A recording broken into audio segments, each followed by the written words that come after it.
Hey everyone, welcome back to Paranormal M. Thanks for being here tonight. Before we get into it, if you haven't subscribed yet, please subscribe to the channel.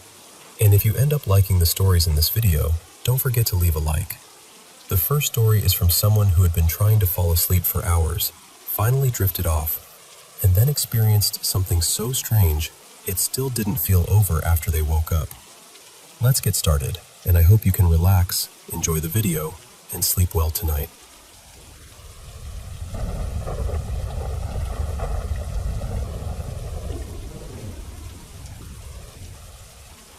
You're not going to believe this, but one of the strangest things I've experienced in years happened to me the other night. I've been trying to fall asleep for almost 2 hours. I was overheated, restless, and nothing felt right. My blankets felt too heavy, my pillow was lumpy, and I just could not get comfortable.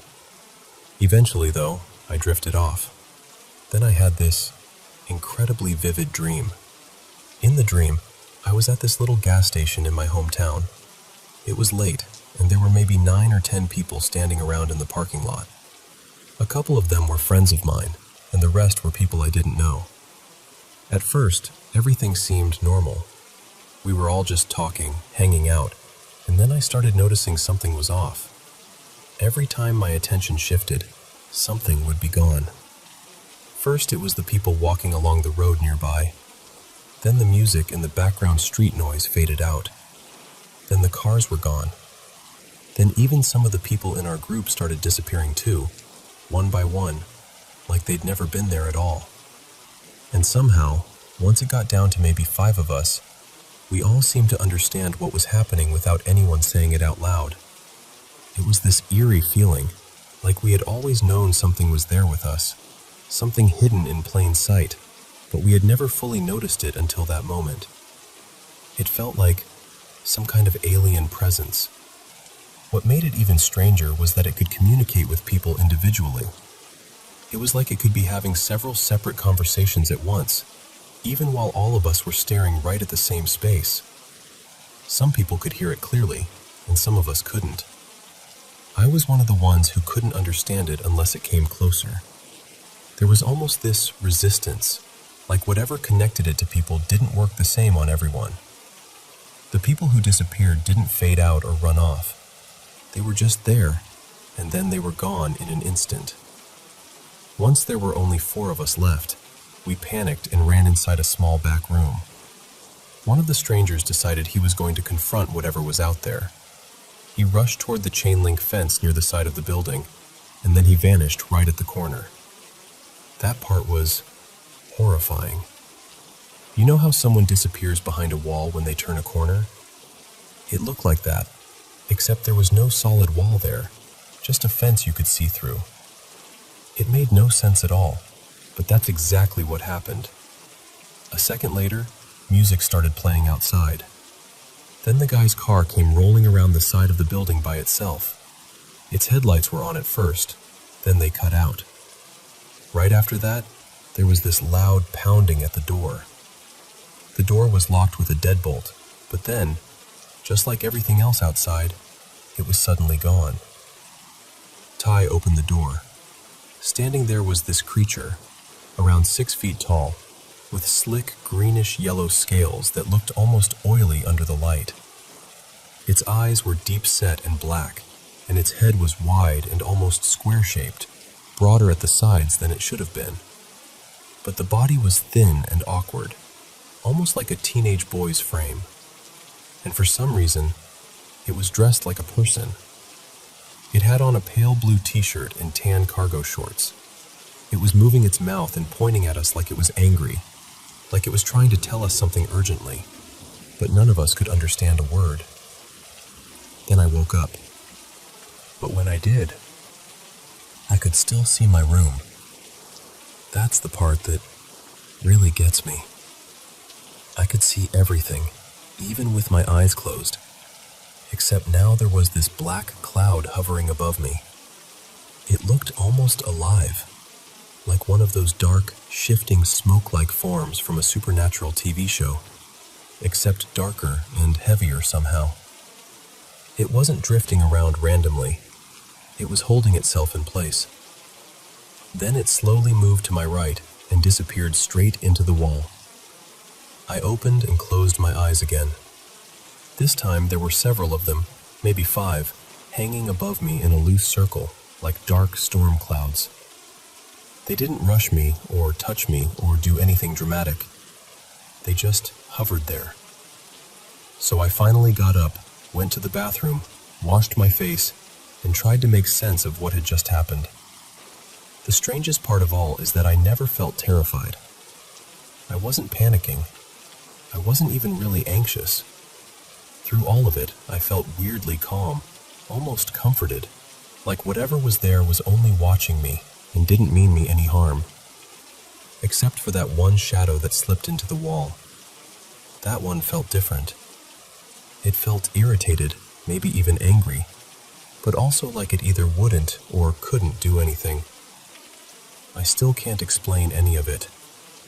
I just know it was one of the most unsettling, vivid, and unexplainable nights I've had in a very long time.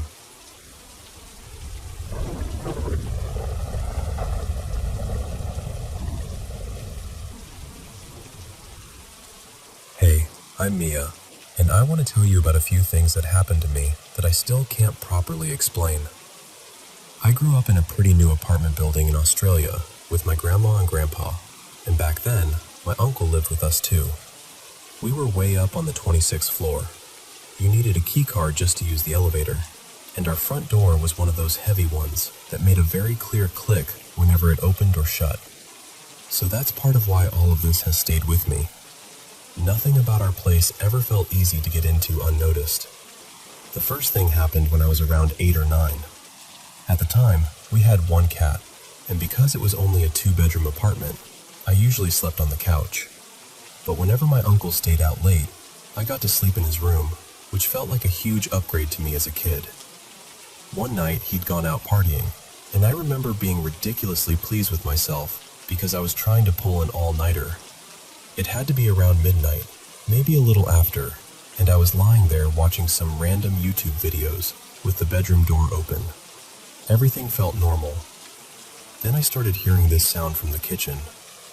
It was slow, steady, and sharp, like a knife hitting a chopping board over and over again. Not fast, not messy, just deliberate. Chop, chop, chop. At first I wasn't scared. I told myself it had to be the TV, or maybe the cat messing with something. But then I looked beside me, and my cat was curled up right there. That's when my stomach dropped a bit. I called out to my grandparents, but neither of them answered. So I turned the TV volume all the way down, thinking maybe the sound was coming from the video, and I just hadn't noticed properly. But it kept going, clear as anything. That chopping sound stayed for several seconds, even after the room had gone quiet. I remember freezing completely. I'd heard people talk about sleep paralysis before, and for a second, I wondered if that was what was happening, except I knew I was awake. I could feel everything. I was just terrified. Then I turned the TV back up again, almost like I was trying to hide from the silence. The chopping seemed to fade behind it. A few moments later, I turned it down again, forced myself out of bed, and crept to the doorway. I looked straight into the kitchen. There was no one there, nothing moving, no sign anyone had been up. Just the kitchen bench, the dark apartment, and a knife sitting on the chopping board. I slammed the bedroom door, jumped back into bed, and stayed under the covers until I eventually fell asleep. The next morning, I went straight to my grandparents and asked if either of them had been in the kitchen, making food in the middle of the night. They looked confused and said no. Then they asked why on earth I'd been awake at that hour. I never had an answer that made sense, and I still don't. The second thing happened years later, after my uncle had moved out and that room had become mine. By then we had 2 cats, and I was older, old enough to tell myself I was too rational to get worked up over strange noises. My room had this huge wall of windows looking out over the city. Beautiful in the daytime, honestly a little unsettling at night. One evening, my grandparents were asleep, and I was sitting on my bed gaming on my laptop, just minding my own business. Then I heard knocking. Not from the door, from the window. I panicked, fully panicked. I ran out of the room with tears in my eyes, called a friend, and hid in the bathroom while trying to explain what was happening. This friend did not believe in paranormal stuff at all, and even they couldn't come up with a decent explanation. They just kept saying they didn't know. Eventually, I worked up the nerve to go back into my room. Everything looked completely normal. The knocking had stopped. The room was still. But there was a handprint on the window. I hadn't put it there. I stayed on that call for ages because I was too scared to be alone with it. I barely slept that night. Then there was the last thing, which honestly shook me in a different way because it happened so casually. I was on the phone with a friend, reading scary stories online late at night. I was near the end of one story when suddenly my bedroom light and fan switched off at the same time. The weird part was my TV stayed on, and I could still see light coming from under my door, so the rest of the apartment still had power. I walked out to the living room and saw my grandpa watching TV like normal, and my grandma had only just come home. A few weeks earlier, there'd been some issue where our room lights were weirdly connected after a remote got replaced, so I asked her if that was still happening. She said no, that problem had already been fixed, and she'd only just walked in anyway. She suggested maybe it was some odd power issue, but that didn't explain why only my light and fan went out while everything else in my room kept working. And afterward, both the light and fan worked perfectly fine like nothing had happened. So that's it. Those are the things that happened to me. I still get chills thinking about them, not because I want to believe something paranormal was there, but because I can't neatly explain any of it away. And maybe the strangest part is this. I never felt like whatever it was meant me harm. It felt unsettling, definitely. It frightened me badly, but it never felt hateful. Just present. That said, I have woken up before with long scratches across my body that weren't there when I went to sleep. I always try to brush that off because we have cats, and cats are tiny chaos machines with claws, but I lock them out of my room at night. So even that never sat quite right with me. I still don't know what to make of any of it. I just know I was there. I remember how it felt, and some things stay with you long after the sound stops.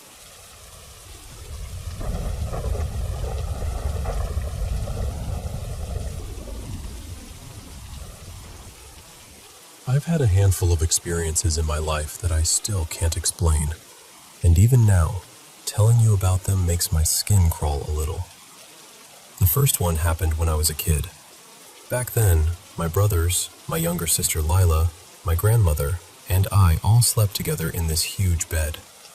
I was lying near the foot of it, facing an old slatted closet door across the room.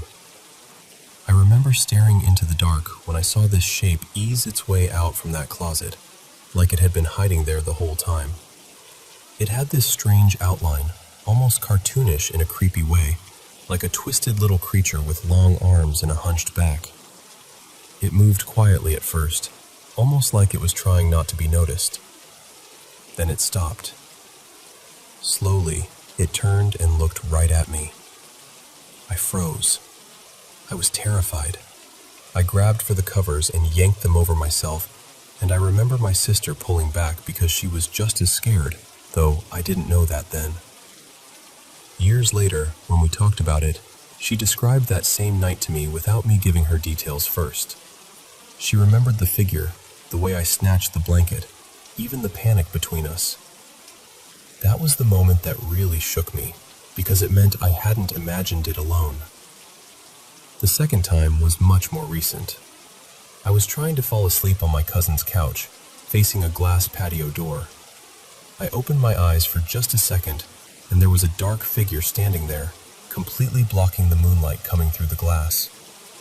I squeezed my eyes shut, hoping it would be gone when I looked again. But when I opened them, it was closer. Not by much, maybe a step or two, but enough to make my heart drop. I turned away so fast I thought I might be sick. When I finally worked up the nerve to look back, it was gone. That same figure, or something like it, was seen again later by my sister. She glanced down the hallway while walking past, stopped, looked again, and asked if anyone else had seen it. Nobody had, but the look on her face said enough. Then there was tonight. Honestly, this one nearly broke me. I was so scared I felt like I was right on the edge of a panic attack. I'd stepped out of the living room and gone into the camper to use the bathroom and check a spot on my forehead in the mirror. A minute later, my sister came rushing over, pulled open the camper door, and told me I needed to come with her right away. She was pale, visibly rattled.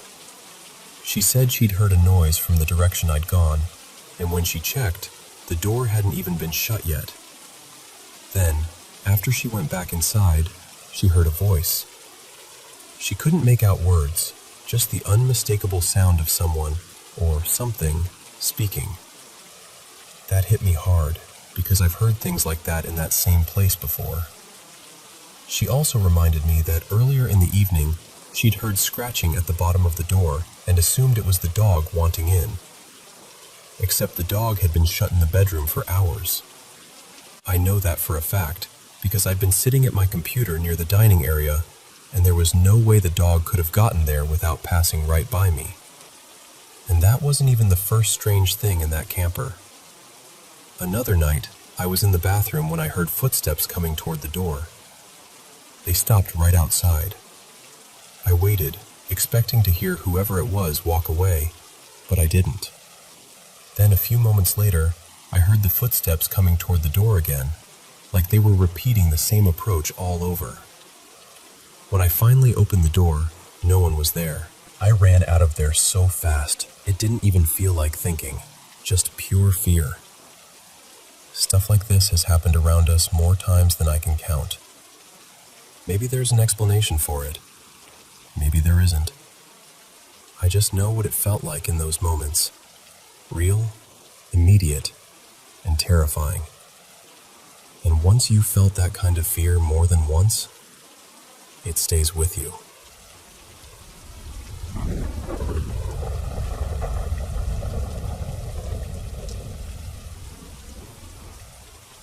I need to tell you about what's been happening, because I can't quite shake the feeling that something in that house has been wrong for a long time.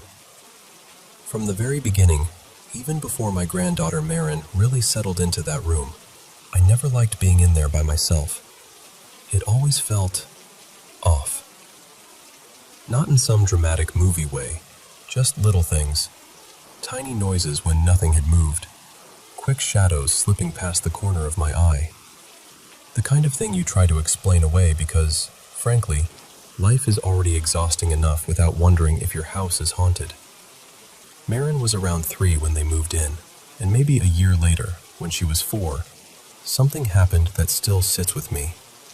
She was in her room playing while I was picking up toys, and she had this little toy mirror, one of those pretend vanity ones. She was staring straight into it and saying, in this low, strange voice, "I'm a demon. I'm a demon. I'm a demon." Over and over. I froze. Then, just like that, she stopped and acted completely normal, like she had no idea what she'd just said. I asked her where she heard it, who told her to say that, whether she was copying something from a show or a game. She just kept saying, "I don't know. I don't know." And she really seemed like she didn't know. Later I looked online, thinking maybe it was some silly mirror game kids had picked up somewhere, but I found nothing that matched it. Just the usual creepy stories people post online now. None of that makes me feel better, obviously. And it wasn't just Marin. My daughter's mother-in-law lived downstairs in the front bedroom because she was disabled, and she used to say she heard things too. Sometimes she'd hear what sounded like a baby crying or an animal yelping, even when there was absolutely nothing there. People blamed it on her memory getting worse, and maybe some of it was, but I'd seen enough little shadows and heard enough odd sounds myself that I couldn't dismiss it so easily. Then there was the projector. Marin had one that showed holiday pictures on the wall. One winter evening, she asked me to look at the Christmas images dancing around her room. So I looked up, expecting snowflakes and reindeer and all that cheerful nonsense. But what I saw were Halloween pictures.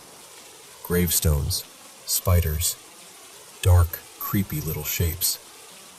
I looked again because I honestly thought I must have mistaken it, but it was wrong. Completely wrong. I know how that sounds. I know I can't prove it. Still, I know what I saw. Now she's 7, and a couple nights ago she and her little sister were in the bathroom while I was nearby. The washer and dryer sit across from the toilet, and Marin suddenly asked me, "Grandma, what's that light that keeps coming on? The one that looks like a happy face, then a sad face." I turned around and asked her where. She pointed to the dark little display window on top of the dryer. The thing is, the dryer wasn't running. There was no reason for any light to be on at all. And it definitely doesn't make smiley faces or frowny faces. She said she saw it twice, but every time I turned to look, it was gone. I checked for reflections, checked the room, checked everything I could think of. Nothing. Then the next morning, when they went to check on my daughter's mother-in-law, she had passed away. She had been on hospice, so it wasn't a surprise exactly. We knew it was coming. But with the strange lights, the nightmares, the tension in the house, and everything all piling up at once, it felt like too much. Like all of it was somehow tangled together. And one more thing that's been bothering me. The last couple of days, Marin has been asking me where her heart is in her chest. Not once, not casually, several times, just out of nowhere. So I'm sitting here trying to make sense of it. Years ago, when they first moved into that house, my daughter was under an incredible amount of stress and started drinking heavily for a while. She eventually stopped, and not long after that, she got pregnant with my younger granddaughter. Then her husband started smoking marijuana constantly, morning to night, every single day.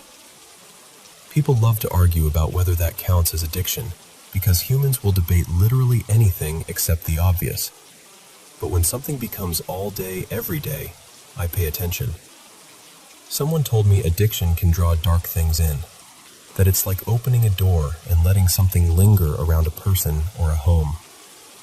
I don't know what I believe.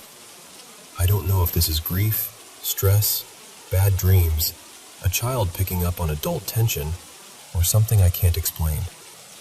I just know that house has never felt right to me, and lately it feels heavier than ever.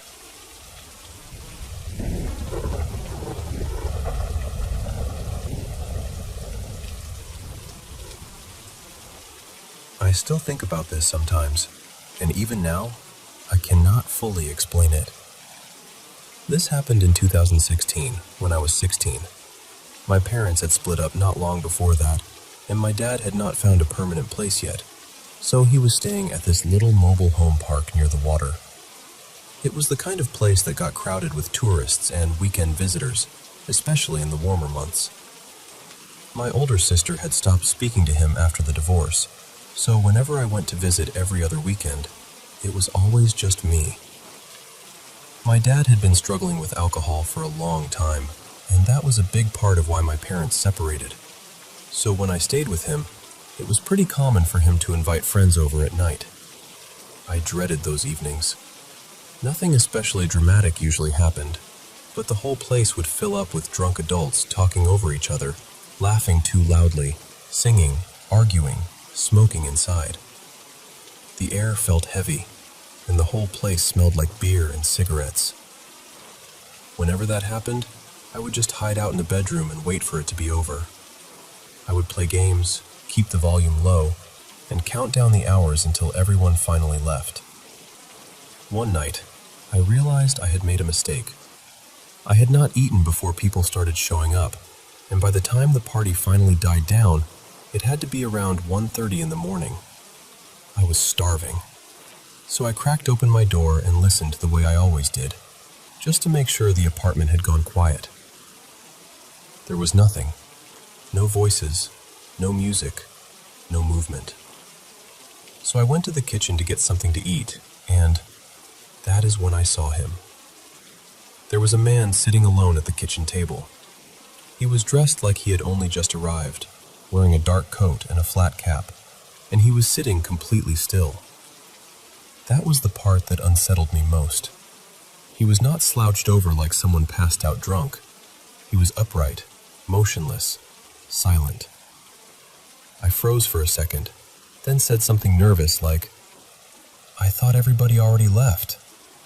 I even gave this awkward little laugh, just trying to make it normal. But he did not answer. He did not look at me. He did not react at all. It was like he either had not heard me or did not care that I was there. I grabbed whatever food I could as fast as possible and went straight back to the bedroom.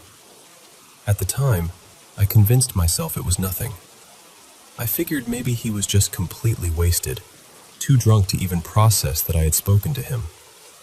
So I let it go and went to sleep. The next morning, though, I brought it up to my dad. I asked him, "Who was that guy still in the kitchen after everyone left?" He looked at me and said, "What guy?"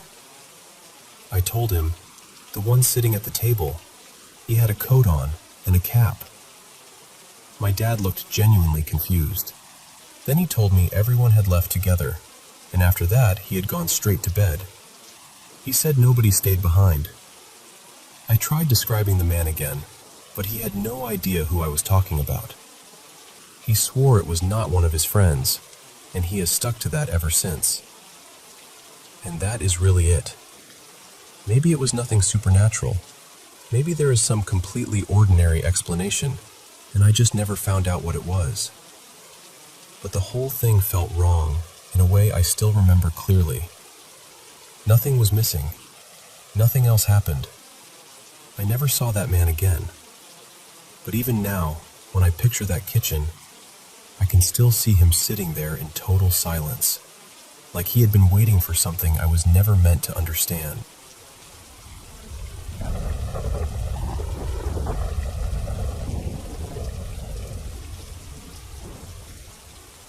I want to tell you about something that happened to me a few years ago, and honestly, even now, I still don't know what to make of it. For a long time, I kept it to myself because I felt embarrassed, confused, and, if I'm being honest, a little scared. I'm not someone who usually jumps to paranormal explanations. I've always been skeptical about ghosts and things like that. But this experience has stayed with me, and I still can't fully explain it away. This happened when I was pregnant with my first baby, sometime around late 2021. Back then, my husband, Daniel, used to take me out all the time because I had this constant craving for pasta and breadsticks. It became our little ritual. But one day, I was already in a fragile place before we even got to the restaurant. At a recent appointment, my doctor had made a comment about my weight gain that hit me harder than she probably realized. I had already put on some weight by the third trimester, and she said something along the lines of, "The baby only accounts for so much of that." It might not sound like much to someone else, but to me, it cracked open something old and painful. I'd struggled with bulimia in the past. My husband was the only person who truly knew how bad it had once been. He understood how sensitive that subject was for me, and he was upset for me after the appointment. So we went out to eat, trying to salvage the day a little. After we ordered, I told him I needed to use the restroom. I'd already eaten earlier, and I remember standing there in the bathroom feeling overwhelmed by guilt and disgust with myself. The restroom was small, just a few stalls, quiet enough that every little sound seemed amplified. I checked around quickly, like I used to, making sure no one else was in there. I went into the first stall, closed the door, and after a moment, I started thinking about purging. I hate admitting that, but that's the truth. Then I heard the main restroom door open. I froze. I saw the shadow of someone's feet move past my stall and stop at the one beside me. I heard the stall door close. I remember staring at the floor, watching those shadows, thinking maybe I could still be quiet enough that no one would notice. And then, just as I turned back toward the toilet, I heard a woman's voice say, very clearly, "No." Not loud, not screamed, just firm, clear, direct. It startled me so badly, I stopped cold. My first thought was that somehow she knew exactly what I was about to do. Then I tried to rationalize it. Maybe she was on the phone. Maybe she was talking to someone else. Maybe it was just strange timing. Still, something about it shook me enough that I didn't go through with it. I stepped out of the stall, washed my hands, and tried to calm myself down. But while I was standing there drying my hands, something started to bother me. I hadn't heard a lock click. I hadn't heard anyone sit down. I hadn't heard any movement at all after that voice. So I turned around. The stall next to mine was open. I just stood there staring at it. Then I checked the larger stall too. Empty. I even pushed the door wider, just to make sure I wasn't missing something obvious. There was no one there. No one. I remember this rush of cold going through me, and I got out of that bathroom as fast as I could. When I sat back down, my husband looked at me and immediately asked if I was okay. He said I looked pale. I told him I was just feeling nauseous and didn't say anything more. I wasn't ready. I was ashamed of why I'd gone in there in the first place, and I didn't know how to explain what had happened, but none of them ever fit perfectly. It wasn't until much later, nearly 2 years after it happened, that I finally told my husband the full story. I admitted why I'd gone into the bathroom, and I told him about the voice. And here's the strangest part. I never tried to purge again after that. Fear stopped me. Or maybe something else did. I still don't know whether what happened was paranormal, psychological, or just one of those moments in life that refuses to make sense. But whatever it was, it stopped me in that moment when I needed to be stopped. And somehow, that's the part I keep coming back to.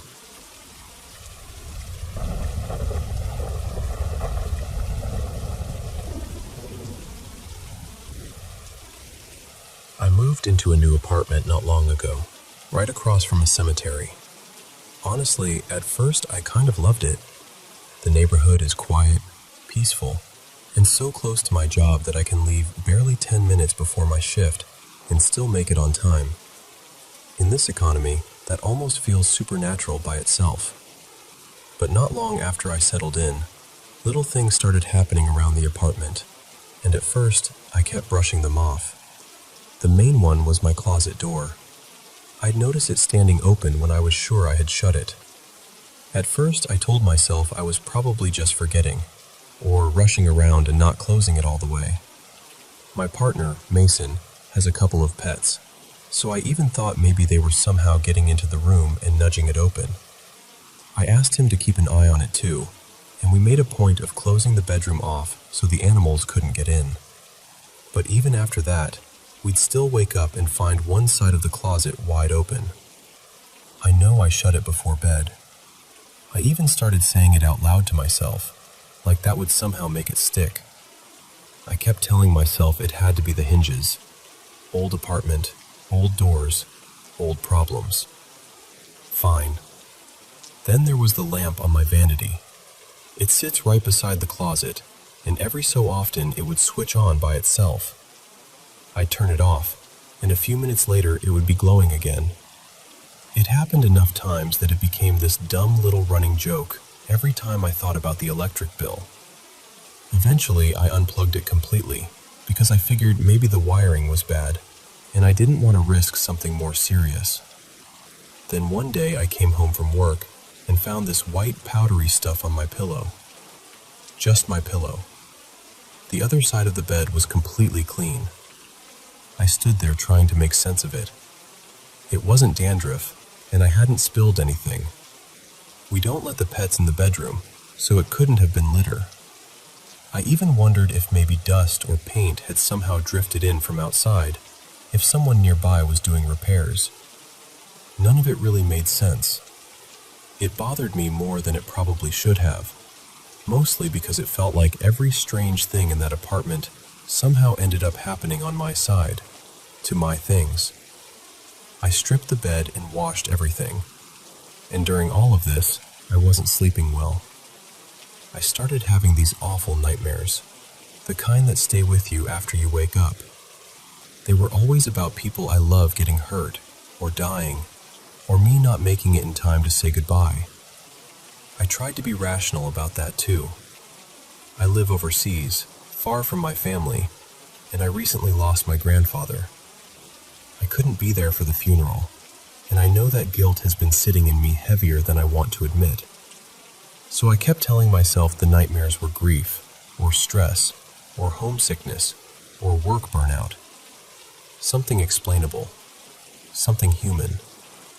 But then today happened, and now I don't know what to think.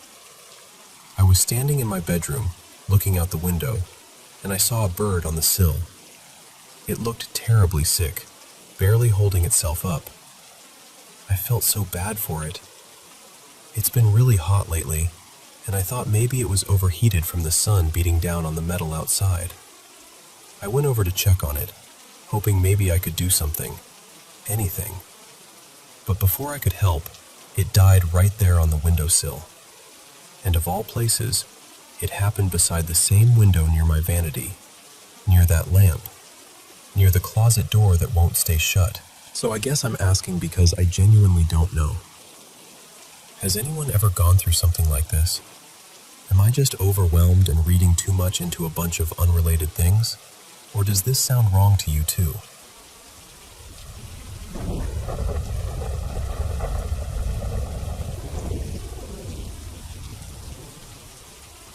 If I'm being honest with you, I know this sounds like the kind of story people roll their eyes at.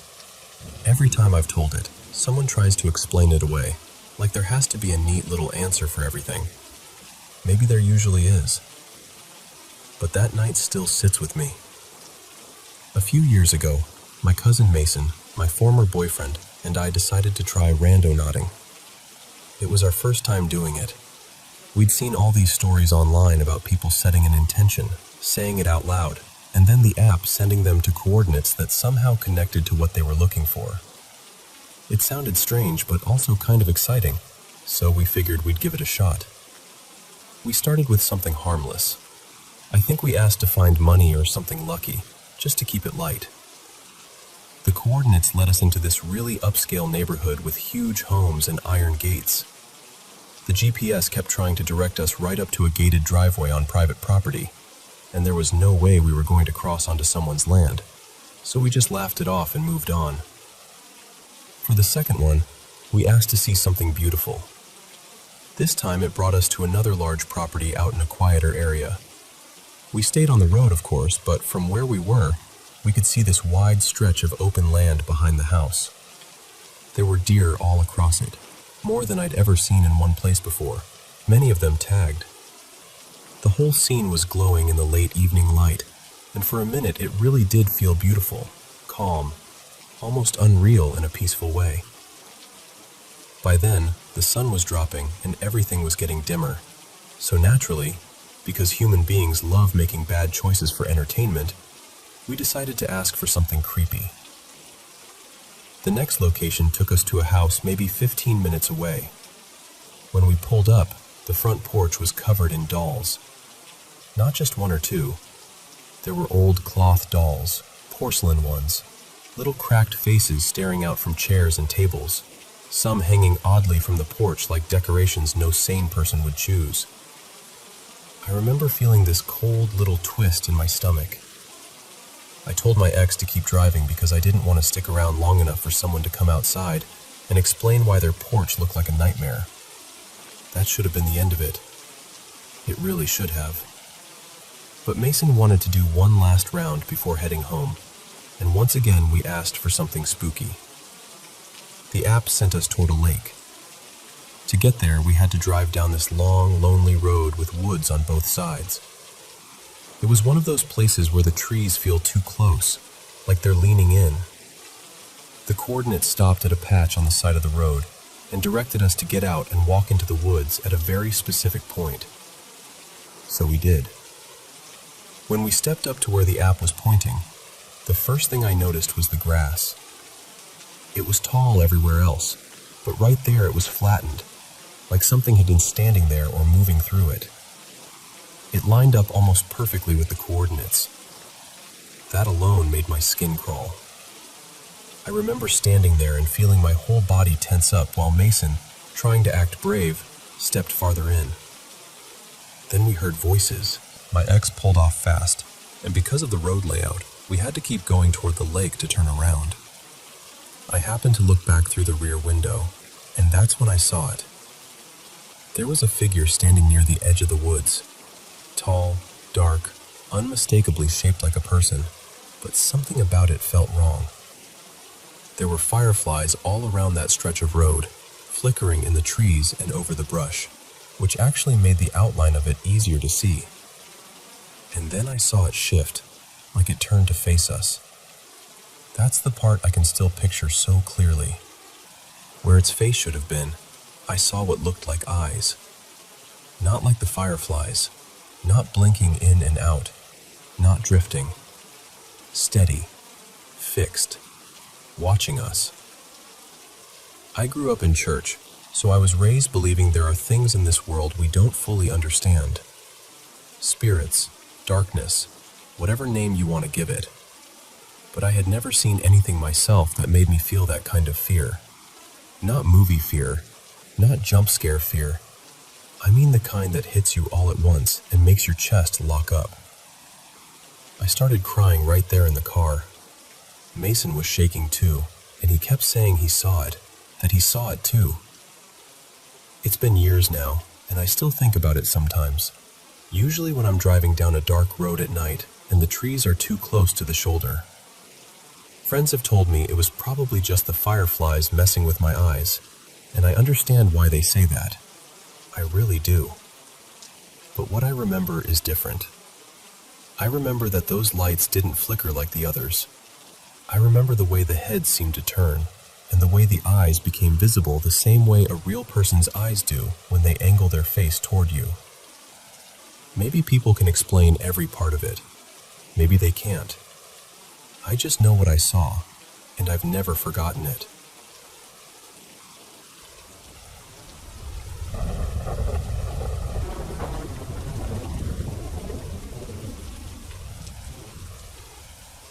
This happened when I was about 20, and now I'm in my late 40s. Even after all this time, I still find myself coming back to that night and wondering what exactly I experienced. I've told this story to a lot of people over the years, and no one has ever told me they went through anything quite like it. If you have, I'd honestly love to know. When I was younger, I used to spend a lot of nights at my mother's parents' house. It was much closer to the center of town, which made life easier whenever I was out late with friends, instead of heading all the way back to my parents' place on the edge of the city. One night, when I was around 20, I got back to my grandparents' house after watching a match with a few friends. Nothing felt unusual. I got ready for bed, brushed my teeth, and lay down flat on my back, just letting my mind drift. I wasn't half asleep, and I wasn't dreaming. I was fully awake. A few minutes later, I heard something from the basement. At first, I couldn't make sense of it. Then, it became unmistakable. It sounded like a woman screaming, not creaking pipes, not the wind, not the house settling. It was loud, raw, and human. I sat straight up in bed and listened. Within maybe half a minute, the sound started moving. It seemed to travel from the basement up to the main floor, then up the staircase toward the second floor where I was. It kept getting closer, fast enough to make my stomach drop. Then it stopped right outside my bedroom door. My door was shut, so I never saw anything. But the screaming was right there, just beyond the door. It was unbelievably loud, and it went on for what felt like 30 seconds, maybe a little less. Then it moved away. I heard it retreat down the stairs, back toward the basement, and then it was gone. Just like that, and I never heard it again. I know how this sounds. My family and friends figured I must have been dreaming, and honestly, I understand why they thought that. I probably would have said the same thing if I were hearing this from someone else. But I wasn't asleep. That's the part I've never been able to shake.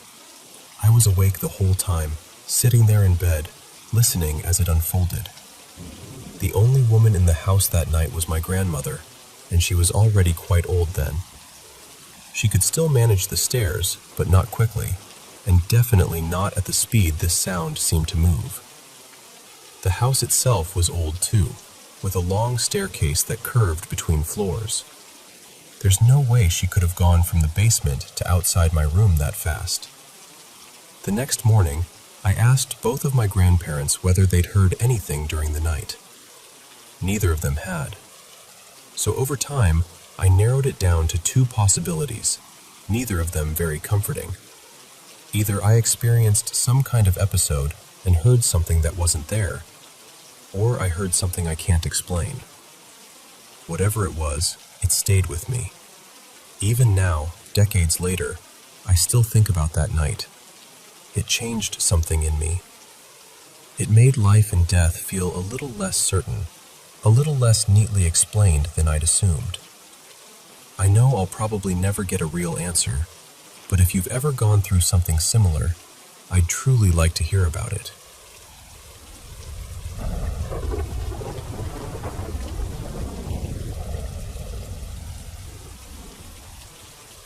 You know, I still think about that place sometimes.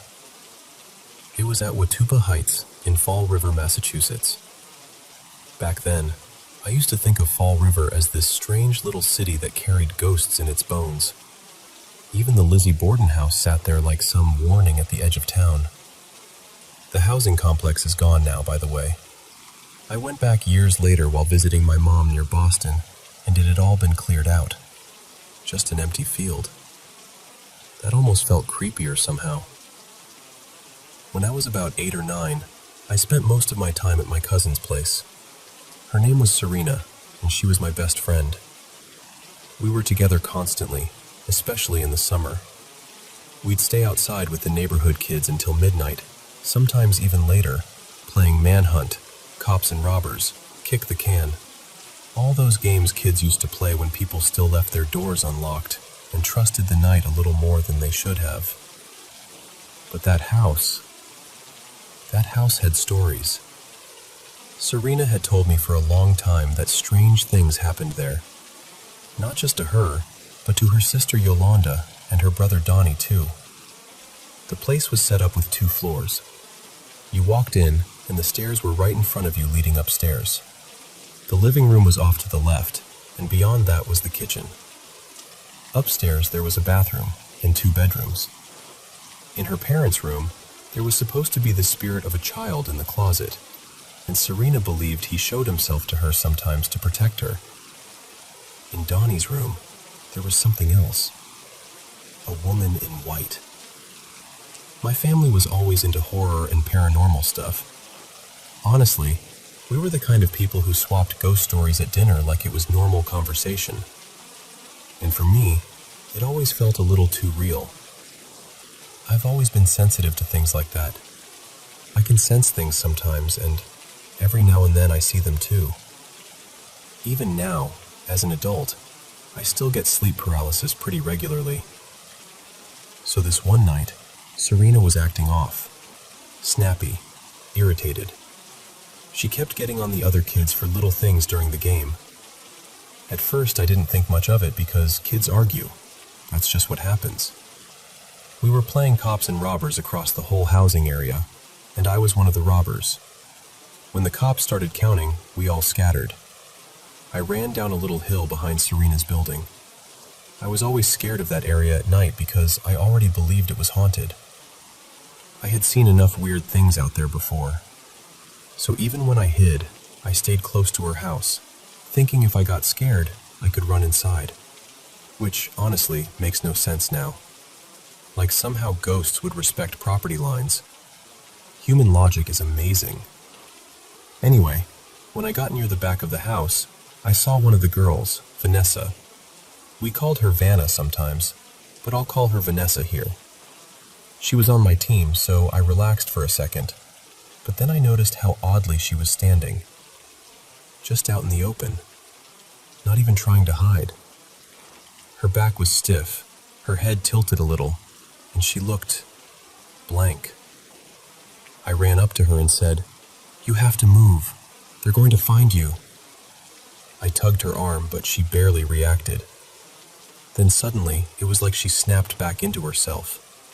She looked at me in this strange way, like she had something important to say. So I asked her, "What is it?" And she said, kind of hoarse, "Have you talked to your cousin? I think something's wrong." I remember blinking at her and saying, "What do you mean?" I told her I'd talked to Serena. But right then, the air changed. It got colder. Not just cooler, but cold in that heavy, unnatural way that makes your skin tighten. And my eyes drifted up to the second floor of Serena's house. I got this awful feeling in my stomach. Without even thinking, I said, "Since she's a cop, I'll let her catch me and talk to her." I turned back toward where Vanessa had been standing.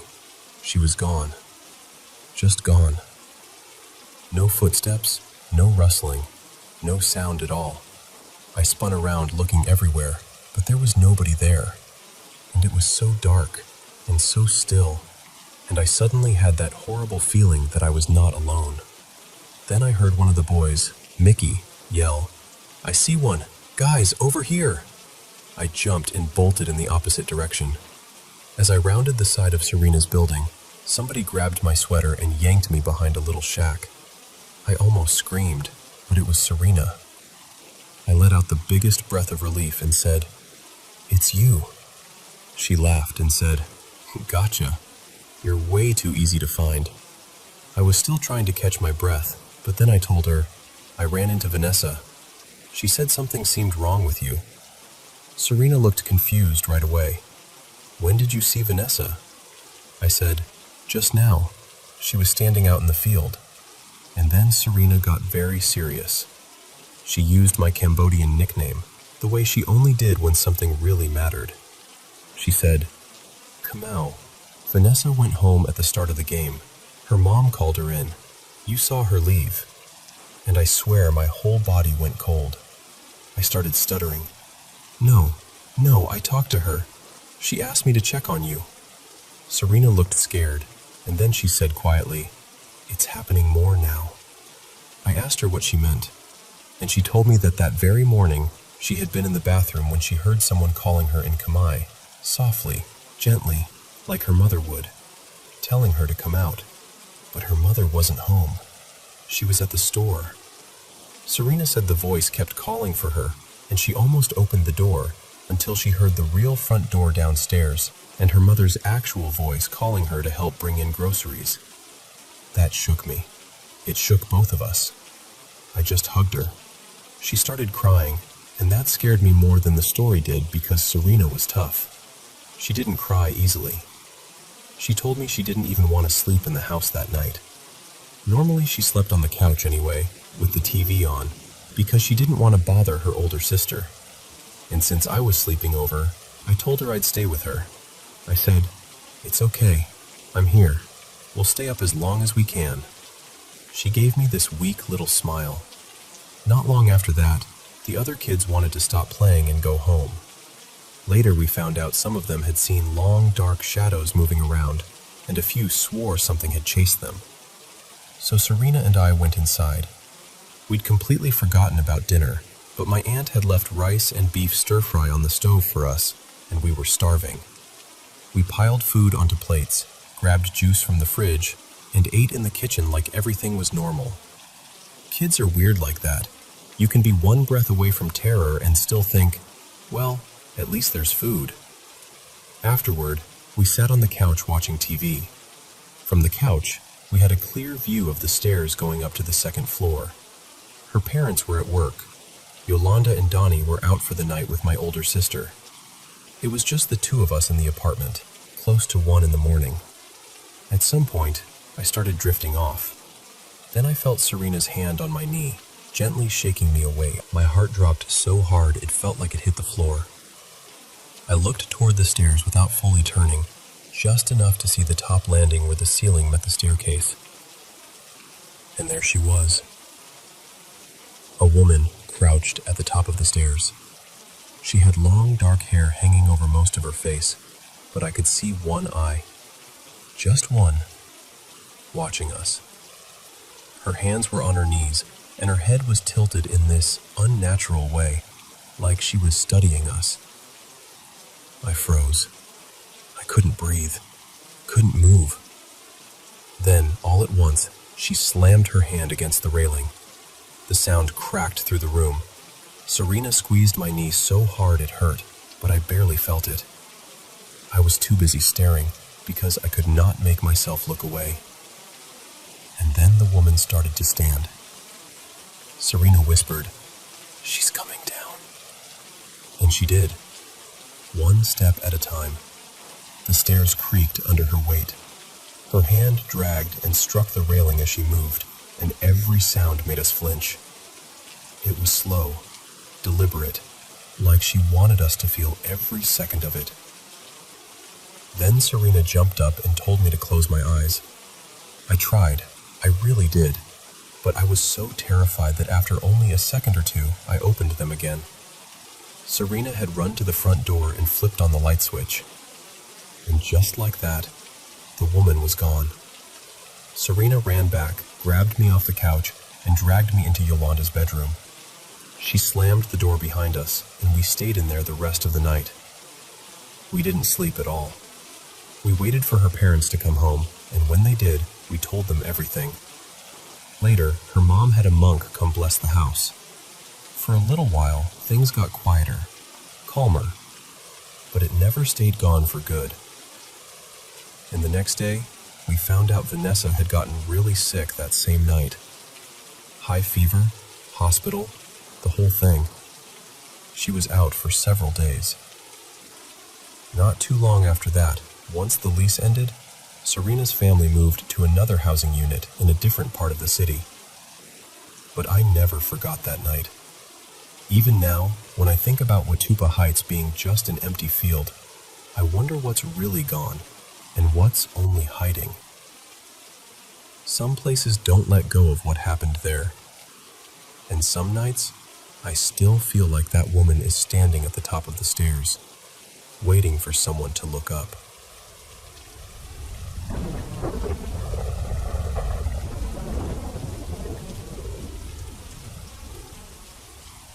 When I think back on the strange things that have followed me through life, I always end up in the same place, my childhood home.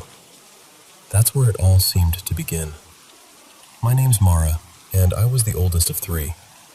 My younger sister was a few years behind me, and my little brother was younger still. Back then, my sister and I shared a room at the very end of a long hallway, and my brother slept in the room just beyond the wall, both rooms facing out toward the backyard. I never liked being alone in that bedroom. I couldn't explain it then, and honestly, I still can't explain it now. But almost every time I stepped out into that hallway at night, I had this awful feeling that someone was right behind me. So close I could almost feel their breath on the back of my neck. I'd bolt down the hall and run straight into the living room like my life depended on it. My family thought I was dramatic, maybe a little odd, and eventually nobody even asked why. We just never talked about it. At night, after the lights were out and my sister had drifted off, something even stranger would happen. Between the 2 closet doors across from my bed, this tiny ball of light would appear. At first it was no bigger than a marble, but then it would stretch and widen into this glowing bluish-white oval, tall enough to reach nearly halfway up the wall. The only way I've ever known how to describe it is this. It looked like what a doorway to somewhere else might look like. I'd pull the blanket over my head and stay there until I either fell asleep or it was gone. My sister never saw it. I asked her once while it was happening, and she mumbled at me to be quiet and let her sleep. A few years later, I moved into my own room at the front of the house, and for a while, things felt normal again. But then my little brother started coming into my room at night. He'd stand there half asleep, scared out of his mind, telling me there was a man in his closet, or sometimes outside his window, just staring in and refusing to leave. Our parents brushed it off, but I could tell he was terrified. So I stopped questioning it. I'd just move over and let him crawl into bed beside me. Then came the night that changed everything. I was about 18, maybe 19, and my parents were heading out of town for the weekend. They asked me to stay at the house with my brother and sister to make sure nobody got into trouble, which, honestly, was funny to me because I was hardly the picture of responsibility. Still, we ended up having a quiet night. No party, no chaos, nothing like that. We were all in the living room watching a movie when the dog went to the door. He needed to go out, and beside the front door there was this big window that looked toward the side gate leading into the backyard. The backyard was fully fenced in with tall wooden panels, and that gate was the only way in or out. The second I opened the door, the dog completely lost it. He started barking, growling, then shrinking back behind my legs like he wanted no part of whatever was out there. I looked up, and at the far end of the walkway stood a man. He was tall, broad-shouldered, older. He had on worn denim overalls over a pale shirt, and there was a red handkerchief hanging from his chest pocket. He wasn't moving. He was just standing there, staring straight at me. When we finally came back inside, shaken and trying to decide whether to call the police, my brother asked me what the man looked like. I described him as best I could, and I watched all the color drain from my brother's face. He got very still, looked right at me, and said, "That's the man I used to see in my closet." I can still feel the chill that went through me when he said it. That night, all three of us slept in the living room with every light in the house turned on. Years later, when we were all adults, I brought it up again. My brother and sister both claimed they didn't remember any of it. I never believed that. Some things leave too deep a mark to just vanish. Then, years after that, my son was born. He was a big baby from the start and just kept growing.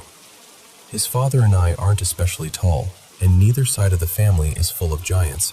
So one day I asked my mom where in the world all that height came from. She told me my grandfather's side had some very tall men in it. Then she mentioned that one of my grandfather's brothers, who had died long before I was born, had been well over 7 feet tall. The second she said that, my mind went right back to the man standing by that gate. We never found a photograph of him, but when I asked my mom what he looked like, every detail lined up. The height, the build, the clothes.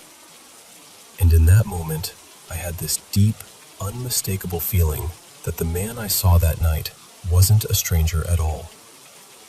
I think he was family. I think he came to keep watch over us, or maybe just to make sure we stayed in line while our parents were gone. And honestly, whether that's true or not, it worked. We behaved.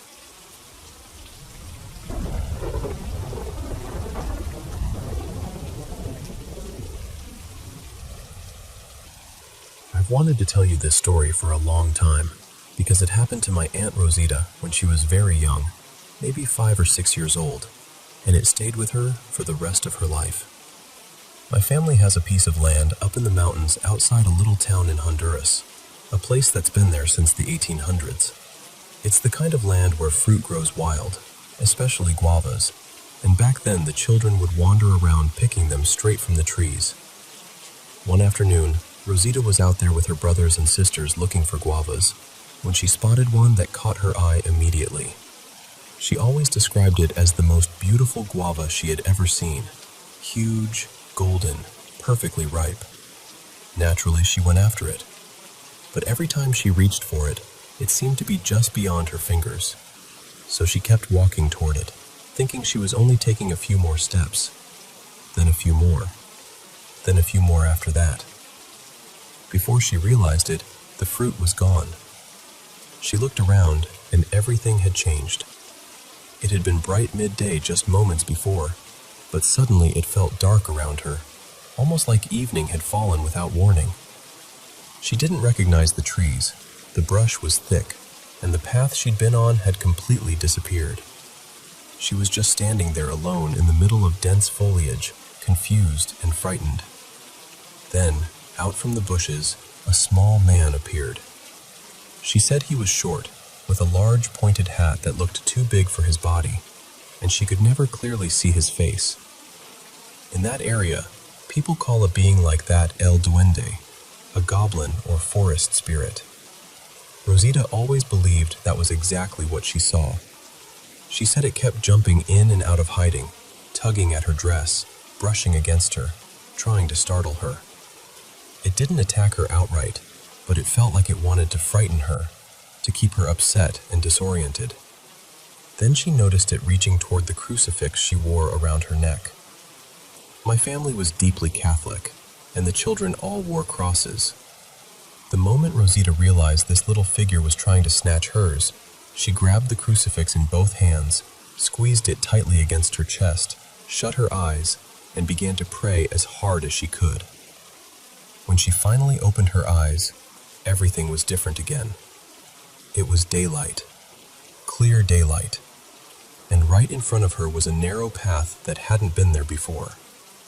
On that path stood 2 white doves.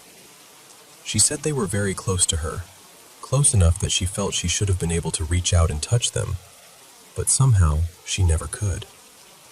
Still, they stayed just ahead of her, and she followed them.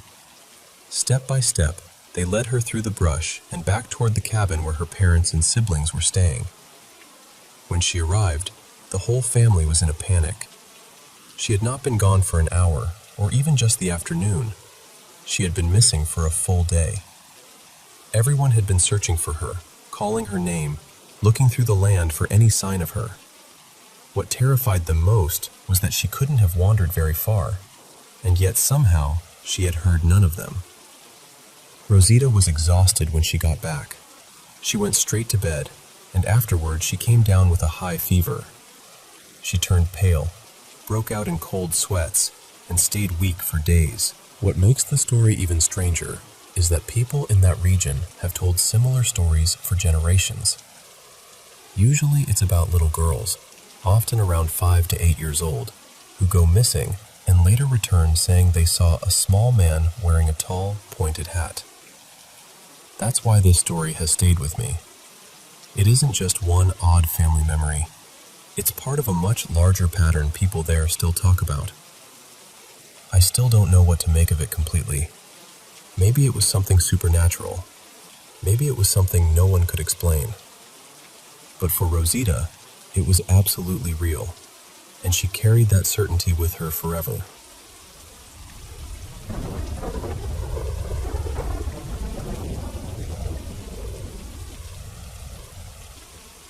I was 19 that summer, freshly holding my driver's license like it was some kind of golden ticket. In Mongolia, family road trips during the warm months are a whole production. Grandparents, cousins, aunts, siblings, too many bags, not enough space. And somehow, everybody still insists on bringing more. Since my parents had split up years earlier and my mom couldn't come, she asked me to drive my father's old car and take my little brother along with the rest of the family. Honestly, I wasn't nervous. I was thrilled. It felt like freedom. That evening, we all gathered at my grandmother's place to load everything up. There were several cars, plus a porter packed with supplies, blankets, cooking gear, all the usual things people swear they absolutely need. My brother and I ended up stuffing extra bags into our car, the things that wouldn't fit anywhere else. We finally pulled out around sunset, maybe a little after 7. A couple of hours later, we stopped at a big supermarket on the edge of the city to buy last-minute supplies. For some reason, every family seems to do this before a long trip, like it's part of the ritual. After that, we kept driving deep into the night. I was having the best time. Loud music, energy drinks, the windows cracked open, feeling like I owned the road. Then my phone rang. It was my grandmother. One of the cars had broken down, so we turned back and found the others pulled off near the main road. Since it was already so late, we set up tents and slept there for the night. I still remember how bitterly cold it felt, even though it was the middle of summer. The next morning, I woke up to kids running around, older relatives talking over hot tea, and the whole camp slowly coming back to life. Later in the day, one of my grandmother's relatives arrived with a spare tire. The men fixed the car while the rest of us cleaned up and got everything packed again. By late afternoon, we were moving. The road after that was long and rough. Dirt tracks, open land, no bathrooms, no real landmarks, just occasional stops for fuel and quick breaks out in the open. One of the older men told me a trick about offline maps. He said if you load the route while you still have signal, it stays usable even after you lose service, and then updates again when you reconnect. At the time, that felt like expert wisdom. We drove until nearly midnight, following one of the other vehicles and trusting a map that only half made sense. At one point, my brother needed to pee, and honestly, I did too, so we pulled over. We took care of it, got back into the car, and started driving again. But the others were gone. At first, I wasn't worried. I thought I was still on the right path, and maybe they had just gone farther ahead than I realized. I kept driving, figuring I'd eventually catch up or get close enough to a signal and call. My brother had fallen asleep in the back. About an hour later, around 1:30 in the morning, I pulled over again.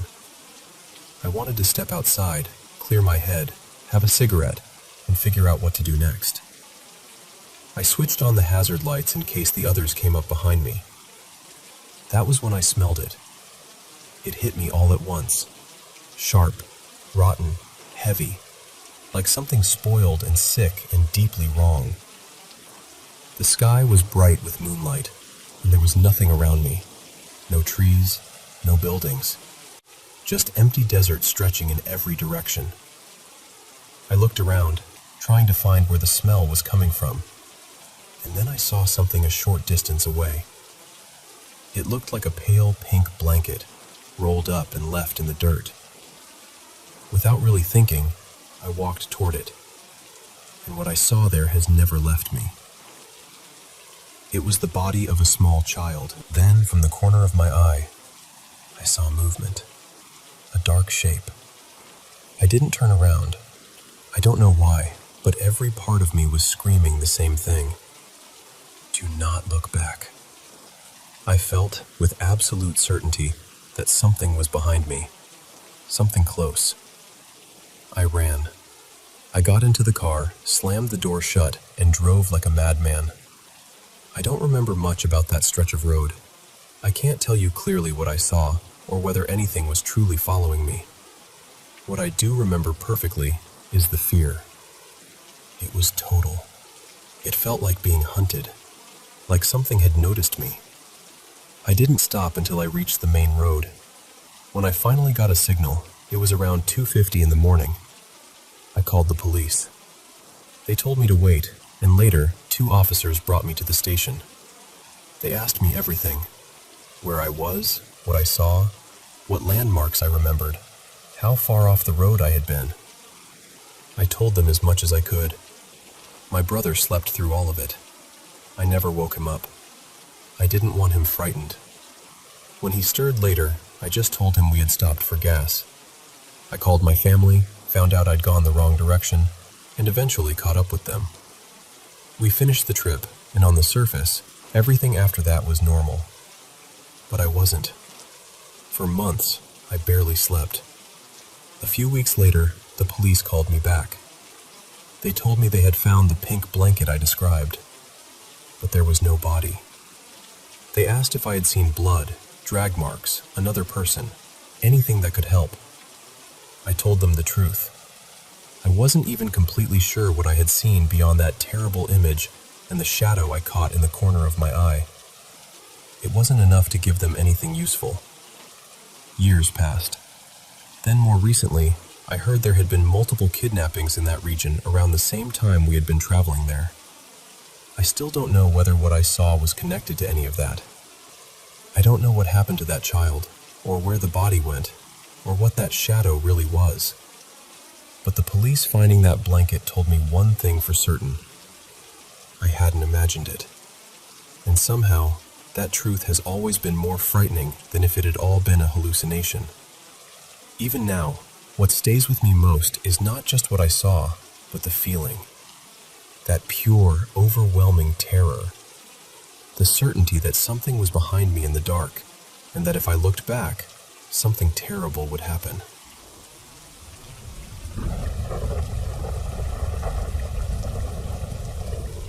Hello everyone, welcome to Paranormal M. Thanks for being here tonight. Before we begin, please subscribe to the channel if you want to hear more stories like these. Also, turn on notifications so you don't miss any new videos. And if you've had your own unexplained experience, feel free to send it to me. So the first story tonight is about someone alone in their apartment late at night, just trying to make a cup of tea because they couldn't sleep. At first it seems like nothing, but then the kitchen started feeling like they weren't alone in it. Hope you enjoy the video and sleep well tonight.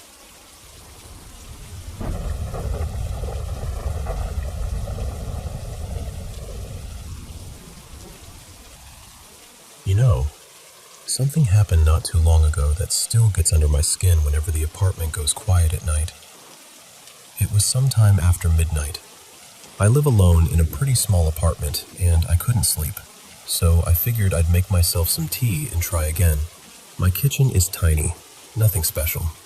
There's an old gas stove, a little table with a few chairs, and these worn-out cabinets that creak every time you touch them, like they've been hanging on for decades out of pure stubbornness. I turned on the stove, set the kettle down, and leaned against the counter while I looked at my phone. Everything was still. Just the low hum of the refrigerator, that kind of late-night silence that makes every little sound feel bigger than it should. Then I heard this soft click behind me. It sounded exactly like a cabinet door easing shut. The strange part was, I hadn't opened any cabinets. I remember pausing for a second and trying to explain it away. Old apartment, old wood, things shift, that kind of thing. But then I noticed the kettle wasn't making any sound at all. No faint rattle, no steam, nothing. So I looked over, and the stove had gone out. Not only that, but the knob was turned all the way to off. I just stood there staring at it, because I knew I hadn't touched it. And then I noticed one of the chairs by the table. It was pulled out. Not a lot, but enough to be obvious. Slightly angled too, like someone had been sitting there a moment earlier and had just gotten up. I always keep the chairs pushed in because there's barely enough room to move around in that kitchen as it is. I would have noticed if I'd bumped it. By then, my chest was already tightening up. I kept trying to be rational, telling myself maybe I'd moved it without thinking. Maybe I was just tired. You know how people do that, trying to make everything make sense when it very clearly doesn't. So I turned the stove back on, mostly because I didn't know what else to do, and reached for my favorite mug from the cabinet. It's this old, dark blue mug with a little crack near the handle. I use it all the time. Except it wasn't in the cabinet. It was already sitting on the counter beside the kettle, and when I touched it, it was warm. Not just room temperature, warm, like someone had been holding it in their hands only seconds before. That was the moment I really started to panic. I froze. I didn't want to turn around, but I also felt like I had to. And while I was just standing there, I felt this sudden cold draft move right behind my legs. Not like air from a window. It felt more like someone passing close behind me. And then I heard it. A whisper. Very low, very faint, like someone murmuring something I couldn't quite make out from right over my shoulder. I spun around so fast I nearly stumbled into the chair. There was nothing there. Just the kitchen, the refrigerator humming, the dim light over the stove, and me standing there with my heart pounding so hard it felt like it was shaking my whole body. I didn't finish making the tea. I turned the stove off, left the mug exactly where it was, and went straight back to my room.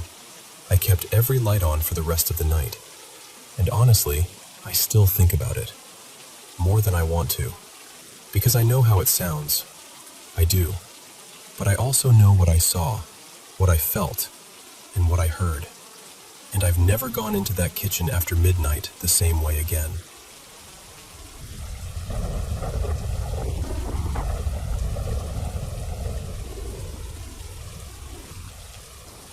This happened around 5 years ago, and even now, I still get chills when I think about it. My aunt had just moved into a new apartment in this quiet residential complex, and it was during the summer, right before I started high school. I went to stay with her for a couple of weeks. The apartment had 2 bedrooms. My aunt slept in one, and I stayed in the other with my older cousin, who was about 8 years older than me. The room was pretty cramped, so we had to share a bed. The outlets were in such awkward spots, one near the headboard and one down by the foot of the bed, that we ended up sleeping in opposite directions. My cousin slept with her head near the top of the bed, and I slept with mine near the bottom. Right above her side of the bed, there was this big window that looked out toward another apartment building in the same complex. From where I was lying, I could see directly into one of the apartments across from us. My cousin always fell asleep early, but I've always been the kind of person who stays up way too late. Back then, I'd often still be awake until almost dawn. And that's when I started noticing something strange. Every single night, at exactly 4:03 in the morning, the light in that apartment would switch on. Always the same room, always the same light. Then, at exactly 4:06, it would turn off. Not 4:02, not 4:04, always 4:03 to 4:06. 3 minutes every night, without fail. At first, I tried to ignore it. I told myself it had to be nothing.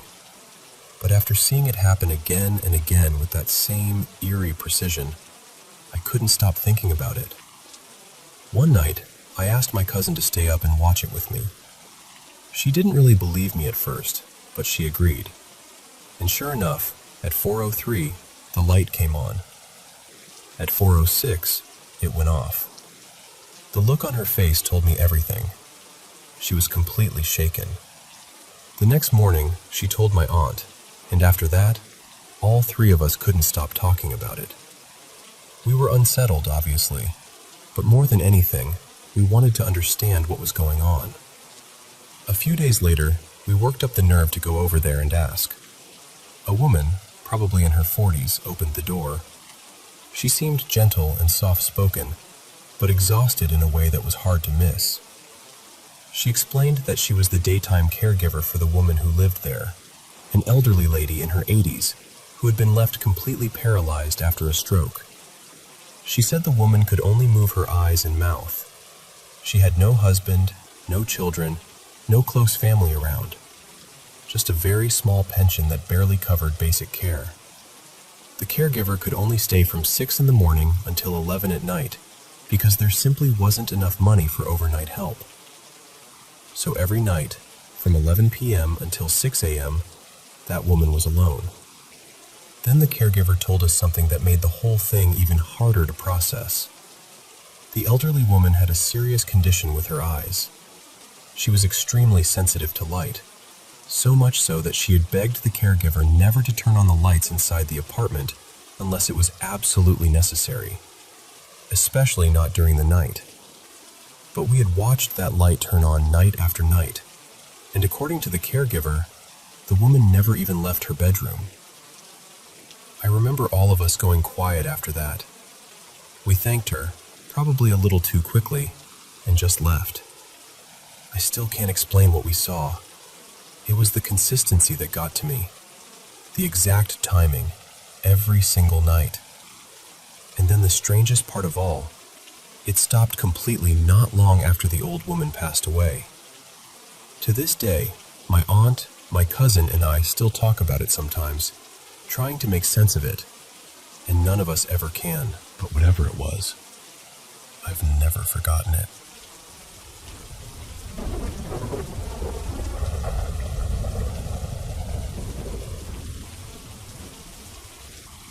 I honestly do not know whether this falls under the paranormal, or whether life was just being deeply weird with me, which, frankly, it often is.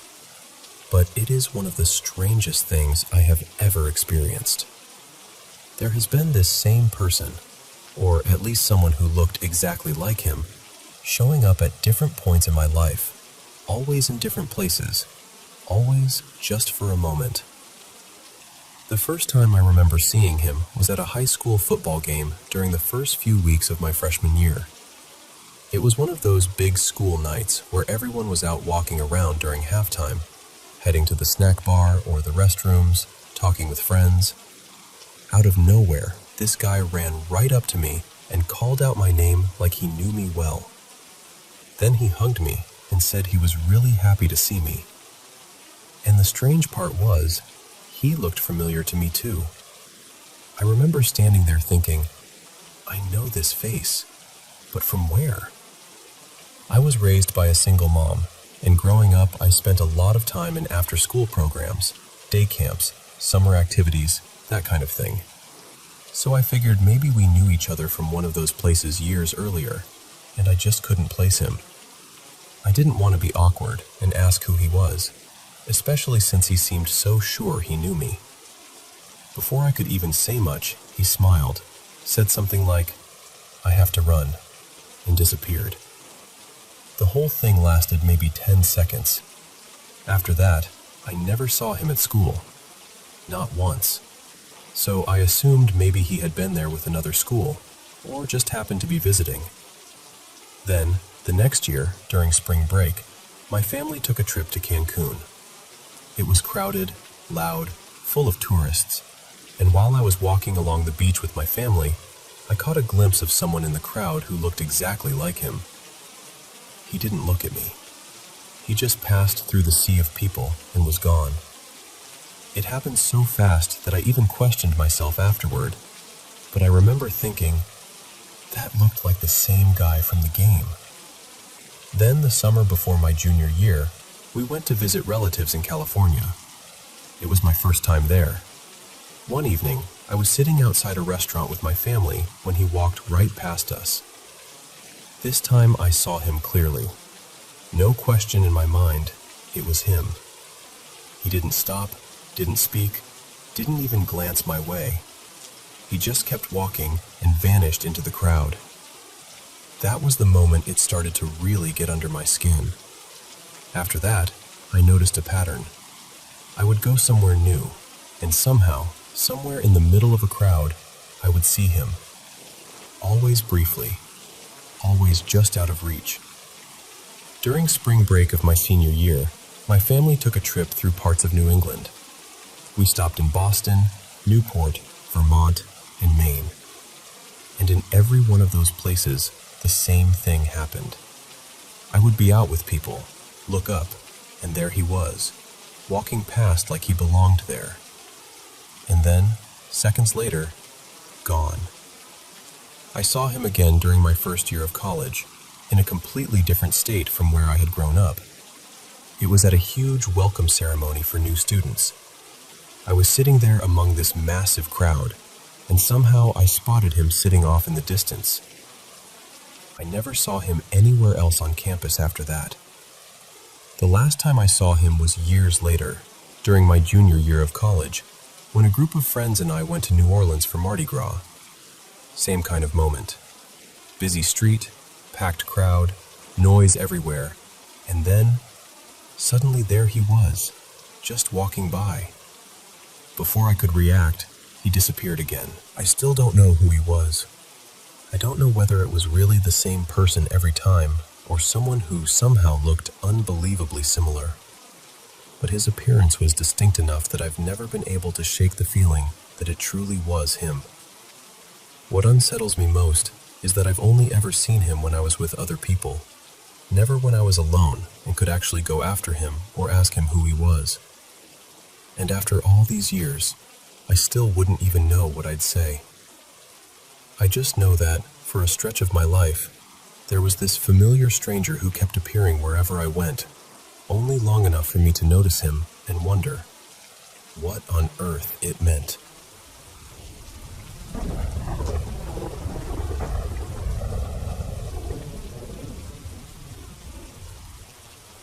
I want to tell you about the house across the street from us, because even now, I still can't make sense of it. When we moved into this neighborhood about 4 years ago, I honestly thought that place was empty.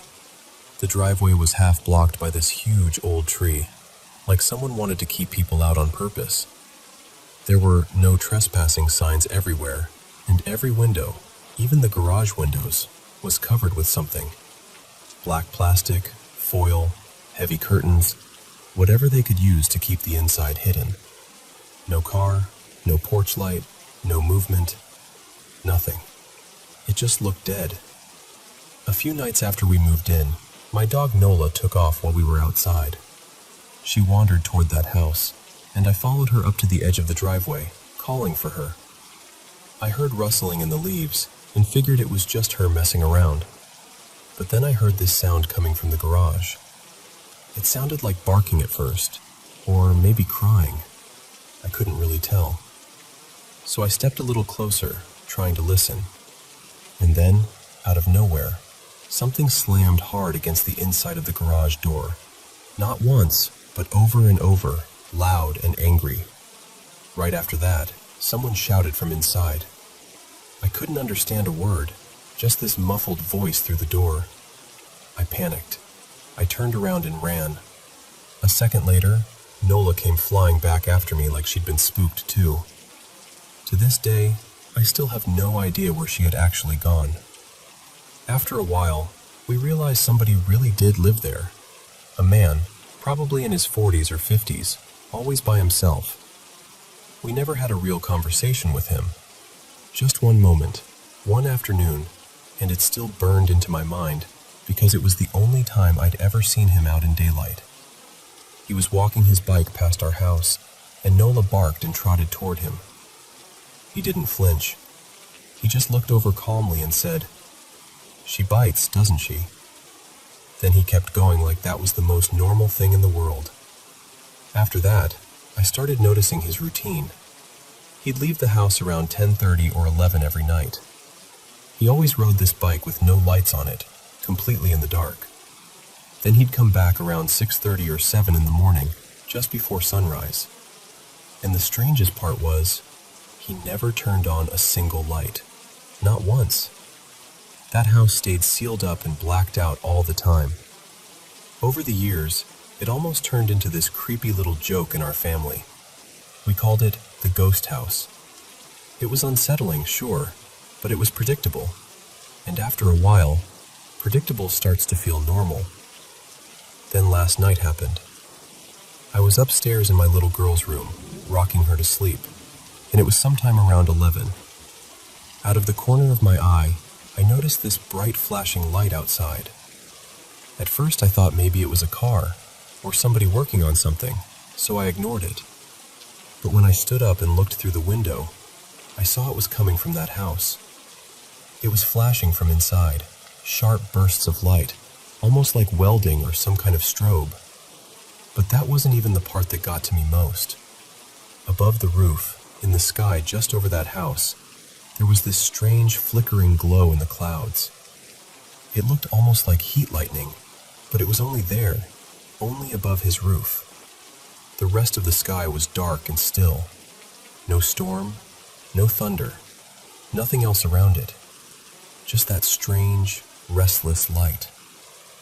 The house itself stayed dark except for those flashes from inside. After a while, the flashing stopped.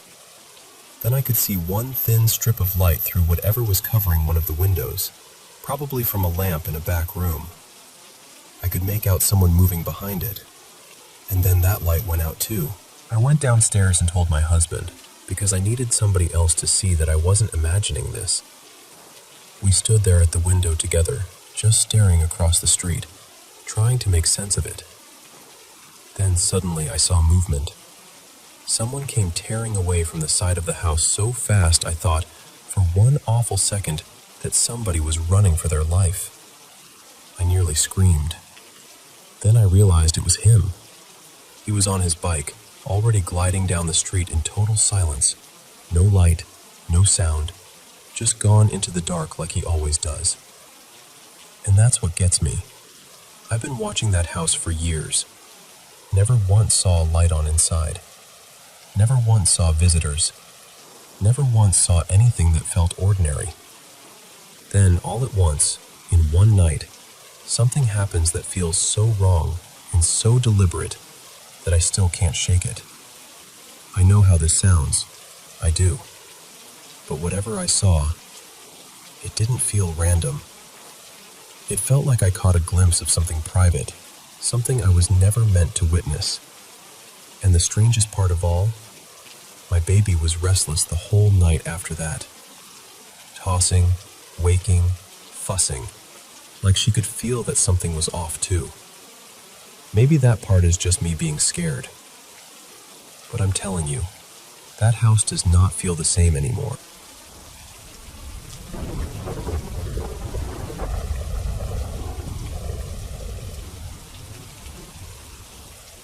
I've had strange experiences for as long as I can remember. I'm 21 now, and over the years I've learned to explain some of it away. Anxiety, an overactive imagination, too many late-night horror videos. All the usual things people lean on when something doesn't make sense. And honestly, sometimes that probably is the answer. But there are a few moments in my life that never stopped feeling real. This is one of them. When I was in middle school, maybe 7th grade, I had 2 friends over for a sleepover at my house. My bedroom was small, so back then we had rearranged everything to make it work. My bed was partly tucked into the closet space because the closet doors had been taken off, and across the room I had this old pull-out sofa where one of my friends was supposed to sleep. We were all into ghost stories at the time, the way kids are when they want to be scared but also kind of love it. So that night, we decided to play the red book game. We grabbed a red book from my parents' room, sat together in the dark, and tried to do it properly with all the seriousness we could manage. We were supposed to light a candle, but of course we forgot that part, because apparently even summoning spirits has a learning curve. We put our hands on the book, closed our eyes, said the words, asked questions, and opened the pages, tracing along until we felt like we should stop. Nothing really happened at first. No answers, no eerie message, nothing dramatic. But one of my friends, Marcy, had been sitting on a stool near my bed, and after a while she started getting annoyed. She kept insisting that someone was touching her, brushing against her, trying to freak her out. At first, none of us had done anything, but once she got worked up, we started teasing her the way girls at sleepovers do. She got fed up, stopped playing, and since we hadn't ended the game the right way, we just kind of dropped it altogether. The part that stayed with me was what happened after. For the rest of the night, Marcy sat on the sofa and kept staring at one exact spot on my bed. She barely looked anywhere else. At the time, I thought she was just trying to keep the mood creepy. But later, that detail started to matter a lot more. A while after that, I was home alone one afternoon, standing in the bathroom next to my bedroom, brushing my hair. If both doors were open, you could see from the bathroom mirror straight into my room. By then, I'd moved the furniture around, so the sofa was sitting where my friend had stared that night. And while I was brushing my hair, I got this sudden, heavy feeling that I needed to look at one specific place in the mirror. You know those moments where your body reacts before your mind can catch up? It was like that. I looked. Sitting on the sofa, reflected in the mirror behind me, was a little girl. She had pale blonde curls, almost like ringlets, and she was wearing clothes that looked old-fashioned, like church clothes that had been dragged through dirt. Not torn exactly, just grimy, worn, wrong somehow. She was just sitting there, still, like she belonged in that room.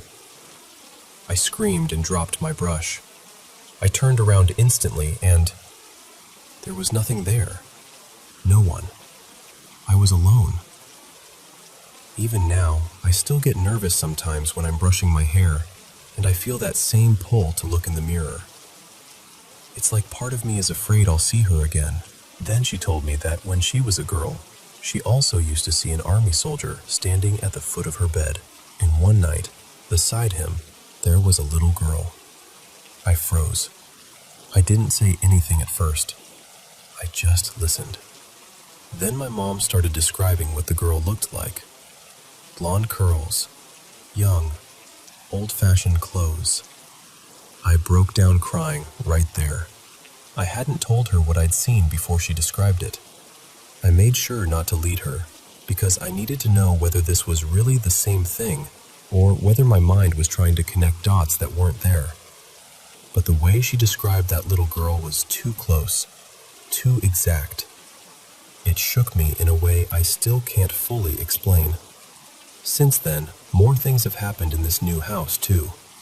The area has a violent history, with old battles fought nearby, and sometimes the atmosphere here feels heavy in a way that's hard to put into words. There's one experience in particular I could tell separately because it deserves its own story. But after hearing everything, my grandfather told me something that unsettled me even more. He said that on my mother's side of the family, people have always seen more than most. He said it goes back generations. Seances, spirit boards, trying to contact whatever's on the other side. People in the family apparently did all of that. I'm a devout Catholic, so hearing that didn't sit well with me at all. Not even a little. I don't know what to make of any of this. Part of me wonders whether there's some strange pattern in the way people imagine things. Like maybe when fear takes shape, it often becomes a little girl.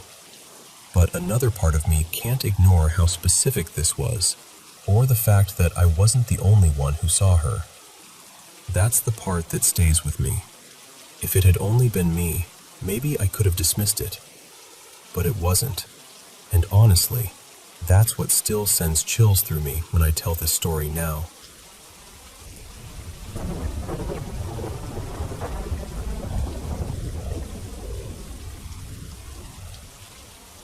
Hey, I need to tell you about something that's been weighing on me, because this past week in our new house has felt off in a way I can't quite explain.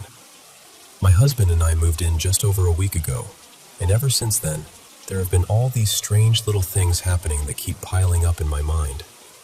The house itself has a history. It was custom built years ago by the original owner, an older woman named Vera, who passed away sometime around 2015.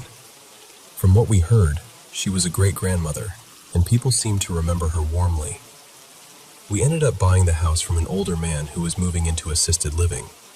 He was still healthy enough to drive himself to closing, and while we were waiting on paperwork, we sat and talked with him for a while. He was unusual. I'll call him Alan. He had this odd habit of laughing at moments that really didn't fit the conversation, like at things that weren't funny at all. Maybe it was nerves, maybe just his personality, but I'd be lying if I said it didn't unsettle me. He told us he'd lived there alone for more than 20 years. Never married, no kids. Just him in this big 3-bedroom house with a huge yard he never really used. Before closing, there had been an estate sale at the house. My daughter is learning piano, and there was this beautiful piano in the room that would eventually become hers, so I went by to see it. We bought it, and while I was there, I noticed people were coming in from all over, some from out of town, and they were practically scrambling to buy up Alan's old sound equipment. Not just a speaker or two either. I'm talking serious vintage gear, tall speakers, microphones, instruments, recording equipment. At closing, I mentioned how much interest there had been and asked if he'd worked in audio or music. He told me he'd been a computer scientist, and that sound was just a hobby. So I asked what he meant by that, and he casually said he liked doing jigsaw puzzles while listening to music. That answer just didn't match what I'd seen. You don't usually collect that kind of equipment just to do puzzles in the background. But I let it go. Some people don't like explaining themselves, and that's their business. What made everything feel even stranger was the condition of the house. He sold it to us below asking price, even though it was in excellent shape. But then there were these little odd details everywhere. There was a shed out back that he claimed he had never opened. A spotless oven that looked brand new, like it had never been cooked in. The original microwave and dishwasher from the 80s, which he also said he'd never used. And then there were these old zippered bank bags full of personal papers, family photos, and even death certificates that he just left behind. It felt like stepping into a life that had been quietly sealed up and abandoned in pieces. Then a few nights ago, something happened that I still can't make sense of. My 14-year-old daughter and I were standing in the hallway when we both saw my husband walk into our bedroom. I had a question for him, so I went after him, and my daughter followed right behind me. We both watched him go into the bathroom connected to our bedroom. I called out to him, but he didn't answer. So I stepped into the bathroom, and it was empty. Completely empty. I turned to my daughter and asked, "Did you see him go in there too?" And she immediately said, "Yes." That's the whole reason she came with me. We searched the house, confused and honestly a little shaken, and finally found my husband downstairs in the basement doing laundry. He had never gone into the bedroom at all, and that's not even all of it. I've also seen what looked like a person standing in the stairwell. Not a shadow, not a quick flicker, but a full figure. I looked away for a second, and when I looked back, it was gone. My daughter said she's experienced something similar too.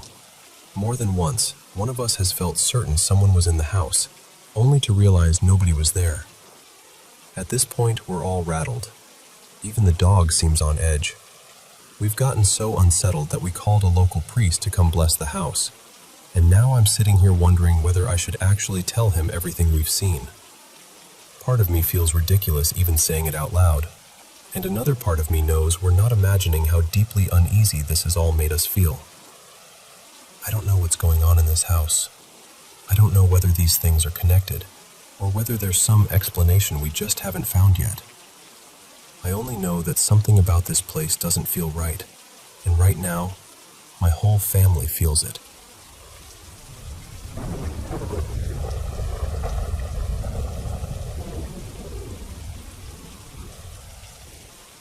Let me tell you something that's been sitting heavy on my mind. I grew up in South Asia, where people talk a lot about jinn, black magic, and things hidden just beyond what we can explain. Most of my life, I brushed it all aside. I always figured people were scared, grieving, unwell, or trying to make sense of something painful. Even when I heard stories inside my own family, I kept holding on to logic. I never really let myself believe. But something happened the other night, and I haven't felt settled since. It was close to 1 a.m. My internet had gone down, and I called my neighbor and friend Samir to ask if he could come over and help me out with his hotspot for a bit. He came by, sat near me while I was trying to fix things on my laptop, and then, without warning, he just went completely still. I don't mean quiet. I mean frozen. He was staring ahead, not blinking, not reacting, nothing. I said his name a few times. I even touched his shoulder and tried to shake him out of it, but it was like he wasn't really there anymore. Those couple of minutes felt stretched out and wrong in a way I can't properly explain. Then suddenly, he moved. He turned and looked straight at me, but something about him felt different. His face was calm, almost too calm, and his voice sounded lower than usual, steadier somehow. He said, "Come with me. We need to take something out." And the strange part is, I didn't feel panic. I should have, probably, but I didn't. I just felt this deep pull of curiosity, like I needed to see where this was going. So I followed him. He walked straight toward this old storage room behind his house. It's the kind of place everyone ignores. Dusty, half-broken, with a sagging roof made of wooden beams and packed mud. It smells stale in there, like damp earth and years of neglect. Nobody really uses it anymore. Samir didn't pause or look around like he was searching. He went directly to one corner and told me to hold my phone light there. Then he reached down and pulled out a small bundle wrapped in faded fabric. Inside was a folded paper charm, a tawiz. Before I could even process that, he went to another spot and pulled out a second one, then another, then one more. 4 in total. What shook me most was that he didn't hunt for them. He didn't guess. He knew exactly where each one had been hidden, like he'd been shown. After that, he came back with me, washed his hands and face, and then handed the tawiz to me. His expression was unreadable. He just said, "Get rid of these, burn them, and let the ashes go." He wouldn't touch them again. I tried right away. I grabbed a lighter, but it wouldn't work. I found another one, and that one lit, but the papers still refused to catch. They darkened a little at the edges, but they just would not burn properly. And that's the moment something cold settled in my chest. Up until then, I'd been trying to explain everything away. But standing there with those papers in my hand, I felt, for the first time, that I was dealing with something I didn't understand. In the end, I panicked and threw them out. Then Samir suddenly dropped into prostration on the floor. He stayed there quietly for a long time, completely silent, while I just stood there watching, too stunned to move. When he finally sat up, he looked normal again. Tired maybe, but normal. I asked him what had happened. No memory. None at all. And that's what's been bothering me ever since. I'm still someone who believes in reason. I still think most things have an explanation, even when we don't know it yet. But that night cracked something open in me. I can't dismiss it the way I used to. I saw what I saw. I felt what I felt. Maybe there's an answer for it. Maybe there isn't. All I know is that something real happened that night, and I haven't been able to think about the world in quite the same way since.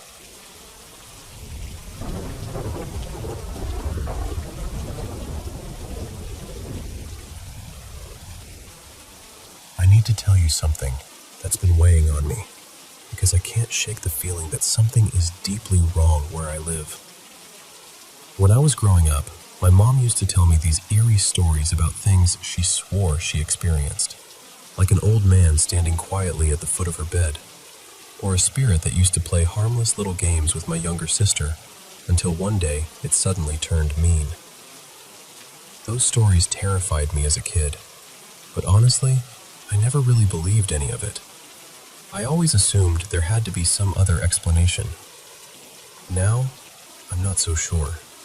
I'm 22, and about a year ago, I moved out of the tiny town I grew up in, one of those blink and you miss it places, and into a bigger town that still feels incredibly isolated. It's the kind of place with old streets, towering trees, and these beautiful, worn-down Victorian houses scattered everywhere.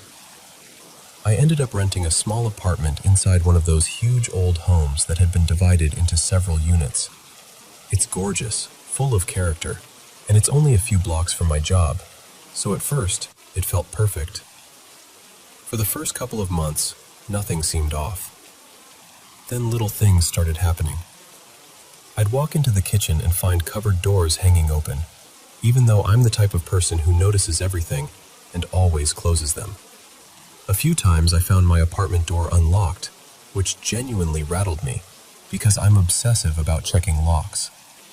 I don't forget things like that. One night, I was sitting in my room gaming, headphones on, no sound anywhere except what was in my ears, when both my cat and I reacted at the exact same moment to the sound of a doorknob turning. It was so clear, so deliberate, that I immediately got up and checked both the front door and the back door, thinking maybe someone was trying to get in. But neither one sounded right. Then I turned the knob on my bedroom door, and the second I heard it, I knew. That was the sound. My cat's fur literally puffed up. I laughed about it afterward when I told a friend, because that felt easier than admitting how unsettled I was. I even joked that if there really was something here, it seemed harmless, and that I just told it to leave me alone when it got too creepy. My mom used to say that when I was little, as if spirits could be reasoned with. But things didn't stay harmless. The only thing that happened directly to me that I still can't explain was one night when I was just about to fall asleep. I was in that half-dreaming state, almost gone, when I felt someone lean in close to my ear and whisper one word. Listen. It was a woman's voice. Soft, clear, right beside me. I froze. I didn't sleep much after that. Then this past week, 2 other things came to light, and together they've shaken me more than I want to admit. A while back, I had texted my landlady about something minor, and that was when I found out she'd been admitted to the hospital. I wished her well and assumed she'd recover. I didn't hear anything else after that. Then recently, her husband came by the property to talk with tenants because they were planning to repaint the outside of the building. We got to talking, and he mentioned her again. That's when he told me she had died. Suddenly. Horribly.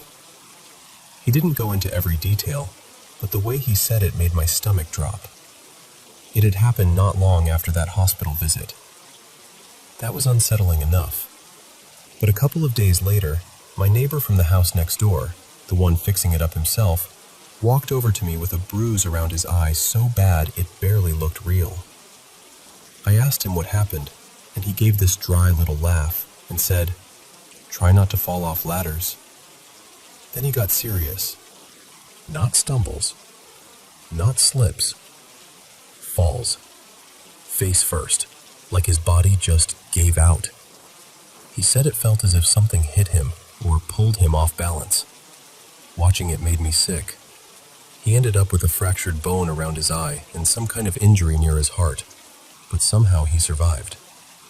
I haven't been able to stop thinking about any of this. I'm scared in a way I can't really joke away anymore.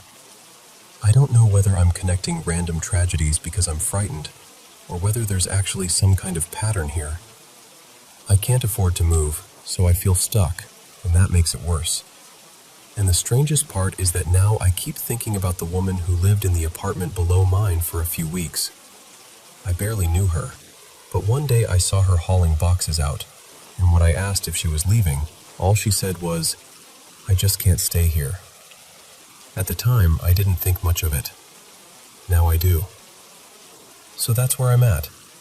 I live in this beautiful old house on Hawthorne Lane, and every day it feels a little less like a home and a little more like something is watching, waiting, or maybe trying to be noticed. I don't know whether this is grief, coincidence, old house paranoia, or something genuinely wrong. I just know I don't feel alone here anymore.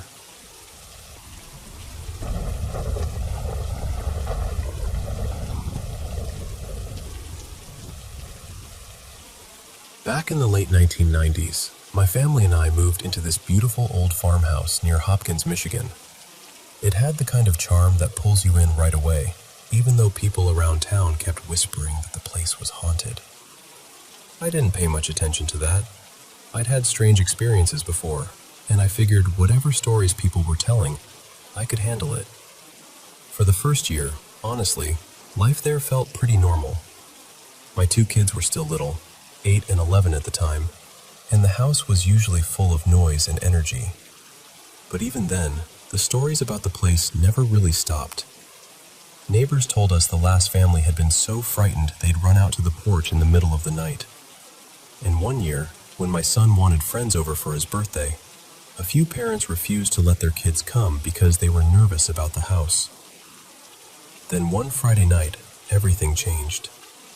It was around 10 o'clock, and I was on the phone with a friend, telling her about this weird thing that had happened earlier. A glass bottle had suddenly burst on top of the refrigerator for no reason I could explain. While I was talking, I heard this heavy thump upstairs. It sounded exactly like one of my kids had fallen out of bed. I hung up immediately and ran upstairs, completely panicked. But when I got there, both of them were asleep, tucked in tight, peaceful as could be. That stopped me cold. I just stood there for a second, trying to make sense of it. Then, as I started back down the stairs, I heard another sound. This one came from the basement. We had our wood furnace down there, so I knew I couldn't just ignore it.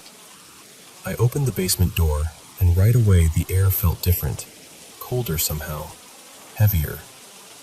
I reached toward the light switch, and just before I touched it, I saw something move.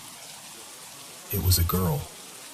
She was dressed in white, with long hair and this flowing gown, and she drifted past the bottom of the stairs so quickly, I almost questioned whether I'd really seen her. But I had. I know I had. I jumped back and slammed the door shut. My whole body was shaking. I remember standing there, trying to decide what to do, torn between fear and this feeling that I needed to go back down. I grabbed a knife from the kitchen, more for comfort than anything, and stood there with my phone in one hand and my heart pounding. When I opened the door again, it felt like the darkness itself was warning me not to come down. I flipped on the light, and there she was again, just at the far edge of it, almost out of sight. I forced myself down the steps. I called my husband at work, but it was too late and no one answered. Then I called a friend, and she told me to check the furnace. At first, everything looked normal, but then I noticed something strange. The thimble cover had been thrown several feet away from the chimney, and the heavy ash cleanout cover had somehow been shoved across the floor. It had left black streaks behind it. That was not something that could have happened on its own. When my husband got home close to midnight, he checked everything and couldn't immediately find the cause. But the next morning, he got up on the roof and found a major buildup of creosote in the chimney. We were dangerously close to a fire. If I hadn't gone down to that basement when I did, we might have lost the house, or worse. A couple of months later, I had a friend over with her kids, and I happened to overhear my son telling them something that made my blood run cold. He said a girl in white had come to see him twice. I can still remember the feeling that came over me when I heard that. It was fear, yes, but it was something else too. Gratitude. Because suddenly, all the pieces fit together. The spirit I had seen in the basement, the one that should have terrified me, hadn't been there to harm us. She was warning us. She was protecting us. That changed the way I thought about everything. We tend to assume that if something is unexplained, it must be dangerous. But that experience taught me something I've never forgotten. Not every spirit comes with darkness. Some, somehow, seem to come with mercy. And that night in that old farmhouse, I truly believe one of them was watching over us.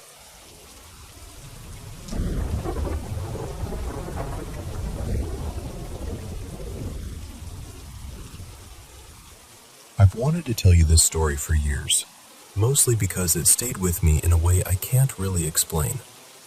Even now, thinking back on it gives me that same strange feeling I had as a kid, standing there, not fully understanding what was happening, but knowing it was something I'd never forget.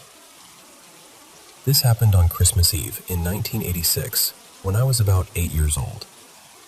That night, I was staying over at my cousin Mara's house. She was living with her mom and sisters at her grandmother's place across town from us, in a suburb near the San Francisco Bay Area. At that point, I was still an only child, so being in a house full of kids and adults already felt exciting and a little overwhelming. Her grandmother's house had a very particular feel to it.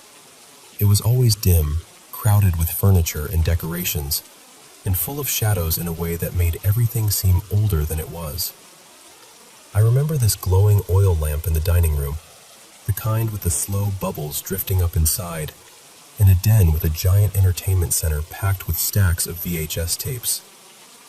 There was also this big aquarium glowing in the corner, and between the tank light and the TV, the whole room always had this quiet, eerie kind of warmth to it. My family usually did most of our Christmas celebrating on Christmas Eve, so we'd already opened presents earlier that night. I remember bringing some of my new action figures with me, fantasy characters and little vehicles, and Mara and I stayed up playing with them before bed. It felt like one of those perfect childhood holiday nights. There were probably 4 kids in the house altogether, and I think around 7 or 8 adults. Then, sometime in the middle of the night, everything changed. I woke up to Mara's grandmother screaming, not calling out, not startled for a second, but truly screaming for help in this panicked, desperate way that made everybody in the house jump up at once. Doors opened, people rushed down the hallway, and within seconds all the adults were crowding into the back bedroom. Mara and I followed and stopped in the doorway. We were small, and with all the adults packed in there, we couldn't really see much. The room was dark except for the hallway light spilling in. Her grandparents were sitting up in bed, facing toward us, and her grandmother was absolutely terrified. She kept crying and shaking and saying, "Oh my God," over and over again. The adults were all talking at once. Some were near the foot of the bed, some along the side, and everyone sounded confused, frightened, and loud in that way people get when they're trying to make sense of something impossible. I remember hearing them shout things like, "What is that?" and "Do you see that?" and "It's moving." Those words have never really left me. I kept trying to look past them, trying to see whatever they were seeing, but I couldn't. From where I stood, all I could make out was the dark wall beside the bed and the shapes of people blocking my view. I remember feeling frozen there, more confused than anything at first, and then scared because every adult in that room seemed genuinely shaken.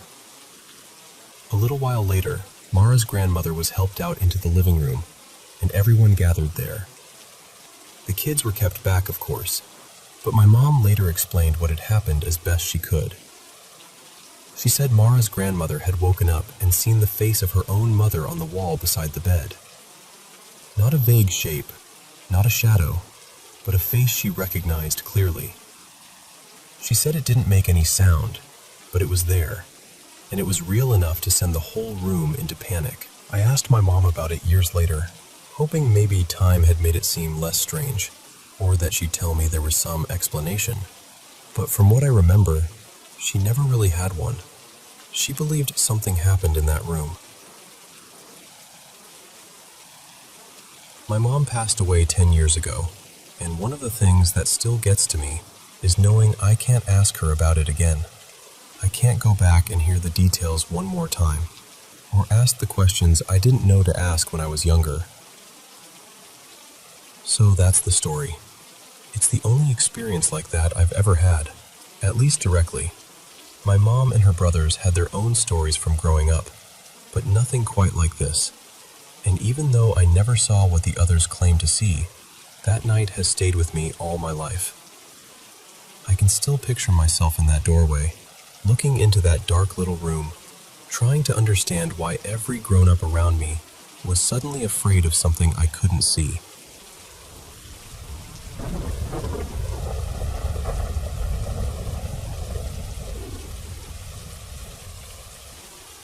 Let me tell you about something that happened to me back in late 2021. Because even now, I still can't fully explain it. I was home with my sisters and my little brother, who was about 5 at the time, and everything had felt normal at first. Then my phone suddenly died, even though it still had some battery left, and right after that, my charger quit working too. On its own, that wouldn't have meant much. Annoying, sure, but not scary. What scared me was the feeling that hit me next. Out of nowhere, I felt this awful wave of dread. My heart started pounding, I got nauseous, and I had this deep, unmistakable sense that something was wrong. Not in a dramatic way, just in that quiet, sickening way where your body seems to know something before your mind does. A few minutes later, my little brother asked me to wash some carrots for him, so I went into the kitchen. The sink faced this big front window, and while I was rinsing and cutting them, I happened to glance outside. That's when I saw a car pull into the spot right in front of our house. It looked like the same kind of car my stepdad drove, so at first I didn't think anything of it. But then I looked closer. There was a woman sitting in the driver's seat, and she looked exactly like my mom. I don't mean vaguely similar, I mean exact. Same face, same hair, same little birthmark, same sunglasses, same way of carrying herself. But there was something deeply wrong about it, because she didn't look like my mom as she was then. She looked like a younger version of her, like she'd stepped straight out of an old photo from her early 20s. The makeup, the clothes, even the hairstyle felt like they belonged to another time. And I knew my mom was supposed to be at work. She never wore makeup there, never dressed like that anymore, and none of it made sense. She just sat there with the engine running, looking straight at me through the window. Not at my brother, not around the yard, just at me. And she had this small smile on her face that didn't feel friendly at all. It felt wrong, cold, like she knew I could see that something wasn't right. She stayed there for what felt like forever, though it was probably only a couple of minutes. My little brother got excited and started calling out, "Mom!" He ran toward the front door like he wanted to go greet her. The moment he did that, she finally looked away, faced forward, and drove off like nothing had happened. Calmly, smoothly, no rush at all. And after the car pulled away, I noticed dark tire marks left on the street stretching down the block. I remember feeling sick immediately. I begged my sisters to call my mom. They'd been busy with homework and hadn't paid attention when I tried to get them to look outside, so only my brother and I had actually seen her, or seen it. When we finally got my mom on the phone, she told us she had never left work. And later, when she came home, she was in a completely different car, wearing her normal work clothes, no makeup, looking exactly like herself. People tried to explain it away. They said maybe it was a relative, maybe someone who just resembled her. Maybe my mom was somehow joking around. But none of that fit. Her family lived far away. Nobody looked that much like her.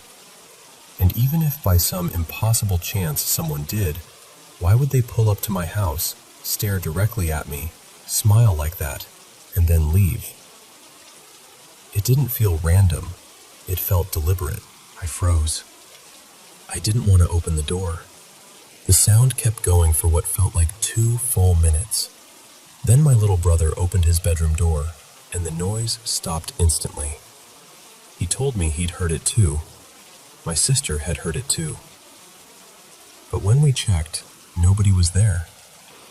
That's the part that stays with me. Not just seeing something strange, but that same warning feeling showing up first, like my body recognized something before I could. I've had people tell me I was tired, or imagining things, or just letting fear get to me. But I know what I felt. I was fully awake. It was the middle of the day when I saw that car. I don't drink, I don't do drugs, and I'm not someone who goes looking for creepy experiences. I'm actually a pretty grounded person. But I still think about that woman in the car, or whatever it was. Because if it wasn't my mother, then what was it? And why did it look at me like it knew exactly what it was doing?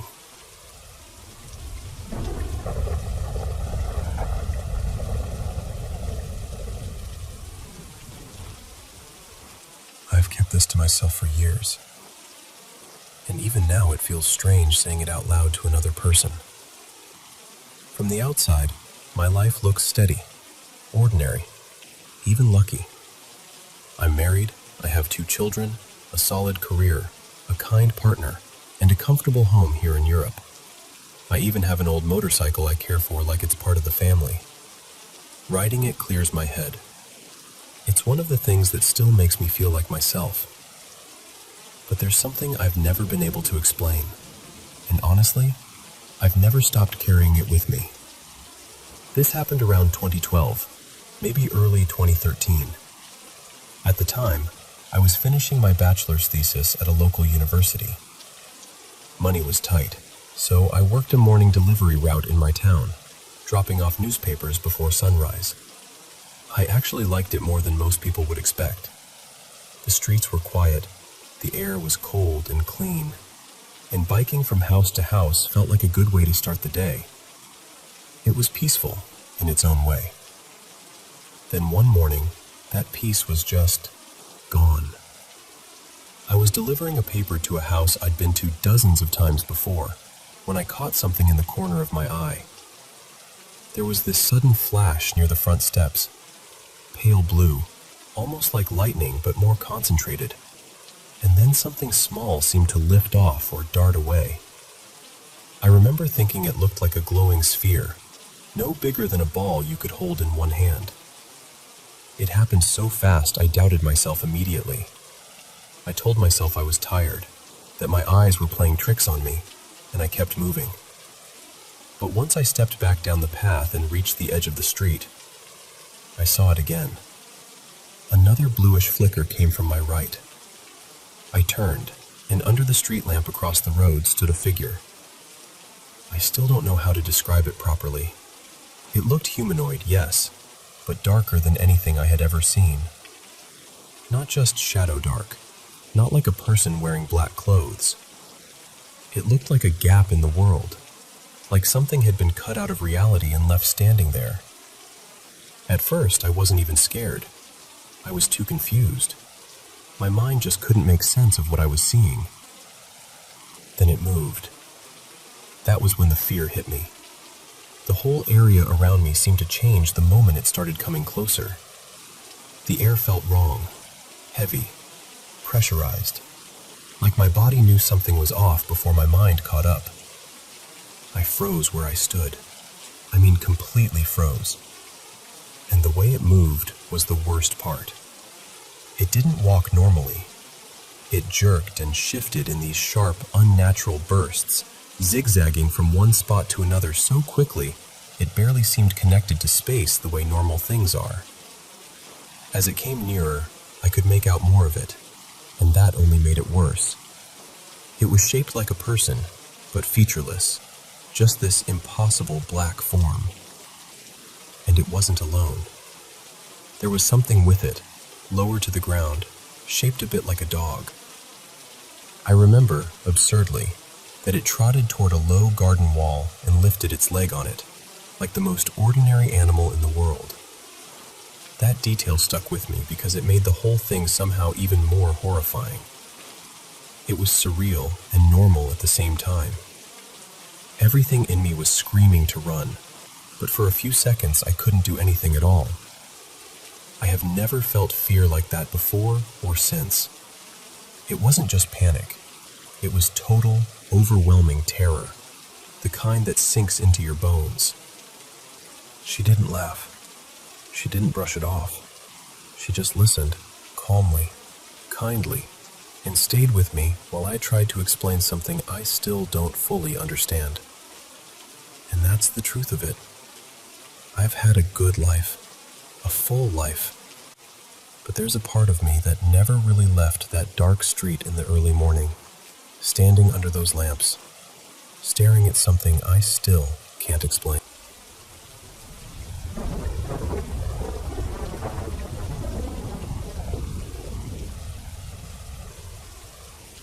I want to tell you about something that's been weighing on me, because the more I think about it, the harder it is to brush off.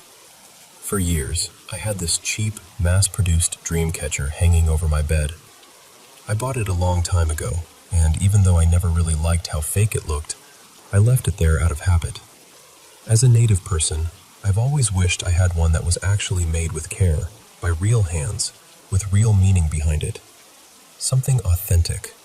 Something that carried the kind of protection it's meant to. A little while ago, I finally moved that old dream catcher to a different wall because I was tired of looking at it. Not long after that, I started having dreams that left me feeling uneasy. I couldn't hold on to the details when I woke up, but I always had that same heavy, unsettled feeling, like something was off. Then one night, things got worse. I was having what felt like an ordinary dream, and then I started hearing this faint static somewhere in the background. At first, it was easy to ignore, but it kept getting louder and louder until it swallowed everything else. I remember feeling irritated by it, even in the dream, and then, suddenly, it was like I was aware of my body in bed. I was flat on my back, completely stuck. I couldn't open my eyes, I couldn't move, and the static was so loud it felt unbearable. And with that came this awful wave of fear, just pure dread. I had this intense feeling that someone was hovering over me, leaning in close. You know that feeling people describe in sleep paralysis stories, where there's a presence right above them? It felt exactly like that. When I finally managed to force my eyes open, I woke up again. But this time, I was on my stomach. That part still bothers me. The reason this scares me so much is because it doesn't feel like an isolated thing. Something strange happened years ago too, back when I was in middle school. My best friend Mariah was over at the house. We were in the playroom, and I was sitting in my sensory swing while she pushed me.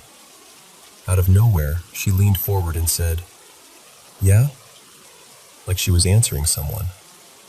When I asked her what she was doing, she told me she thought she heard my mom call her name. But my mom wasn't home. No one was. Then, more recently, Mariah and I were on FaceTime, and she paused and asked if my mom had just said my name. I was home alone that time too. And it's not only been us. My stepdad has said that something has jolted him awake before, like he was physically shoved. For as long as I can remember, I've also heard light footsteps or pattering upstairs when the house was empty. I used to blame it on the dog, but even after the dog moved out to live with my dad, the sounds kept happening. It became one of those things I stopped reacting to because it happened so often. But now I keep wondering if I ignored something I shouldn't have. When I lay it all out, it goes like this. First, the pattering sounds. Then my friend hearing my mom's voice. Then I moved the dream catcher. After that, my stepdad got shoved awake. Then the FaceTime thing happened. What makes all of this even stranger is that this house isn't old at all. It's a newer house in a quiet, gated neighborhood, and my family had it built. As far as I know, there's no history here that would explain any of this. No tragedies, no stories, nothing like that. I just know that lately, it feels harder to explain away.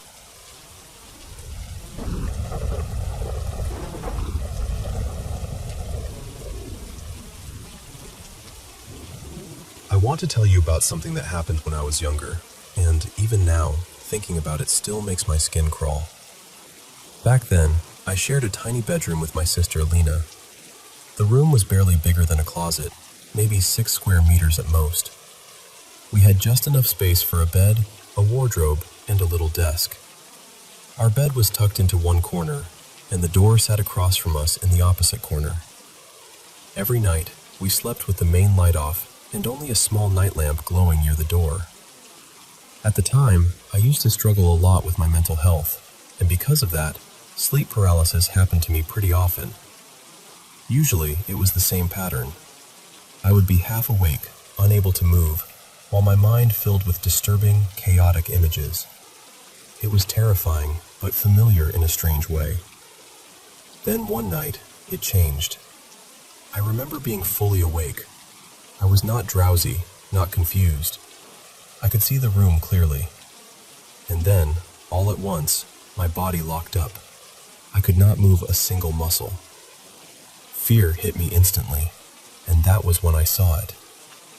There was a figure standing out in the dark hallway beyond my bedroom door. It looked human, but not fully solid, more like a shifting mass of shadow. Its eyes glowed a deep, unnatural red. I just lay there, frozen, staring at it while it stared back. It felt endless.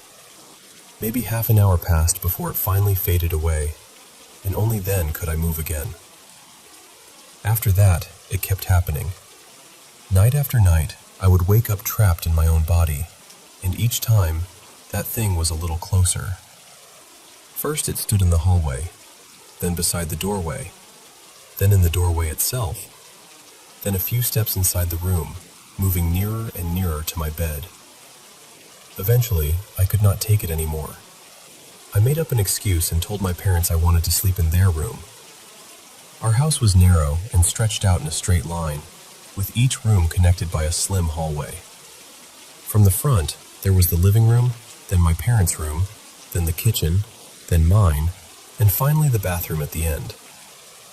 That night, I lay on the outer edge of my parents' bed, only a short reach from the door, with my back turned toward it. Sometime in the night, I heard the sound of the metal door opening. From the corner of my eye, I saw a figure leaning into the room. I felt it looking at me. For a moment, I honestly thought someone had broken into the house. I kept perfectly still and pretended to be asleep. I do not know how long it stood there, but eventually, it pulled back and closed the door again. Then I heard footsteps moving away, but not toward the living room. They were heading in the direction of my bedroom. Once everything went quiet, I slipped out of bed and checked the front of the house. The door was still locked. Nothing looked disturbed.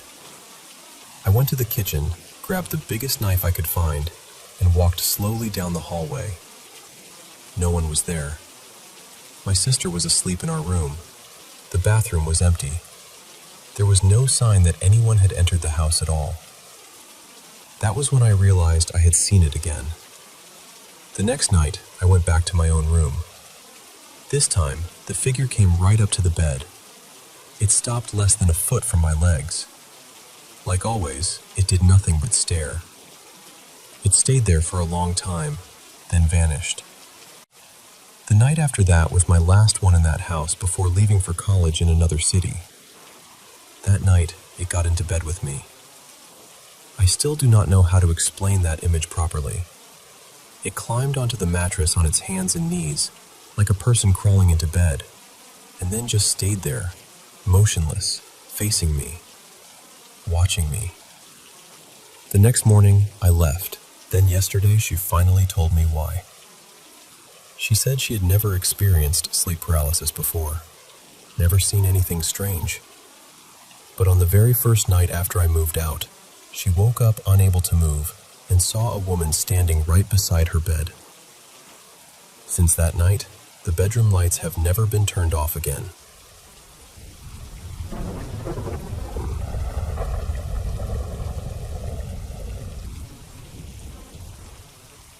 I want to tell you about a place I worked years ago, because, even now, I still think about it more than I'd like to. For almost 3 years, I worked for a forestry office that operated out of an old farmhouse in a rural area near the state line.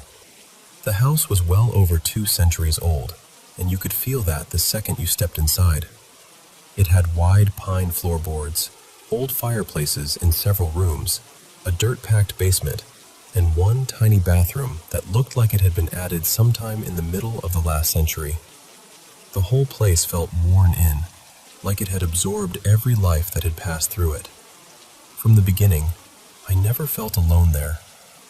That feeling would start the moment I came in each morning. It was like the house noticed you. Sometimes there were strange smells drifting through the rooms for no reason at all. Once in a while, it was something soft and almost comforting, like citrus or rose perfume. Other times it was sour and rotten, even when there was no trash, no spoiled food, nothing that could explain it.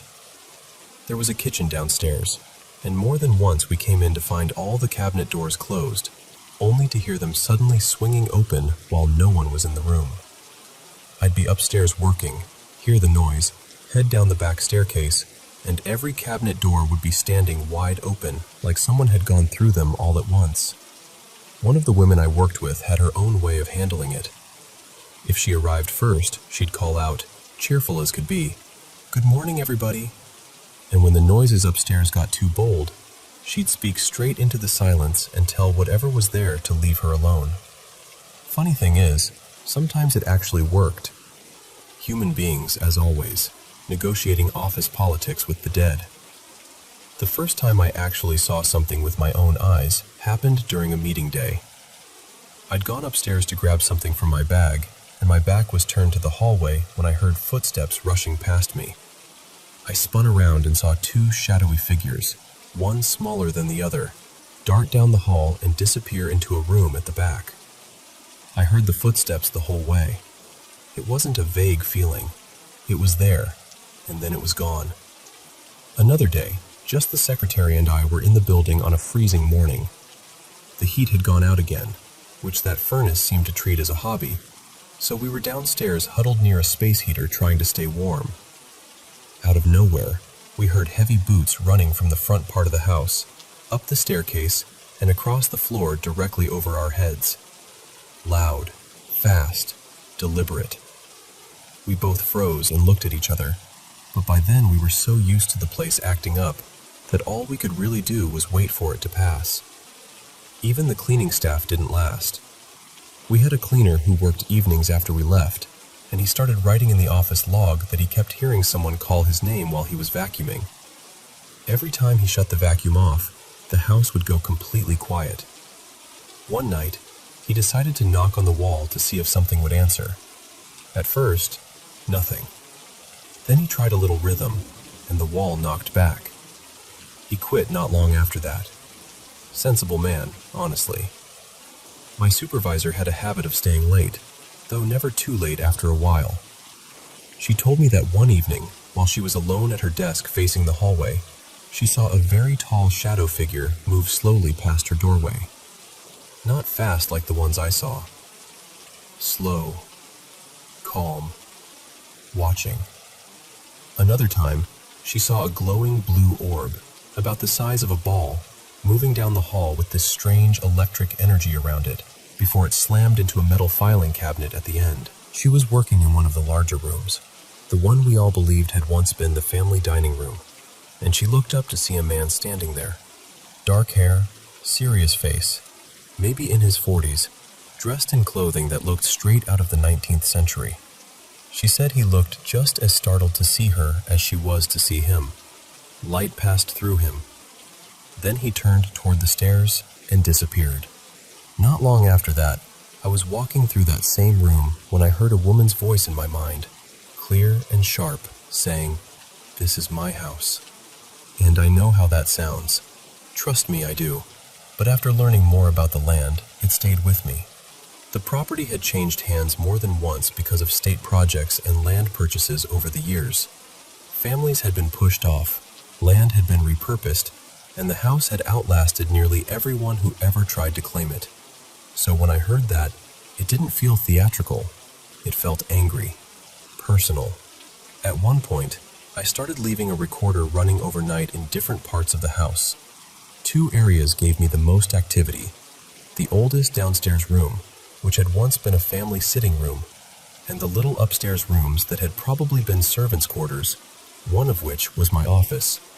When I listened back to the recordings from the downstairs room, I sometimes heard faint piano music, clear enough to recognize, soft and distant, but unmistakably there, classical pieces. That same room would also fill, for no reason, with the scent of fresh pine. But not everything on those recordings was gentle. There was also a rough male voice I could never quite make out, and more than once, I heard what sounded like children crying. The words were never fully clear, but it often sounded like one of them was calling for their mother. That part stayed with me more than anything else. You can brush off a lot of strange things, but hearing sorrow like that settles somewhere deep. I ended up doing research at the local records office, going through old deeds, wills, property transfers, handwritten documents from generations back. I traced the families who had lived there, and eventually found a living relative connected to one of them, an elderly woman who had visited the house often as a child in the 1930s. I invited her to see it again, and she came. She remembered the house beautifully. I asked her where the family used to put their Christmas tree, and she pointed to the same old room where I'd recorded the piano music. Then I carefully asked whether one of her relatives, an unmarried uncle who had lived there years ago, had played piano. She smiled and said he had, and that he played wonderfully. That didn't explain everything, not even close, but it explained enough to make the hair rise on the back of my neck. Things kept happening after that. Contractors complained that tools vanished and turned up in places they never would have left them. Visitors had experiences of their own. One woman used the bathroom and swore the closet door in front of her started shaking violently, with the knob rattling like something on the other side was trying to get out. She came out terrified. A lot of it felt mischievous more than cruel. Not all of it, but much of it. Like the house was full of people who didn't appreciate being ignored. A few years later, funding was cut, and I left for another job. Not long after that, the office itself was shut down, and the farmhouse was left empty. It's still there, though. Every now and then, when I'm out riding the trails or passing near the canal, I catch sight of it again. And every single time, I look at those windows and get the same feeling I used to get when I worked there. Like something inside still remembers me.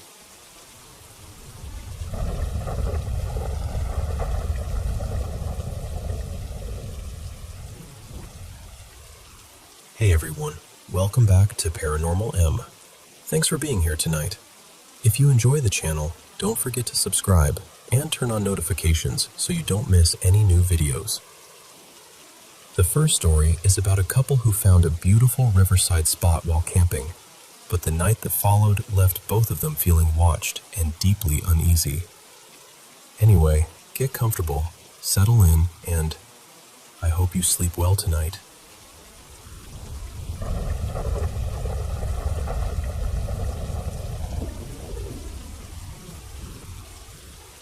You know, a couple of years ago, my partner and I decided, almost on a whim, to go camping over Easter weekend. The weather had turned strangely beautiful for that time of year. Warm, bright, the kind of day that makes staying indoors feel like a mistake. So we packed up our gear, loaded the dogs into the car, and just started driving toward a national park in the mountains. We did not have a real plan, which is very human of us. Just a direction and the hope we would find a place before dark. The drive itself was stunning. We followed this narrow dirt road beside a cold little river for what felt like forever. On one side, there was this steep rock face, and on the other, the river dropped into a valley. We kept going and going, but there was nowhere to stop.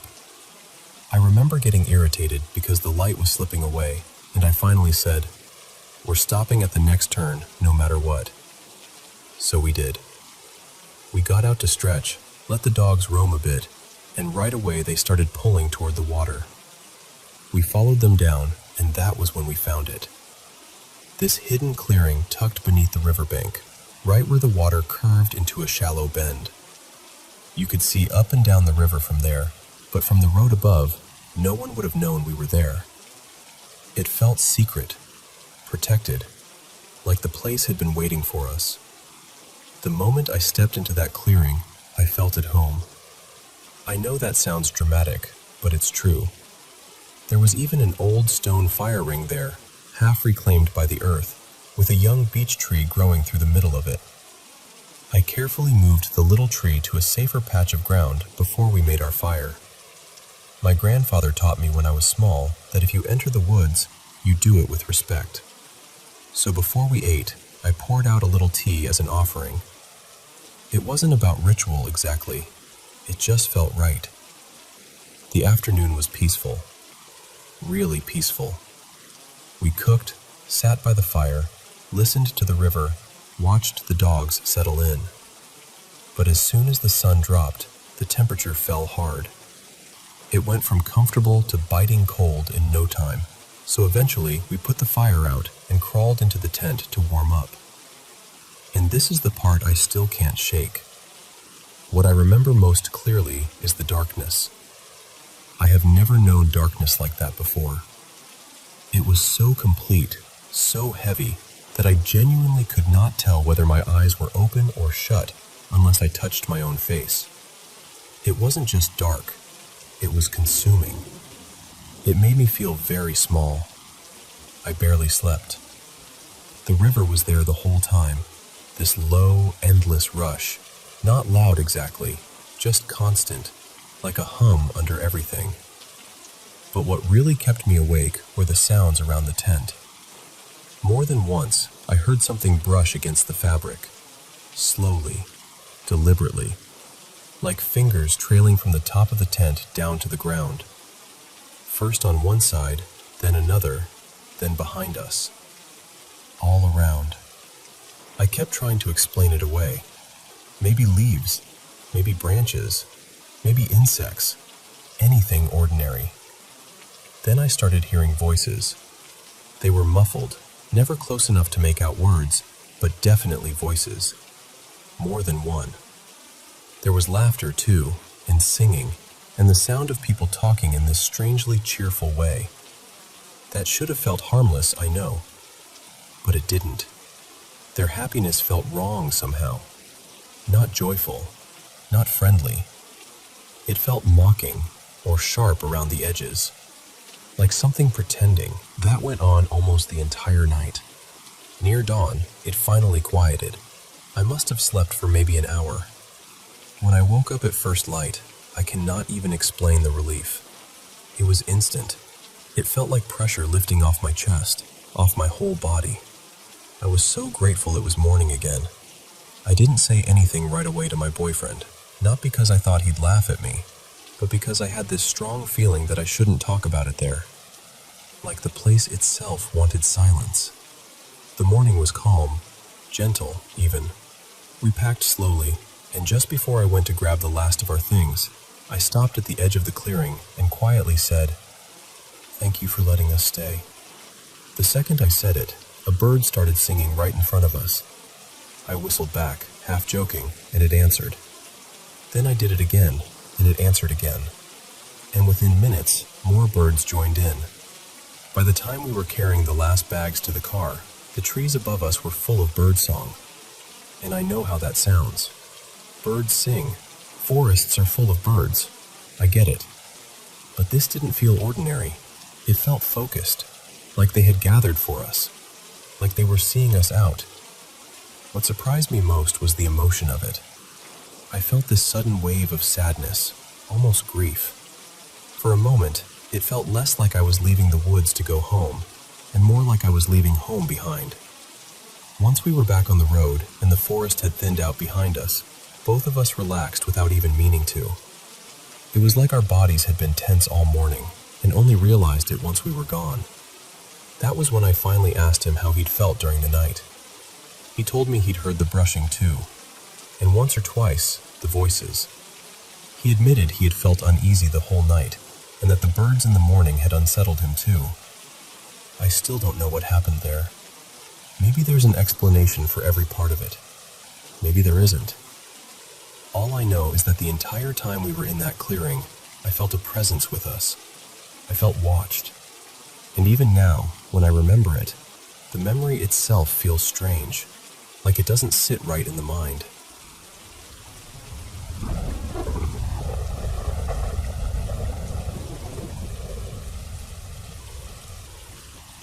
I've only told this story to one or two people, because even now it sounds strange when I say it out loud. This happened about 8 years ago, up near the northern edge of Michigan's Lower Peninsula, not far from the Pigeon River country. I was out there trying to find my dad's old hunting camp. It was way back in the woods, the kind of place you could only reach by following dirt roads and half-forgotten logging trails. It was getting close to sunset when I finally pulled over. I had no signal, no GPS, nothing useful, so I was relying on this worn paper map I'd brought with me. The forest up there is beautiful, but it can feel heavy too.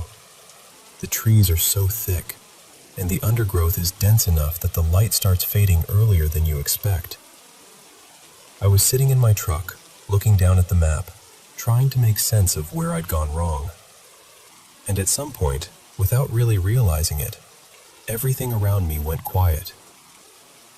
The birds stopped. The little rustling sounds in the brush stopped too. It was one of those silences that doesn't register right away, but once it does, it feels wrong.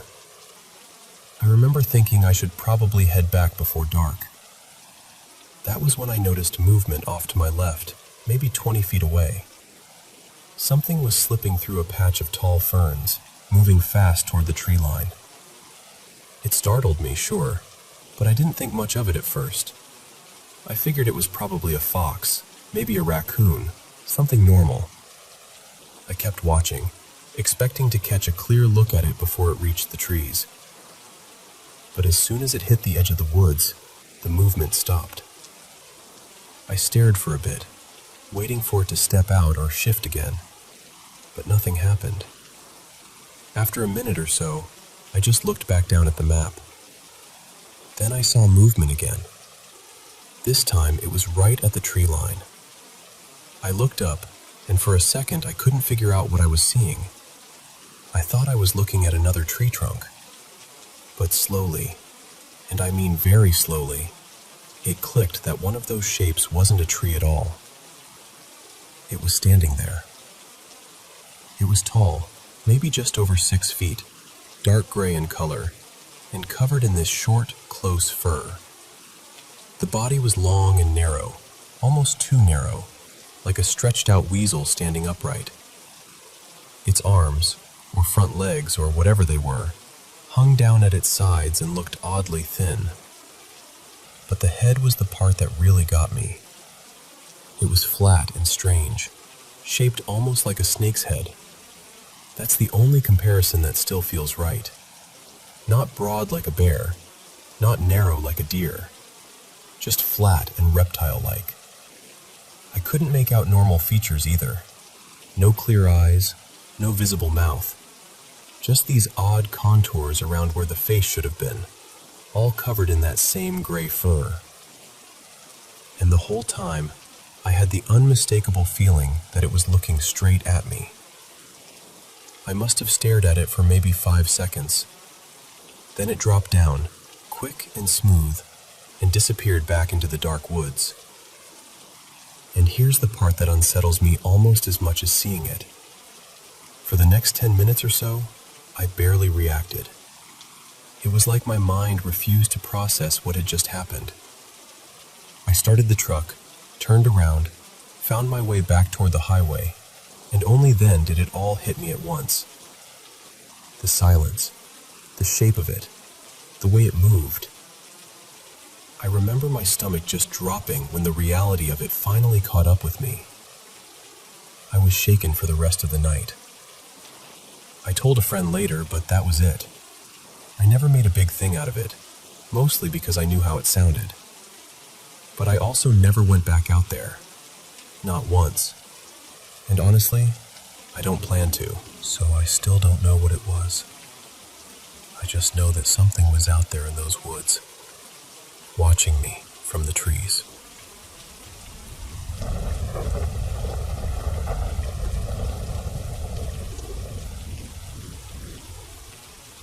Before I get into what happened, I want to give you a little context so this makes sense. I've been practicing astral projection, or out-of-body experiences, for a little over 2 decades now, around 22 years. It's been such a big part of my life that I've learned to recognize certain energies almost instantly when I'm outside my body. One morning, I started drifting out the way I normally do, and right away, I felt that something was off. Before I could even fully see where I was, I could sense that I wasn't alone. That's one thing about being out of body, at least in my experience. You can feel the energy of a person or an entity before you ever lay eyes on them. And what I felt in that moment was heavy, unsettling, and honestly, a little sinister. When my surroundings came into focus, I saw several beings standing around me. They looked a lot like what most people would call the classic alien type. Large, dark, slanted eyes, narrow bodies, angular heads. And I'll be honest with you, they were deeply unnerving to look at. There was something cold about them, something that didn't feel natural. These beings didn't just appear once. They showed up again and again over a long stretch of time. And when I say aliens, I'm really just using that word to describe entities that resemble what people commonly report. What stood out most wasn't just how they looked, but the effect they had on me. They carried this strange, almost synthetic energy, and whenever they came close, it would leave me feeling frozen, like I'd been pinned in place. At times, it even felt like they were pulling me out of my body without my consent, even when I had no intention of leaving. I've had so many encounters with them that I could never fit all of it into one story. Over the years, I've come across different kinds of beings during my experiences, different groups, different presences. But the ones I'm talking about here were a particular group that resembled the Greys, except their skin had this pale amber-orange tone. Out of all the beings I've encountered, these were the ones I saw most often. Their energy felt denser, heavier, almost lower in frequency than some of the others I'd met. Not every encounter I've had has been frightening. Some have actually been beautiful, insightful, even life-changing. But this group felt very different from that. The main thing I've come to understand is that these entities seem to operate in the astral realm. They can be encountered in those dimensions, and sometimes it even feels like they seek people out there, especially people who regularly practice astral projection. I've often wondered whether some so-called alien abduction stories may actually be experiences happening out of body rather than in the physical world. That doesn't make them any less real. It just means they may be unfolding on a different layer of reality. At the same time, I do believe some abductions are physical. I think both kinds of experiences can exist. I talked in much more detail about this recently on my podcast, The Astral Threshold, where I shared several of these encounters, including one especially intense experience where communication happened, and these beings revealed some fascinating things about why they interact with me, and maybe with humans more broadly. That conversation stayed with me for a long time.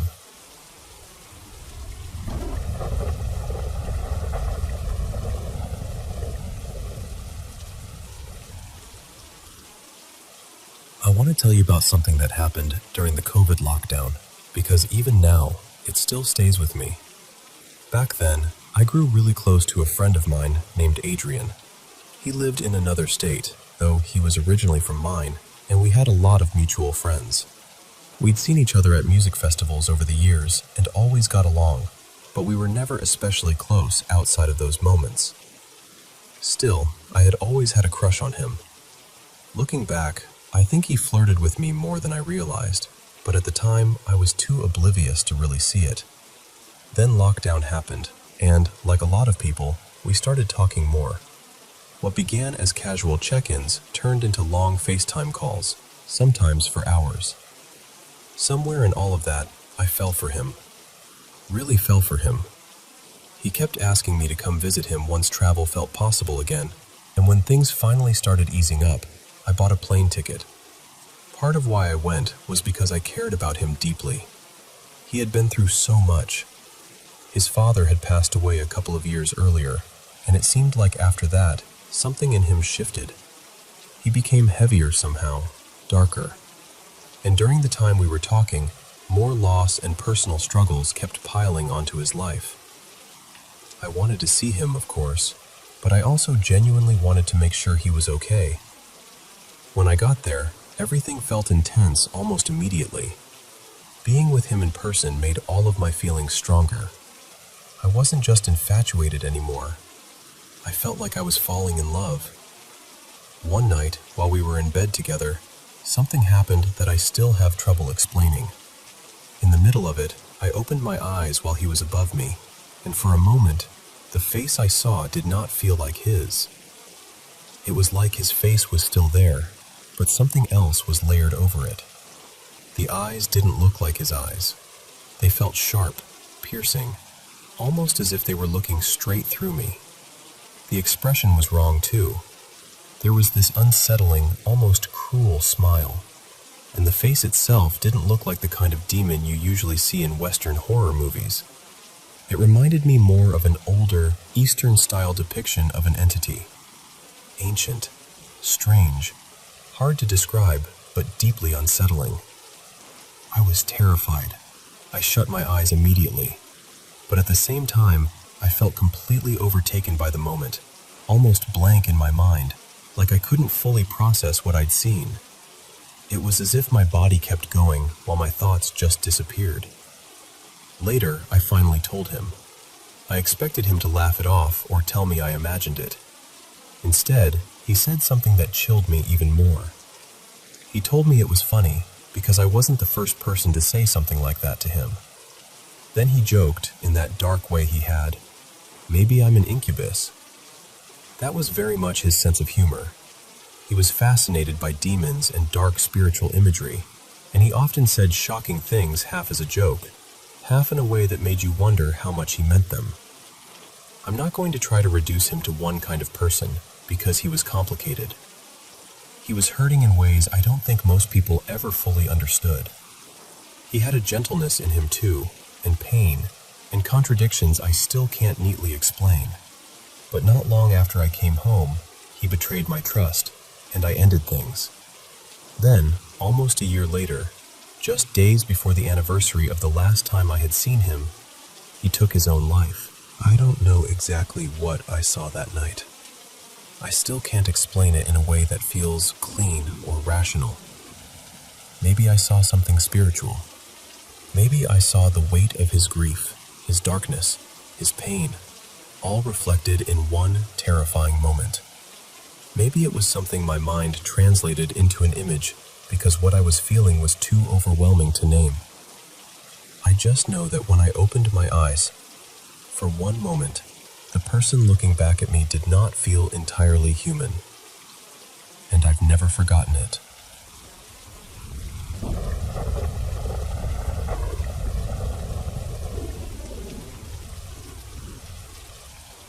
It's been quite a while since this last happened, but the other day I was stretched out on the couch, half watching a video, when I caught something from the corner of my eye. It was this quick, soft white flash, maybe about 4 or 5 inches across. Not a sharp beam, more like a diffused patch of light. It slid a few inches along the wall, and then it was gone. What made it feel so strange is that it happened on the same wall where, a few years back, I'd seen 2 long, bright streaks of white light appear for just a moment and then vanish. That wall runs along the front side of the house, where the bedrooms are. There aren't any windows on that side, and we usually keep all the doors closed. Now, the back of the house is almost the opposite. It's mostly open living space, with the kitchen, dining area, and living room all lined with big windows. The curtains stay closed most of the time, but there's a bay window back there, so a little bit of light can still sneak in around the edges. What's odd is that there's really not much behind our house that should cause something like this. The neighborhood was built on old, flat field land, and from the back, you can barely see anything except one 2-story house off in the distance. Even that lines up more with a section where we don't really get direct light. We've been here about 6 years now, which is why this keeps nagging at me. If it were just some normal reflection, you'd think we'd see it all the time, not once in a blue moon.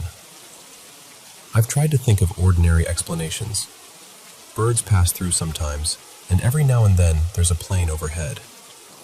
Back when we first moved in, I remember sitting in one of the bedrooms and watching a small spot of light slowly move across the upper part of the wall before disappearing. Something outside had to have been shifting at just the right pace to make that happen. But even then, it didn't really make sense because that room has blackout curtains, and there shouldn't have been light coming through from above like that.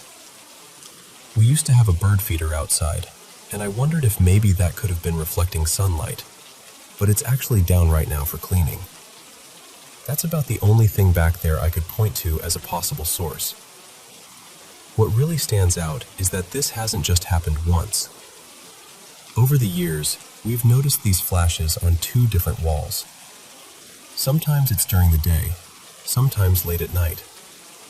It's always incredibly brief, and it's either a bright white streak or a soft patch of diffused light. I honestly don't know what to make of it. Maybe there's a simple explanation I'm missing, but after seeing it happen in such different ways over the years, I can't help being curious.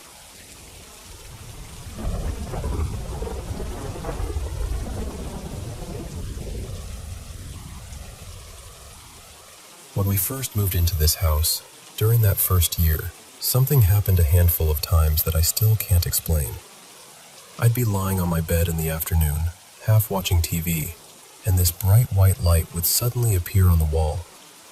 Not just a little glow slipping through the curtains either. I had blackout curtains up, and the room was dim. But these lights were different. They'd show up as little round or slightly square shapes, maybe a few inches across, then drift slowly along the wall above the TV for a foot or two, before vanishing near the bedroom door. The first time I saw it, I actually went outside to investigate because it made no sense. I stood in the backyard, trying to figure out where it could possibly be coming from. There's a 2-story house behind ours, but the angle didn't line up at all. No trees, no glass structures, nothing that should have been reflecting light into that room. Just open sky. We do live not too far from a small airport, so I considered planes, and there's also a military base nearby, so helicopters aren't unusual. But every time I noticed the light, there was no sound to go with it. No plane overhead, no helicopter, nothing. Then one afternoon, I was in the living room scrolling on my tablet when I looked up and saw 2 bright streaks of light on the wall. They were long and narrow, one on either side of a piece of wall decor. Each one was maybe 2 feet long and only a couple of inches wide. They stayed there for a second, sharp and white, and then disappeared. I checked the windows immediately because that wall gets the strongest sunlight in the house, but the curtains were shut. And even if they hadn't been, the shape of the light made no sense. These weren't soft, natural patches of sunlight. They were too defined, too deliberate looking. I'd mostly put it out of my mind after that. You know how something strange can happen a few times, and eventually life just carries on. But then it happened again a few nights ago, and this time my husband, Daniel, saw it too. We were sitting in the living room watching a video when this triangle of white light appeared on the wall beside the TV, between it and the clock. It looked like a right triangle, maybe 4 inches tall and 5 inches across. Just suddenly there. Bright, crisp, unmistakable. And then it was gone. I didn't even say anything at first because I was still processing it. Then I turned to Daniel and asked, "Did you see that?" He just looked at me, completely stunned, and said yes. He honestly looked a little shaken, and I don't blame him. It was fully dark outside, and the lamps were on like normal. This wasn't sunlight. It wasn't headlights. It wasn't a reflection that made any obvious sense. Our curtains have those big metal grommets, and we have cats, so they do sometimes paw them open a bit. I'm used to the patterns that creates. That kind of light is soft, faded around the edges, and you can usually trace where it's coming from. This was nothing like that. These lights are bright white, with pretty clean edges, and they don't look like beams shining in from somewhere. They just appear on the wall, move sometimes, and disappear. At this point, I'm also not even sure where a story like this belongs. Paranormal? Glitchy house mystery? Weird light phenomenon? Human beings really do love sorting the unexplainable into neat little categories, as if that helps. But honestly, I just know it happened, and I can't explain it.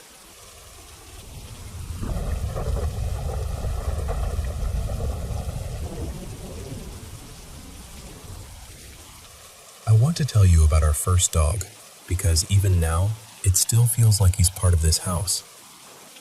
My wife and I brought him home when we were still early in our relationship, just figuring life out together. He was a big Rottweiler named Ronan, and from the time he was little, he attached himself to us in this fierce, all-consuming way, especially to my wife. He was stubborn, moody, suspicious of basically everyone, and honestly, kind of a jerk to anybody outside our little circle. That was on us more than him. We got him during those isolated years when it was easy to stay home, easy to keep to ourselves, and we didn't do enough to get him comfortable with the world. But with us, he was pure devotion, completely loyal. The kind of dog who made you feel safe the second he laid down near the door. I used to tell my wife, half joking and half serious, that if anyone ever tried coming through our house at night, they'd regret making it past the hallway. Then we lost him. He was only 2. It was one of those ordinary evenings, the kind you never think twice about until it becomes the before and after of your life. We took him on the same short walk we'd done 100 times before, and somehow, from heat and bad luck and heartbreak, he just didn't make it back. It was sudden and unreal. My wife was shattered. I was too. The whole house changed overnight. It felt wrong without the sound of him moving around, without that heavy presence that had become part of our lives. Not long after, we brought home another Rottweiler puppy. His name is Rudy, and he is just about the opposite of Ronan in every way. He's still protective, sure, but he's sweet, social, goofy, and convinced that every stranger is a potential best friend. We were determined not to repeat the same mistakes, so we got him out into the world early. New people, new places, new sounds, all of it.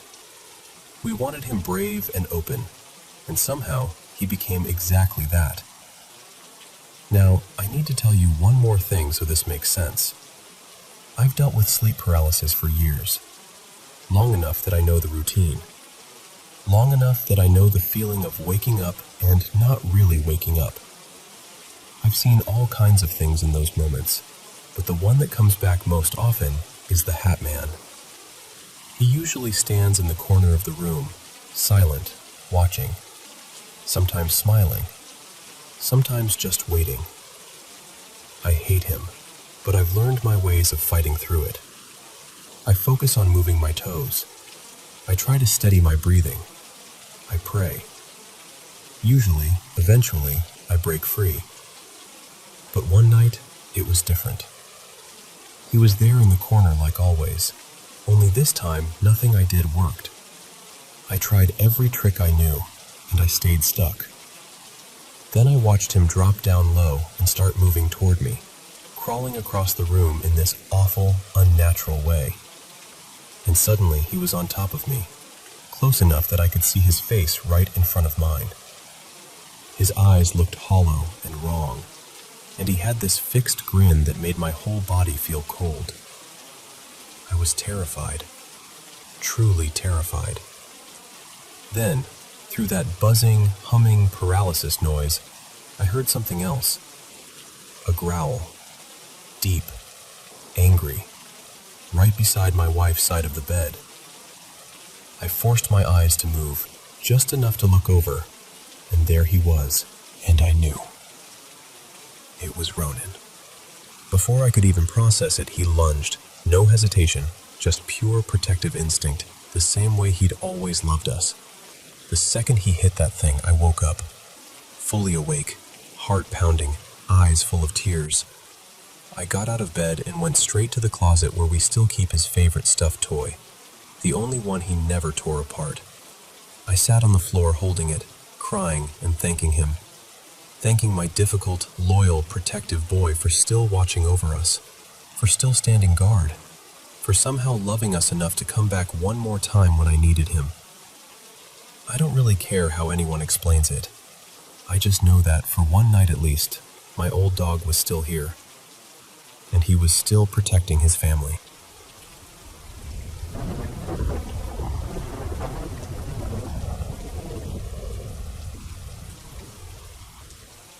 I still remember this so clearly. It was the summer of 2000, the night before my senior portraits, and honestly, it remains one of the strangest and most terrifying things I have ever lived through. I've always had these strong gut feelings about things. I used to tell myself it was just because I noticed details other people missed, nothing more than that. But this was different. That night, my mom was out of town helping care for my great aunt, who was very sick. My dad and my younger brother had spent the whole day working outside, and their allergies were awful, so they had both taken medicine and were completely knocked out. The house was quiet, and I was alone with this awful feeling building in my chest. It was around 10 that night when I called my mom. I almost didn't because it felt dramatic, but I couldn't shake it. When she answered, I told her, "Mom, I can't go to sleep. If I go to sleep right now, I'm not going to wake up." She asked me what I meant, and I tried to explain, but I couldn't really make sense of it myself. All I knew was this: if I fell asleep in my bed that night, I was going to die. That was the feeling, plain and simple. She thought I was overwhelmed, and to be fair, life had been heavy. My mom had been gone a lot because of family illness, and I was still carrying the mess of a breakup from months before. So she tried to calm me down and told me not to sleep in my room. She said, "Just lie down on the couch and get some rest there." So I did. I took my pillow and blanket and made a little bed for myself on the sofa. For a while, I felt a little better. Then maybe an hour later, I started feeling silly, like maybe I had overreacted. So I picked up my pillow and went back to my bedroom. I had barely drifted off when I woke up to this horrible sound. At first, it sounded like rushing water, and then, almost immediately, I heard the windows give way. Then I saw it. Smoke, flames, orange light everywhere.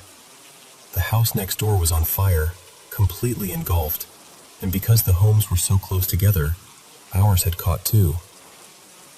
Everything after that happened fast. I got everyone out of the house. I called for help. Firefighters and police came. At one point, I even had to ask an officer to help move my car because the heat had affected it so badly I couldn't get it out myself. And here's the part that still chills me. The only part of our house that actually caught fire was my bedroom. Later, my dad called my mom to tell her what had happened. She was hysterical and told him to put me on the phone immediately. The first thing she said was, "How did you know?" And I didn't. I still can't explain it. All I knew was that I had this overwhelming certainty that if I went into a deep sleep in that room that night, I would never wake up. My bed was right beside the windows, and after the fire, part of the ceiling had collapsed onto what was left of it. To this day, my mom says that was one of the eeriest phone calls she has ever gotten from me. And honestly, I understand why. I can't explain what warned me. I just know something did. We all made it out safely, and in the end, the damage was repaired. But I have never forgotten that feeling, and I have never ignored my instincts since.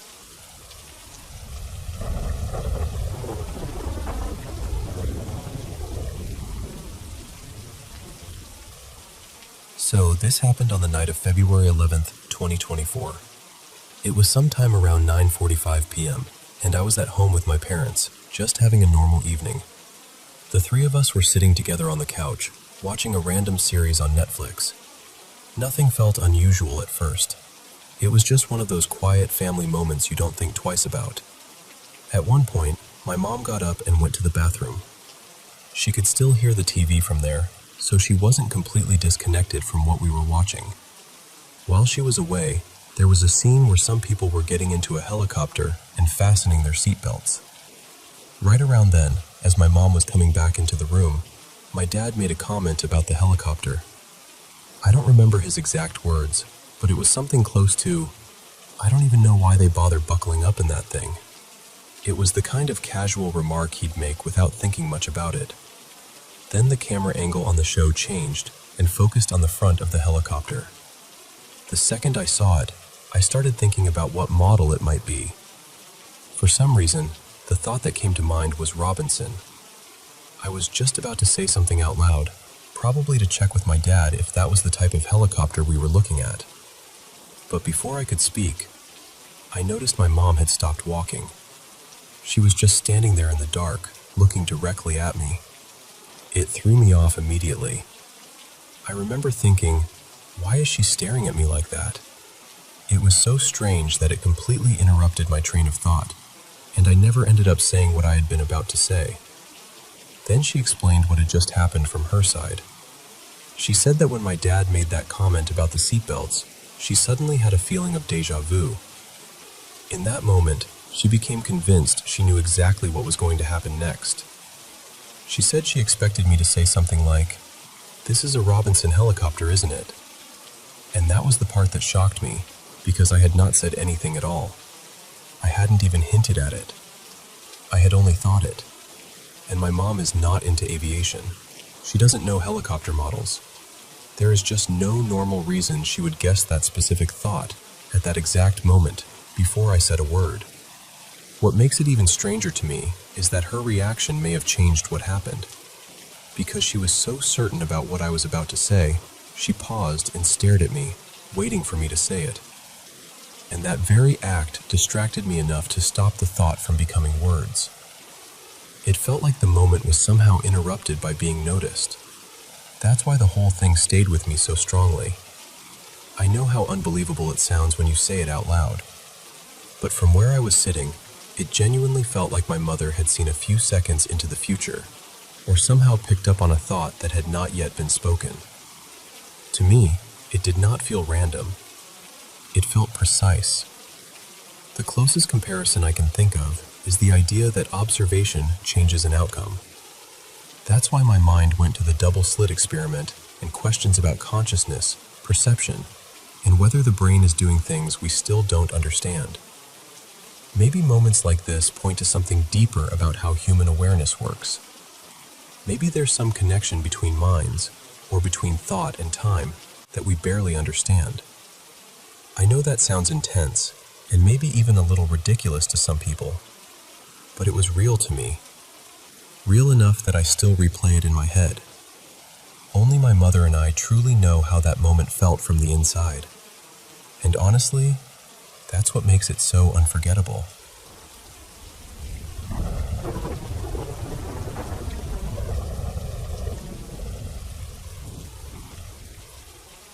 I want to tell you about something that happened a few nights ago, because honestly, I still can't make sense of it.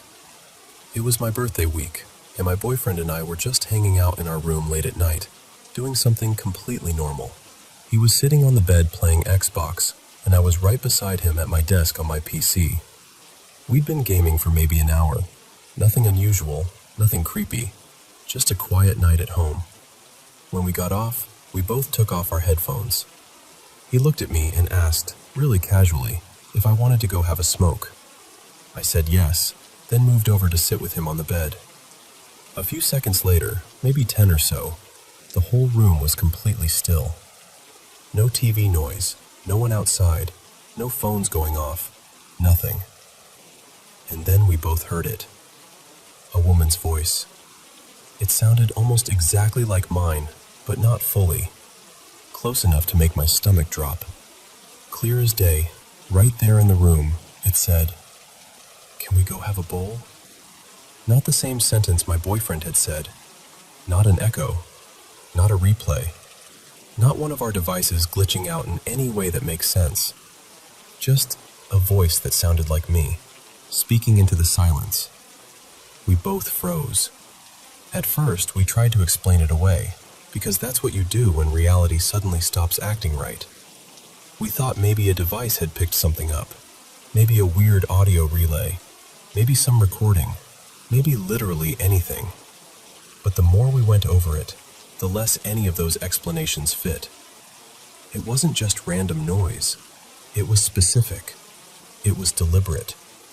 And it was wrong in a way I can't really describe unless you felt it yourself. The weirdest part is that the sentence it said was something I easily could have said in that exact moment, in that exact tone. That's what keeps getting to me. It felt like hearing a version of myself from half a step to the side. Like somewhere else, in some other split of reality, I was the one who said it first, and somehow we heard that version instead.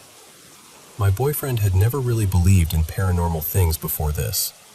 Parallel timelines, spirits, glitches, any of it. But after that night, both of us were shaken to the core. And because it happened on my birthday, my mind went somewhere even more personal. I lost my best friend a few years ago, and I've spent so much time wishing for a sign from her, asking for anything at all. So part of me wondered if it could have been her. But another part of me felt something much darker than comfort. Not loving, not peaceful, just wrong. We got chills immediately and left the house. We ended up at my parents' place because neither of us wanted to stay there after that.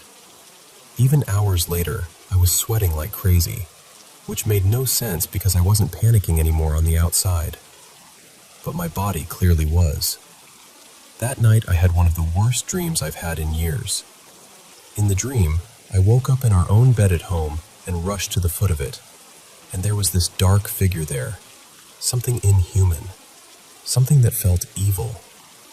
Then I jolted awake at my parents' house, drenched in sweat, shaking so hard I could barely breathe. My boyfriend was asleep beside me, and I couldn't even wake him up properly for a minute.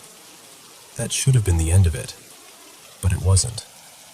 2 days later, we had to fly out to visit my family across the country. I kept trying to calm myself down, telling myself whatever happened stayed in that house, that distance would help, that I was safe, and he was staring directly at me. Not scanning the room, not glancing around, looking into me. I looked away and I could still feel it. The woman too. It felt like both of them were locked onto me in a way that made my skin crawl. Then it got even stranger. My boyfriend saw the older woman, but he said he never saw the man. That part messed me up maybe more than the voice did. Because how do you notice one person standing right there, but not the other when he's the one radiating this overwhelming, frightening presence? That was the moment I started asking myself whether I was losing my grip on reality, or whether something was actually following me. The next night, I was out at dinner with my family. I got up to go to the restroom, and I already felt uneasy being alone.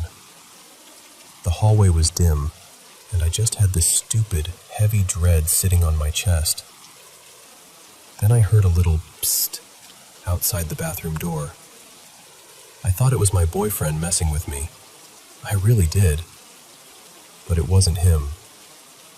Since moving into our house a few months ago, I've also felt drained in a way I can't fully explain. My energy has been low, my moods have been all over the place, and I felt more vulnerable than usual. Maybe that means nothing. Maybe it means something. I honestly don't know anymore. What I do know is this. We were sober when the voice happened. We never even ended up smoking that night because we were too freaked out. We've checked the practical things too. Carbon monoxide detectors, the house itself, all of it. I wanted a logical answer. I still want one, but I don't have one. So that's what happened. I'm telling you exactly how it felt because I don't want to flatten it into some neat little story. It didn't feel neat. It felt intimate and frightening and deeply confusing. Like something brushed against our reality for 10 seconds and then disappeared again, leaving us to sit there and wonder what we heard. I still don't know whether it was a glitch, a spirit, a mimic, grief, fear, or something else entirely. I just know that both of us heard a voice that wasn't supposed to be there, and neither of us has felt quite the same since.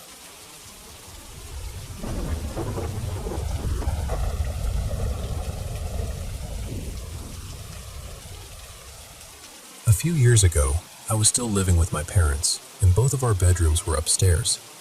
My dad was on an overnight shift that night, so it was just my mom and me in the house. We spent part of the evening together like we usually did, talking and hanging out for a while, and then we headed off to our rooms for the night. Now, the way my bed was set up back then, my feet pointed toward the bedroom door, so whenever I slept, I was facing it. Sometime in the middle of the night, probably a little after 2 a.m., I woke up suddenly with this intense feeling that someone was standing near me, just watching me from the side. I turned my head, and there she was, my mom, standing right beside my bed. I could see her so clearly. She had on this pale nightgown with tiny blue flowers on it, one she wore all the time, and she was just standing there in total silence. At first, I gave this nervous little laugh because she had honestly scared me half to death. I remember blurting out something like, "Mom, seriously, what are you doing? You scared me." You have to understand, my mom and I have always been really close. We joke around a lot, and late-night chats or random snack runs weren't unusual for us.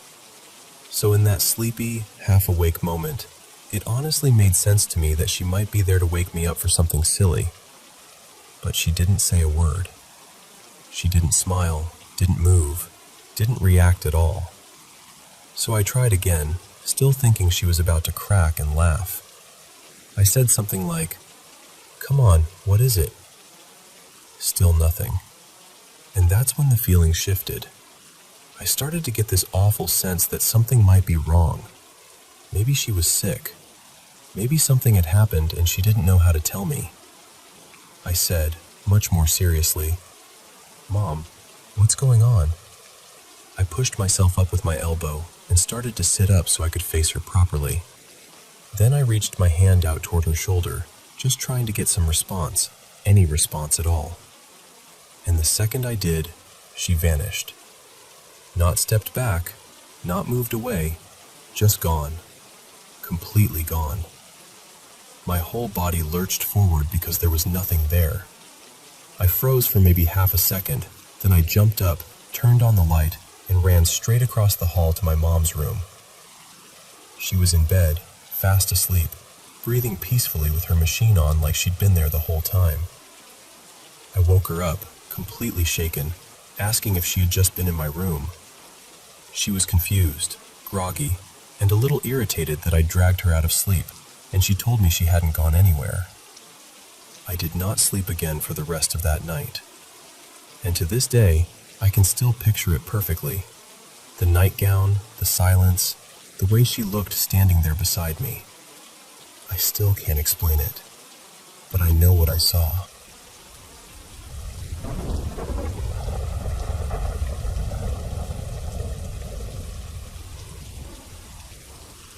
You know, I still can't pin down exactly when this happened. Maybe 2 or 3 winters ago. I don't remember the month, only the cold. That kind of cold that gets into your bones and makes the whole world feel empty. I grew up in a little coastal town, and our house sat way out on the edge of it, almost swallowed up by trees. The nearest neighbor was far enough away that, at night, it felt like we were the only people left in the world. Behind the house, there was this narrow walking trail that wound through the woods and opened out into these wide, frost-covered fields. I used to walk my dog there every evening. His name was Polaris. He was a huge white German shepherd, absolutely massive, the kind of dog that made strangers stop and stare. I'm a pretty big guy myself, but when he stood up, he could nearly put his paws on my shoulders. With him around, I never really felt nervous out there, even after dark. One night, though, something changed. It started off like any other walk.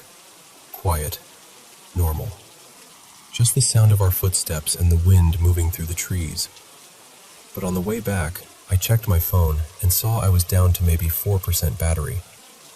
It was completely dark by then, the kind of dark where your eyes never really adjust. If it hadn't been for the glow from Polaris's collar, I wouldn't have been able to see him at all. So I switched on my flashlight, knowing full well the battery probably wouldn't survive the rest of the walk. Still, I knew the trail well enough, and home was only about 15 minutes away, so I didn't panic.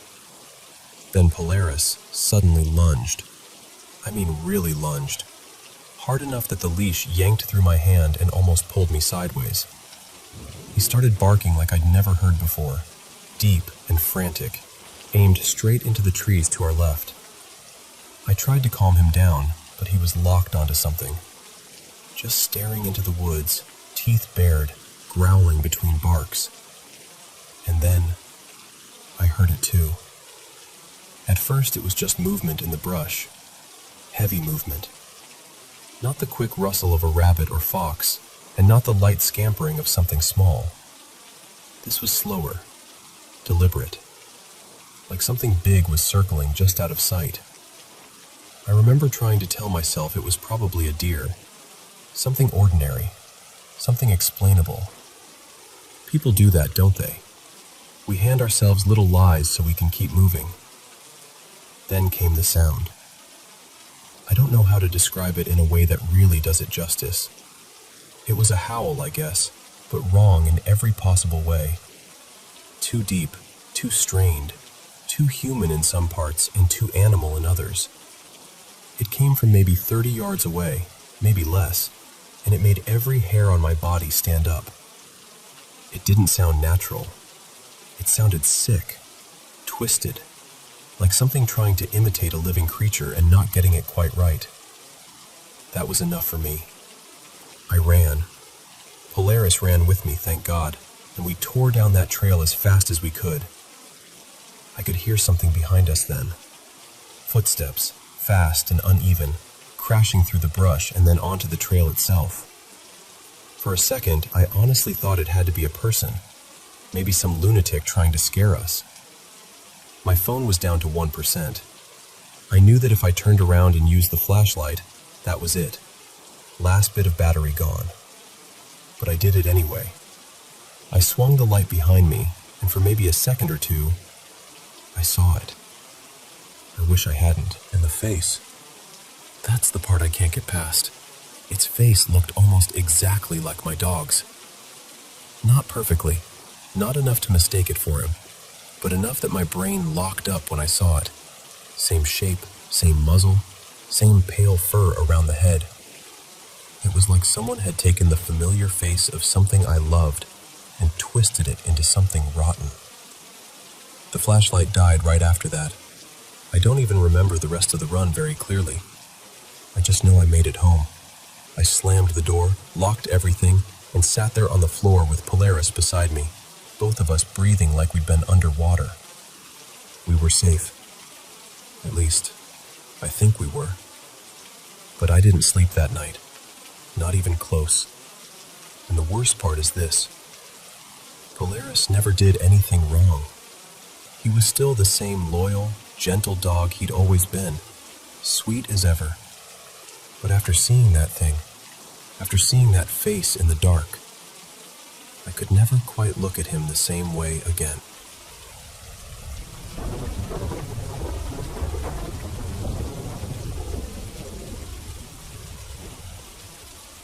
I want to tell you about something that happened to me when I was about 12 years old, and honestly, I still don't have an explanation for it. One morning before school, I got up like normal and walked down the hall to the bathroom to brush my teeth. I was standing there, looking into the mirror, when suddenly, everything around me seemed to disappear. I didn't collapse or faint exactly. My body just locked up, completely still, like fear had taken hold of me. What I saw instead was space. Endless, dark space filled with stars. And there I was, somehow floating in it, looking straight ahead at this house in the distance. It looked almost too ordinary, which somehow made it stranger. A pale house with a dark front door in the center, windows on either side, and neat little shrubs out front. It was just sitting there, suspended in the middle of nothing. I started moving toward it, slowly at first, then faster, like I was being pulled in. The closer I got, the more terrified I felt, even though I didn't understand why. And when I finally reached the front door, it opened. There was a woman standing there. She had dark hair, an older face, and something about her was deeply wrong. I still can't describe it properly. She didn't look like anyone I knew. She looked almost human, but not fully. Like a face that had all the right pieces, but put together in a way that made every instinct in me panic. The second I saw her, she screamed, and just like that, I was back in the bathroom, staring at myself in the mirror. I was still frozen, completely terrified. It felt like the kind of fear that clings to you after a nightmare, when your body hasn't caught up to the fact that you're awake. It probably only lasted a few seconds, maybe a minute at most, but it felt much longer. The strange part is, it didn't stop there. The next morning, it happened again. Same bathroom, same feeling, same stars, same house, same door, same woman. After that, it kept happening on and off for a few weeks. Some days were normal, and then without warning, it would come back. Always exactly the same. When people ask me what the woman looked like, I still struggle to explain it. The closest I can come is that she looked uncanny. Not monstrous, not ghostly in the usual way, just off. Like something pretending to be human, but missing some invisible piece that makes a face feel safe or familiar. That was the worst part. The fear was immediate and overwhelming, every single time. It felt almost like stepping out of the world for a moment. My eyes were open, and I was still standing up, but I wasn't seeing the room around me anymore. I was somewhere else. I told my parents, but they didn't know what to make of it. At the time, I was younger and probably couldn't explain it very well. They thought maybe I was half asleep, still caught between dreaming and waking. So we waited to see if it would pass. For a little while, it seemed like it had. Then one Sunday afternoon, it happened again. Except this time, I was fully awake, in the middle of the day. My dad was watching football in the living room, and I was behind the couch putting some things away. Suddenly, there it was again. The freezing, the fear, the space, the house, the woman. When it ended, I just broke down crying. I went straight to my dad, and he could tell something was wrong. I told him it had happened again. That was the moment it really scared me, because it wasn't just happening first thing in the morning anymore. I wasn't sleepy. I wasn't alone. I was home, with my family, in a place where I should have felt safe. My parents took me to the doctor, and he listened, but he didn't really have answers either. He told us to wait and see if it stopped. After that appointment, it barely happened again for a long time. Part of me even wondered if finally telling someone everything had somehow loosened its grip on me. Then, about a year later, when I was 14, we moved overseas for my dad's work. The last time it ever happened was on the first morning in our new house. And then it was gone. I'm 27 now, and I still think about it. I still don't know what it was. A vision? Some kind of sleep-related episode? Something neurological? Something my mind created under stress? I honestly can't say. I just know it felt real while it was happening, and the fear was unlike anything I've felt before or since. So that's my story. I still don't have answers, but I've never forgotten a second of it.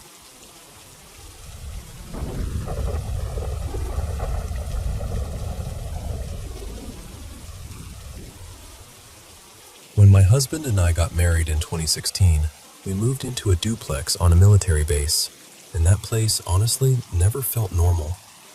I still think about it sometimes because there were so many things that happened there, and even now I cannot really put them in perfect order. It all kind of lives in my memory as these separate moments that made the whole house feel wrong. One of the first things I remember happened at the back of the house. We had this screened-in porch with French doors leading out to it, and then another screen door that opened into the yard. One night, the screen door was latched, the back door was locked, and I heard this knocking sound on the glass. At first, I told myself I was imagining it because my dog did not react. But then it happened again, and this time, she definitely heard it. She jumped off the couch, went straight to the door, and just started growling. Her fur was standing up, and she kept staring at the glass like someone was right there. But there was nothing. Absolutely nothing. She stayed like that for what felt like 10 minutes while the knocking kept happening. I finally called my neighbor and asked him to quietly go around back to see if somebody was messing with us, but he found no one out there. A couple of weeks later, we had some friends over, just hanging out in the kitchen. From there, you could see the same back door and part of the living room window facing the yard. One of our friends, Nate, suddenly said, "There's someone at your back window." We all turned to look, and there was nobody there. Then, almost right on cue, we heard another knock on the glass door. Nate took off outside immediately, certain he had seen someone, but once again, there was no one there. When he came back inside, he looked completely shaken.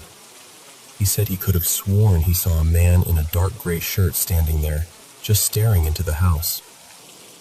Then there was the night we threw a party. We had maybe 20 people over, and the dining room was the main place everyone gathered because it was big enough for games and a folding table. A bunch of the neighbors from the connected units were there too, which is why what happened next freaked everybody out. We heard this knocking start on the shared wall in the living room, and it kept going, almost traveling along the wall until it reached the dining room where we all were. At first I laughed because I was sure the neighbors were trying to scare us. But the look on their faces told me they were not joking. They were just as unnerved as the rest of us. Eventually, they went back to check their side of the duplex, and nobody was in there. The place was still locked up. Another time, I was lying on my bed on my stomach, texting, with my back to the bedroom door. I heard footsteps coming up the stairs, and I assumed it was my husband coming home, so I did not think much of it. I just kept looking at my phone. Then I saw a shadow move across the wall in front of me, like somebody had stepped into the doorway behind me. I sat up, already smiling, ready to turn around and say hi. And there was no one there. Nobody. I left that room so fast and spent the rest of the afternoon downstairs trying to calm myself down. And then there were the stairs. I cannot even fully explain why, but I hated them. Almost every single time I walked down them, I would get this cold rush down my spine that made me pull my shoulders tight and brace myself. I always felt like something was right behind me, just close enough to make me panic. I remember thinking more than once that one day I was going to be pushed down those stairs. Nothing ever did happen, but the fear never left. It was just always there, waiting for me every time I had to go up or down. That duplex gave me some of the strangest, heaviest feelings I have ever had in a home. Even now, years later, I can still picture those rooms and feel that tension all over again. Some places just do not feel empty, even when they are.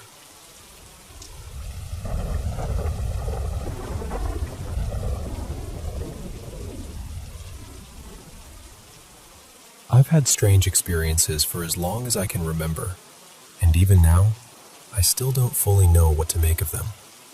Some of it could probably be explained away as childhood imagination. I know that. But not all of it.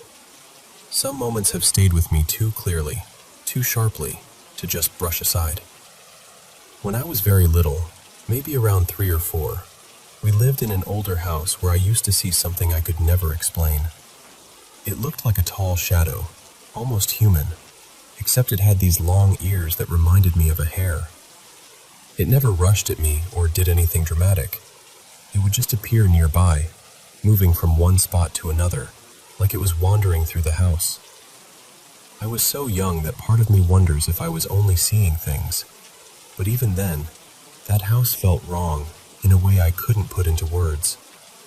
It always carried this heavy feeling, like someone was quietly watching from just out of sight. It didn't feel violent or hateful, just deeply unsettling. After we moved away, everything seemed to stop for a while.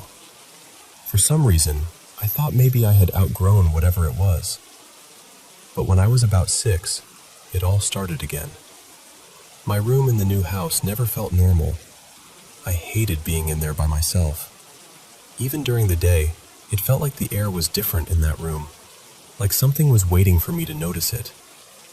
Whenever I was alone, I'd get this awful sense that something was about to happen. sleeping there was hard for years. I would lie awake with that same feeling of being watched, just hoping the night would pass quietly. And a lot of the time, it didn't. I'd hear sounds I couldn't explain. Little knocks, shifting noises, things tipping over for no clear reason. Sometimes objects would disappear and then show up again later in places I knew I hadn't left them. My door would slowly open on its own. Every now and then, I'd even feel what seemed like a soft touch, almost like something brushing against my arm or shoulder. None of it was dramatic enough to prove anything, but it was enough to make me dread being alone. One of the first moments that really terrified me involved a small stuffed wolf I had when I was around that age. One night it was lying on the floor across the room. I remember glancing away for just a second, and when I looked back, it had moved a little closer. Then it happened again. Every time I turned away, even briefly, it seemed nearer than before. It sounds ridiculous when I say it out loud, but I know what I saw.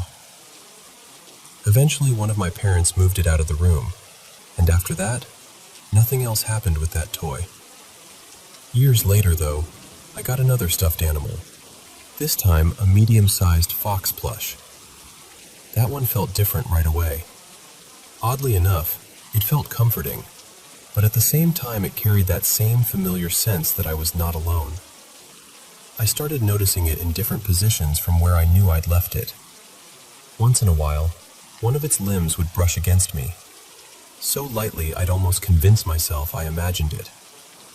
And there were times when even its expression seemed a little different, though I know how impossible that sounds. Neither toy was electronic. There were no batteries, no mechanisms, nothing that should have made them move. And I never got the sense that they were trying to hurt me. That's part of what made it all so confusing. It felt eerie, yes, but not purely malicious. Just strange. Too strange. What makes me question myself less is how my cats react. Whenever they come into my room, they'll fix their eyes on one corner or one empty stretch of space and just stare. Not casually either, but intensely, like they're tracking something I can't see. Sometimes they'll step forward slowly, watching whatever it is. But they never stay in the room long. After a few minutes, they always want out. There have been other moments in this house too, things that didn't happen only to me. My mother once insisted that the insides of a few pieces of furniture had somehow been taken out or shifted around, even though no one had done it. My brother said he saw something back in the old house, and later claimed he'd caught sight of something here too. Mostly just quick glimpses, movement around a doorway, the feeling that someone had just disappeared around a corner. I still don't know what to believe. Maybe some of it really is my mind trying to make sense of ordinary things. I've considered that more times than I can count. But when I put all of it together, the years of it, the feelings, the movement, the sounds, the way other people and even animals seem to react, it becomes harder and harder to dismiss. I'm not saying I know for sure that it's paranormal. I just know that something has followed me through too many years of my life to feel completely unreal. And whatever it is, it has never fully left.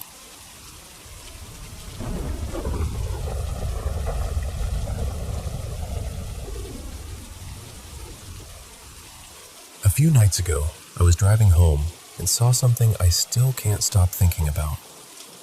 It was that in-between time in the evening, just after sunset. The streetlights had come on, but it wasn't fully dark yet. You know that kind of light where you can still make out colors and details clearly, but everything already feels a little quieter, a little heavier. That was the kind of evening it was. I was taking my usual way home, nothing out of the ordinary. I had already been in the car for over an hour, and I was maybe 15 minutes from home when I got off my exit and turned onto the next road. As I was driving, I noticed what I first thought was just a man walking along the side of the street. At first, it didn't seem strange, just someone walking. But the closer I got, the stronger this awful feeling became. It hit me so suddenly and so clearly. I felt, without a word being spoken, that he wanted me to stop.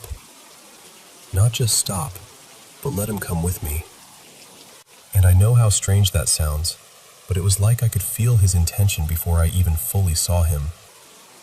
There was something deeply wrong about it. Dark, heavy, almost like this pull coming from him. I knew in that instant that whatever this was, it did not feel safe. He was walking on the same side of the road I was driving on, and as I got a little closer, I started realizing something about him wasn't normal. He had the shape of a man, but everything about him was black. Not skin tone, I mean all of him. His clothes looked black, like dark pants and a hooded sweatshirt with the hood up, but there were no folds, no texture, no detail at all. Just a solid shape. I don't even remember seeing shoes. I slowed down for a second, just enough to look more carefully, because by then, that feeling was so intense I couldn't ignore it. And that's when I saw it more clearly. He wasn't just dressed in black. He was darker than black. Like a void. Like something that absorbed light instead of reflecting it. Then, as I got close enough to really see him, he turned his head and looked right at me. That was the part that shook me the most. Where his face should have been, there was nothing. No features. No eyes, no mouth, no expression. Just the same impossible darkness as the rest of him. It wasn't a face. It was the outline of a face filled with pure black. The kind of black you only see in a completely dark room with no light at all. Just this human shape with a hood, but no visible details anywhere. I've heard people describe shadow figures before, and honestly, it looked exactly like that. Exactly like those stories and those clips people talk about, the kind you never fully believe until you see something yourself. It rattled me. It still does. The feeling coming from him was so strong. I can't explain it any better than this. I knew he wanted me to stop. I knew he wanted to come with me, or maybe with someone, and every part of me was telling me not to let that happen. So I didn't stop. The second I saw that empty, dark face, I pressed the gas and kept going. And I'm glad I did. When I checked my rearview mirror, he was still walking down the road, but I could still feel him watching me as I drove away.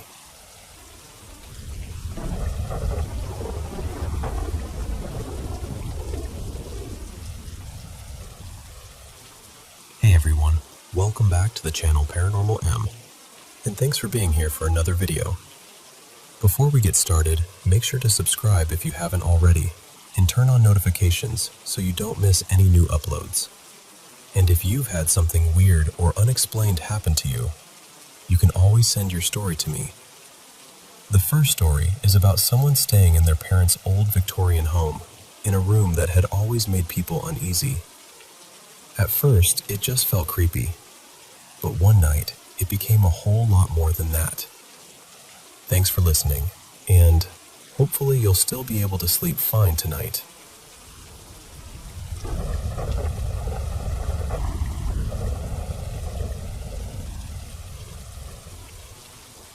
I should probably start with a little background, because otherwise this whole thing sounds even more unhinged than it already does. I grew up in this really old Victorian house, the kind with one of those historic plaques out front, except ours says 1891, which somehow made everything feel extra dramatic. When we were kids, my older sister Marissa was always talking about strange things happening in her room. She'd mentioned seeing lights or shadows out of the corner of her eye, feeling like someone was watching her, and swearing her stuff had been moved around. Now, to be fair, that last one might have been my younger sister and me messing with her, because we absolutely stole her clothes and random junk all the time. Just standard sibling crime. So nobody really took her seriously. The rest of us never felt anything weird in the house, So we all kind of rolled our eyes and figured she was being dramatic. Anyway, my parents still live there, but all 4 of us kids have moved out now. Over time, our old bedrooms got repurposed for my parents' hobbies and storage and all the usual parent takeover stuff. But the guest room? That ended up being in Marissa's old room. The exact room she used to complain about. And now, pretty much anyone who sleeps in there says it feels off. Maybe that's karma for all of us brushing her off for years. Maybe the universe just likes an "I told you so." Either way, I'm nearly 30 and I still sleep with a light on in that room. For years, I never actually saw anything, but I always got this heavy feeling like someone else was there with me, just outside what I could explain away. That changed last January, and I'm not being dramatic when I say it scared the life out of me. I was house-sitting and dog-sitting for my parents while they were away. I wasn't feeling great that night, so I went upstairs to sleep in the guest room while my boyfriend stayed downstairs watching TV.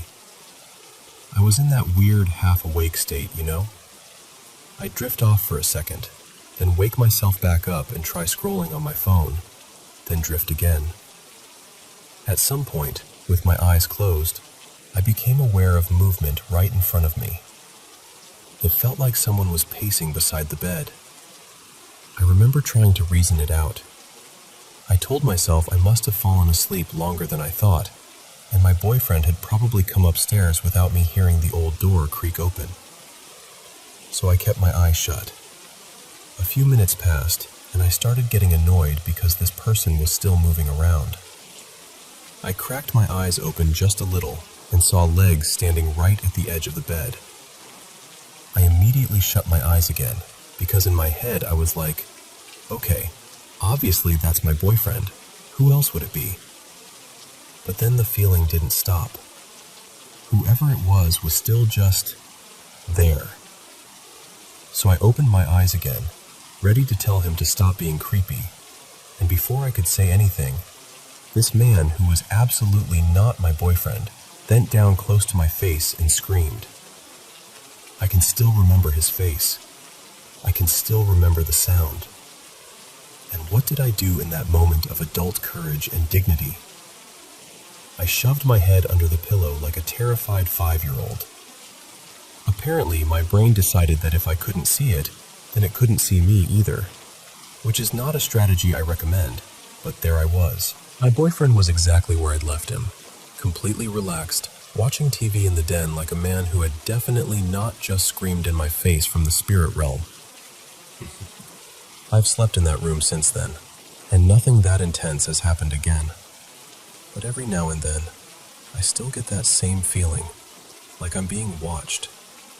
Then a few months later, toward the end of summer, something else happened. Not as terrifying, but honestly weird enough to make my stomach drop. My mom called and asked me to drop something off at the house. No problem. I drove all the way over, only to realize my parents had gone out to dinner and nobody was home. Classic. I left what I needed to leave, gave my childhood dog, Bandito, some love, and was about to head out. But he gave me that look. You know the one. The big, pleading, heartbreaking fur eyes. So I caved and decided to make him a little treat in his Kong toy. I filled it with the fancy natural peanut butter, because he is spoiled beyond reason, and apparently deserves artisanal snacks while the rest of us grew up on regular peanut butter. I remember setting the Kong on the kitchen counter very clearly, because I did it automatically out of habit. We used to have a tall dog who would counter-surf anything edible, so I placed it far back from the edge without even thinking. Then I laughed to myself because Bandito is a short little guy and couldn't have reached it anyway. After that, I ran to the bathroom. And of course, because he has serious fear of missing out, Bandito followed me in. He was with me the entire time. When we came back into the kitchen, the Kong was on the floor. I just stopped. I know I didn't put it there. Nobody else was in the house, and Bandito had been with me the whole time. Plus, he couldn't have reached the counter even if he'd tried. We both just stared at it for a second. Then he looked at me.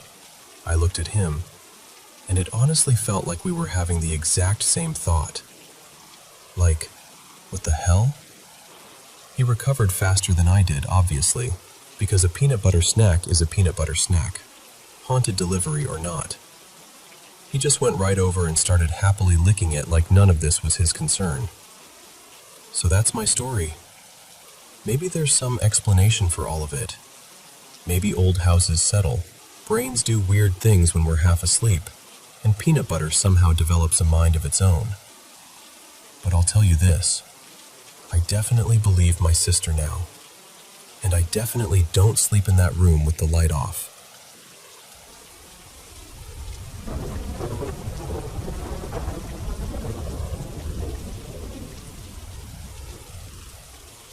I've believed for a long time that there might be something real about ghosts. That belief did not come out of nowhere. It came from a handful of moments in the house I live in now. A house where, according to what I've been told, 2 people died years ago. The first thing that really unsettled me happened in the kitchen. There were 6 of us there that night, all just standing around the counter, talking. My kitchen has these glossy, reflective panels, so you catch movement easily. At one point, 3 of us looked up at the exact same time and saw this dark shape flash across the doorway. It moved so fast, just a black shadow cutting across the hall. We all froze and looked at each other immediately, because we knew we had seen the same thing. It wasn't light from outside, and it wasn't a reflection playing tricks on us. We saw it move straight past the doorway. The second experience was the one that really stayed with me. For a while, we had already been hearing the stairs creak at odd hours, along with what sounded like footsteps going up and down when nobody else was there. One night, a few of us decided, half joking and half serious, to do our own little ghost hunt. We split into groups, and I went into the living room with my friend and my younger cousin. It was completely dark in there, the kind of dark where you cannot even see your own hand. My cousin was nervous enough that he just sat beside me with his fingers pressed over his ears. My friend was standing farther away, on the other side of the room. We started asking questions into the darkness, feeling ridiculous because, obviously, nothing was happening. Then I said, mostly to fill the silence, "I'm going to whistle the start of a tune, and if anyone's here, you finish it." I whistled the opening of that old Western theme from The Good, the Bad, and the Ugly.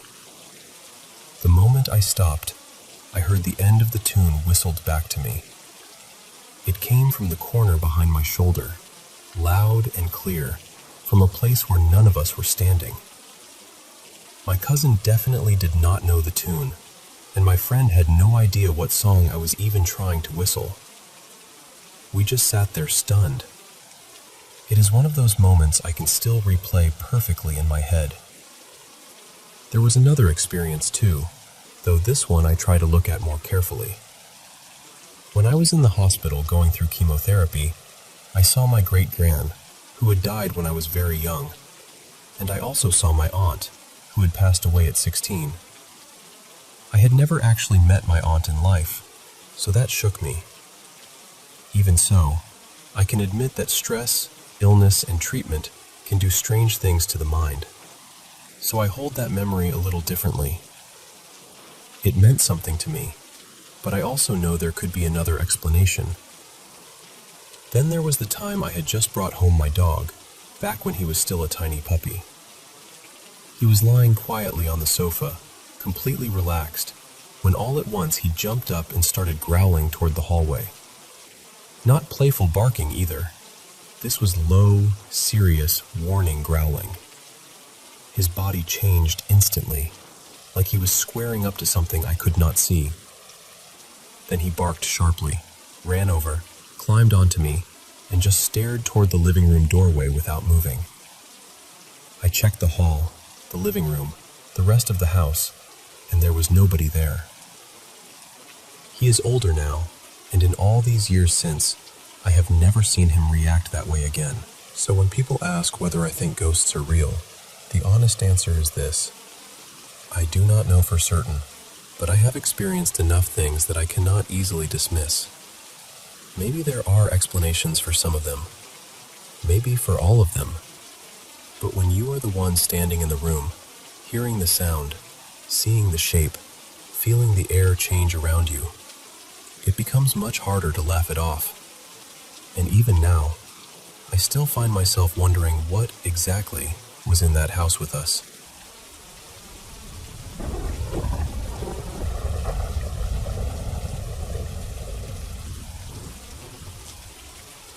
You know, when I was a teenager in the mid-90s, I lived near the foot of a mountain, and there was this quiet little spot my friends and I loved going to at night.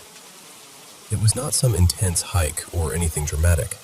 We would start from my friend Ryan's house, walk maybe half a mile through a neighborhood, and then take this short dirt path through the trees that opened into a field. From there, you could look out over the whole city, all the lights spread out below you, and on clear nights, the stars were incredible. Behind the field, there was a pasture, and beyond that, thick trees climbing up the mountain. It always felt hidden and peaceful, like our own place. One night, Ryan and I were sitting there talking like we always did, and almost right away something felt off. It was this strange, steady feeling that someone was sitting just behind us. Not far at all, maybe a couple of feet away. I kept glancing over my shoulder, and Ryan did too. We noticed each other doing it, but neither of us said anything because what were we supposed to say? There was no one there. Still, I remember feeling, just for a second, like I could almost make out a young guy sitting there with his knees pulled up, just quietly watching us. It did not feel threatening exactly. It felt more like curiosity, like whoever or whatever it was had joined us without being invited. We tried to ignore it and kept talking, but that feeling never really went away. Then, after maybe an hour, I heard something behind us. It sounded like someone standing up, and right after that I heard what sounded like a handful of pebbles dropping onto the ground all at once. I started to turn around, and before I could even make sense of it, this huge, dark, blurry shape rushed right up in front of my face. It was like a black mass, almost fuzzy around the edges, and it made the most awful sound I have ever heard. Not like an animal I knew. It sounded vicious, like something snarling and grinding its teeth right at me. I froze for a second, just staring at it. Then I looked at Ryan and said, "Run." So we ran. We tore back down that little path through the trees, and it was pitch black. The ground was uneven and cut up from years of rain, and I was half running, half stumbling, trying not to break an ankle. My whole body wanted to sprint and slam on the brakes at the same time. Then I stepped on a thick, dry branch, and it cracked so loudly it sounded like a gunshot. I swear my heart nearly stopped. When we finally burst out of the trees and back near the houses, it felt like we had crossed into safety. We were still shaken though, so instead of going straight home, we ended up at this old park halfway down the hill. That was another place we used to hang out. There were these swings facing the road, and beyond the road was a steep wooded valley. If you looked one way, you could still see the city lights. If you looked the other, you could see the mountain. Planes would come in low along the flight path, so sometimes we would just sit there and watch them. We sat on the swings trying to process what had just happened. That was when Ryan told me that right after the pebble sound, a bottle had flown right past his ear. He said it was so close he could hear that spinning whistle and feel the air move against his skin. It had come from the direction of the pasture. I told him about the black shape that had rushed my face, but he said he had not seen that part at all. I turned, but it was too dark to see anything. By then, the adrenaline had completely taken over. I was shaking, my vision had narrowed, and time had that strange, slow-motion feeling people talk about. We did not hesitate. We ran all the way home without stopping. The next day, in broad daylight, we got our nerve back and decided to go retrace everything. Human logic, you know? Terrified at night, detectives by noon. We went first to the park to see what could have made that crashing sound. Near the swings, close to a patch of long grass by the fence, we found half a brick. Nothing else nearby made sense, so we figured that must have been what hit the ground. What I could not understand was how something that loud had not left a clear mark. Then we went back up to the field. Once we found the place where we had been sitting, there was not much there, just open grass and, a few yards away, a bottle lying exactly where it would have landed if it had come from the pasture and flown past Ryan's head. The pebble sound was harder to explain. We did not find pebbles, but we did find little bits of broken glass pressed into the dry mud. I remember standing there, wondering how that glass had gotten embedded like that. There had not been any rain overnight, at least not that I remembered, so it did not make much sense. It was one of those tiny details that stayed with me because it felt wrong. And then later, I remembered something else. A long time before that night, I had gone up to the same field with another friend. I was sitting down looking at the city, and he was standing maybe 15 meters behind me, facing up toward the mountain. Out of nowhere, he said, in a completely normal voice, "Run." I asked him why, and then he said it again, louder this time, "Run," and took off. Afterward, he told me he had seen a dark shape, not clearly human, not clearly anything, floating down over the trees from higher up the mountain.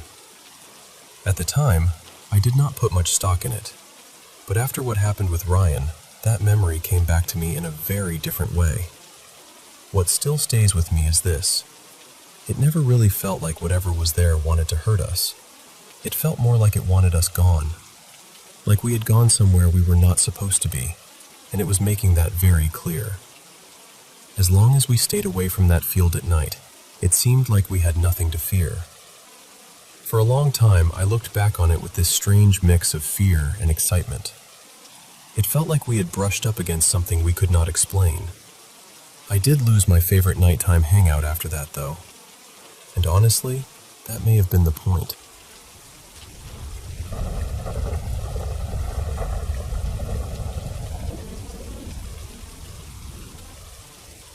I need you to believe me when I say this really happened, because even now, more than a year later, I still get shaken thinking about it. I still hate sleeping alone. I'm not being dramatic either. I mean, I genuinely haven't spent a full night by myself since then. For most of my life, I shared a room with my sister, so being alone at night was never something I had to get used to. There were a few rare times when she stayed at a friend's place or went out of town, and even though I was always nervous, nothing bad ever happened. I'd be scared, sure, but eventually I'd fall asleep and wake up fine. Then one week, after I'd been exposed to COVID, my family thought it would be smarter for me to isolate in my mom's room for a while. My mom moved into my room with my sister, and I stayed in hers. At first, I was uneasy about being alone at night, but after a few days, I actually started feeling proud of myself. I thought maybe I was finally getting over that fear. Then one night, everything changed. My mom's mattress was old and uneven, the kind that leaves you sore if you lie the wrong way. I'm also a light sleeper, so I woke up a few times that night. At one point, I woke up flat on my back because the mattress was digging into me. I turned over, fully awake, just trying to get comfortable and hug the spare pillow. And the second I turned, this awful feeling dropped over me. That's the only way I know how to describe it. It felt like something heavy entered the room all at once, like the air itself changed.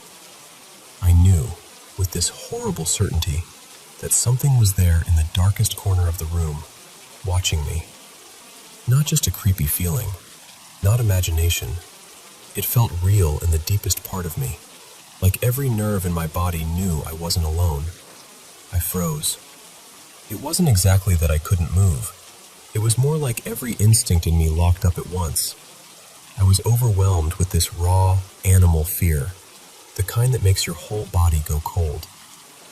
And then I heard a voice right near my ear. It said, "I'll take you down with me." I know that sounds strange out of context, But in that moment, I immediately thought of hell. That was the first place my mind went. I was terrified beyond anything I'd ever felt before.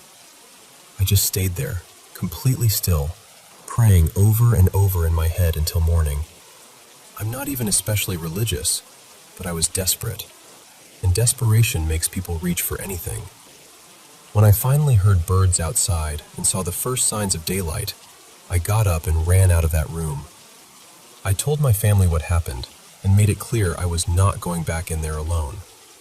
Someone had to sleep with me. The next night, my sister was in the room from the start, and nothing happened. But after that, keeping the same sleep schedule got hard. She stayed up late, and I was exhausted all day, so eventually I went to bed before she did. That's when things started again. This next part is harder to explain, because I was in that half-asleep state where things can feel slippery and unreal. But I still remember enough to know it frightened me. What my sister told me later was that when she came into the room, I sat up in a panic and asked if she had seen something on the ceiling. She looked and didn't see anything, but I scared her badly enough that she ended up lying there afterward, wondering whether whatever I saw had moved before she opened the door. What I remember is this. I was trying to fall asleep, and when I opened my eyes, there was a dark shape above me on the ceiling. I couldn't make it out clearly, but I had this overwhelming sense that it was a woman, pressed against the ceiling directly over my bed. I remember the door opening. I remember my sister coming in. After that, it all gets blurry. Then there was the sleep paralysis. The last time it happened was during the day. I used to nap in the afternoon, and my bed was positioned under a window with shutters that let in strips of light. Across from the bed was a glossy wooden cabinet that reflected some of that light back. I'd fallen asleep after lunch, and when I woke up, I was in sleep paralysis again. I couldn't move, and I could hear this faint static sound, like a hiss buzzing in the room. By then, after everything that had already happened, I was terrified. I felt trapped, like I was lying there waiting for something to come for me again. I started fighting as hard as I could to move. I could barely manage anything, just one eye opening and closing, my fingers twitching. With that one eye, I looked toward the cabinet where the window's reflection showed through. And I swear I saw dark hands hovering above my head, blocking the reflected light. That was enough to send me into full panic. I kept forcing my body to wake up, forcing myself to move, and when I finally broke out of it, there was nothing there. After that, it stopped. Nothing like it happened again. The only thing I changed was that I started praying more often. I don't know whether that had anything to do with it, and I'm not going to pretend I have an answer. I just know I'm still scared it could come back. Even now, the thought of being alone at night too long makes my chest tighten. So that's what happened to me. I'm telling you exactly as I remember it, because even if some of it sounds impossible, the fear was real. And honestly, that fear stayed with me longer than anything else.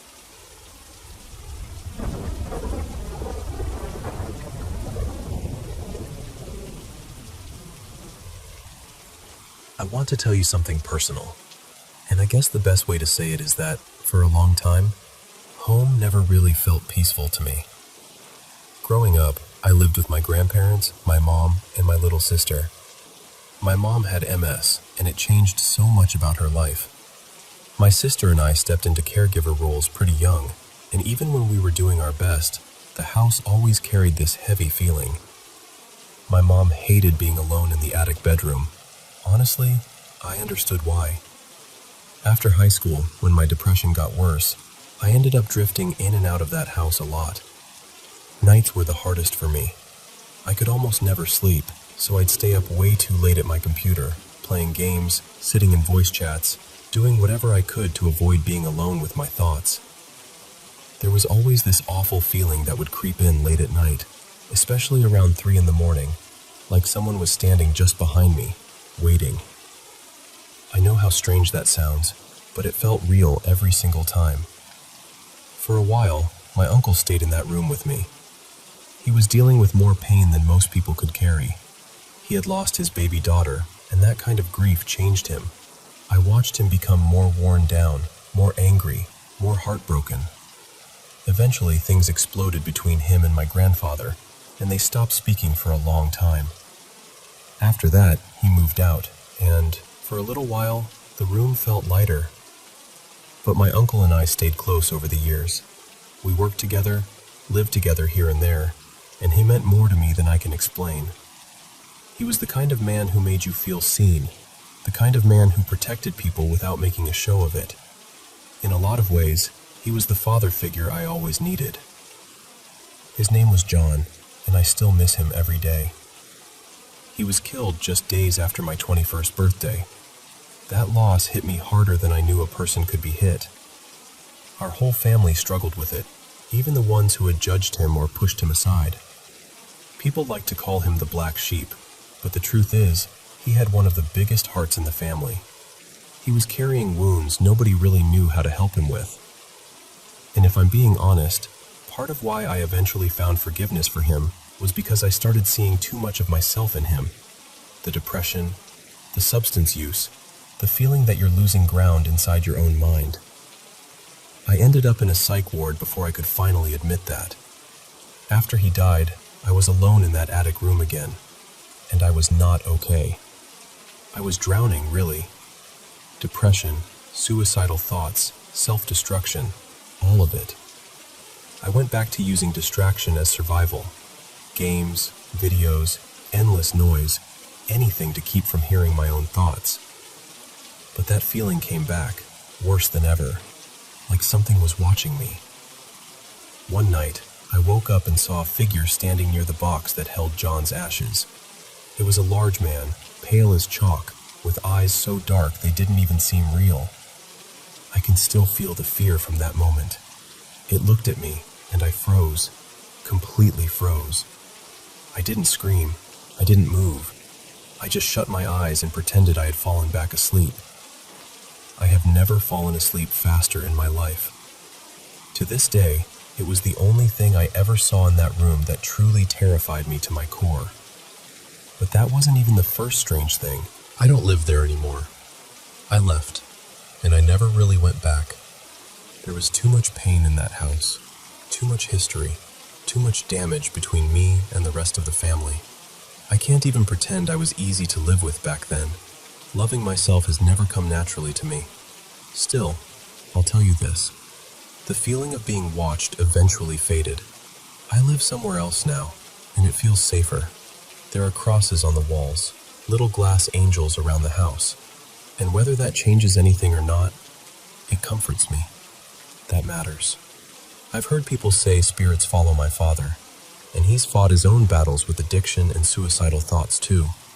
Maybe that's why so much of my life has felt shadowed by things I can't explain.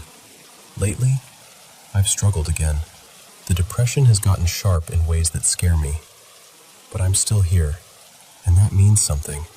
I refuse to give up. More than anything, I want to become for someone else what my Uncle John was for me. Steady, kind, present. The person who shows up when the world gets dark. I still get afraid sometimes that those old feelings will come back. That sense that something is just behind me, waiting. Maybe it will. Maybe it won't. But for now, I'm still standing. I'm still trying. And I guess that's the part I want you to hear the most. I'm still here.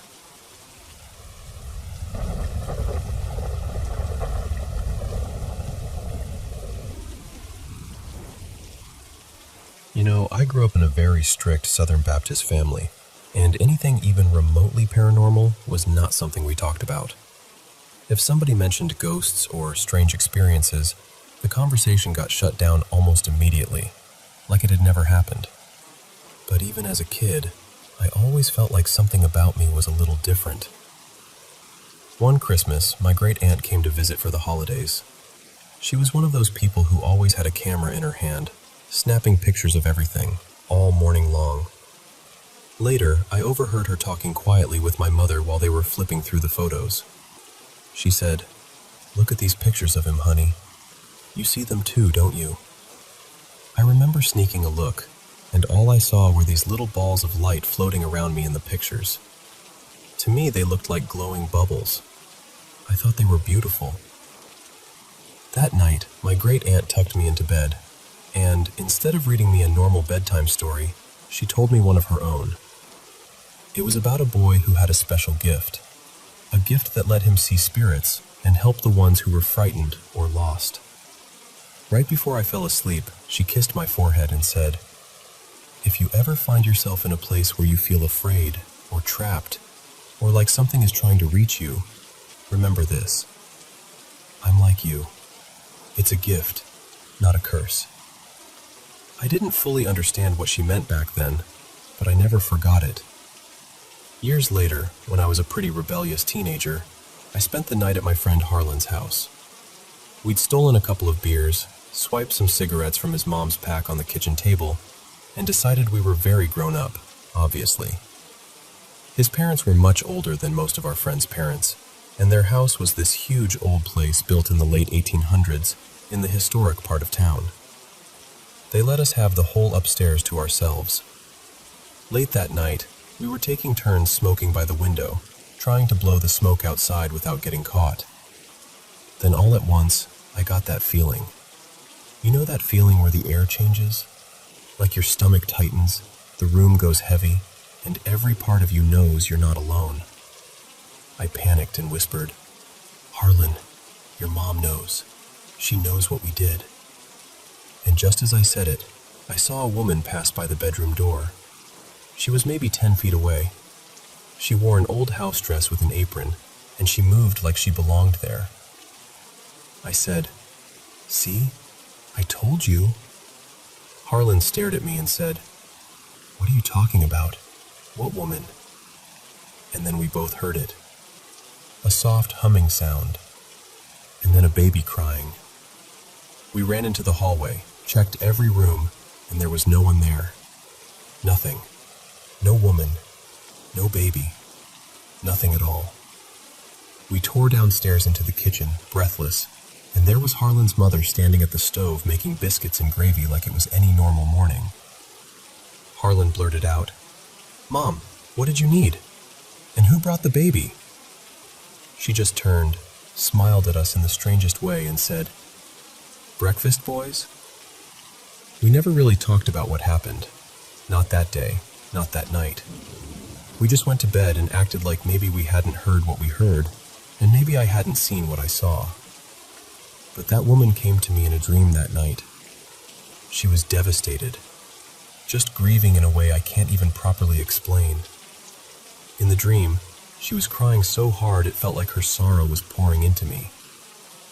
I never clearly saw what had happened, only that she had lost someone, and the grief was tied to a child and to that house. She visited me 3 more times over the years. The last time was the night before my first daughter was born. In that dream, she was calm for the first time. She told me I'd been given a responsibility, that this child's safety and well-being had to come before everything else. She warned me not to repeat her mistakes. She told me to choose friends wisely, choose partners wisely, and always put my child first. After a while, life moved on, and I stopped thinking much about those dreams. I packed them away somewhere in the back of my mind, along with the feelings that came with them. Then this morning, right at 9 o'clock, my phone rang. It was Harlan. He said, "You are never going to believe this. They tore down my childhood home today, and under the front porch, they found an unmarked grave, a woman and her child." And I just sat there, completely still. Because in that moment, every dream, every feeling, every strange thing I had tried to explain away came rushing back at once. And deep down, I knew she hadn't been trying to scare me all those years. She'd been trying to be found.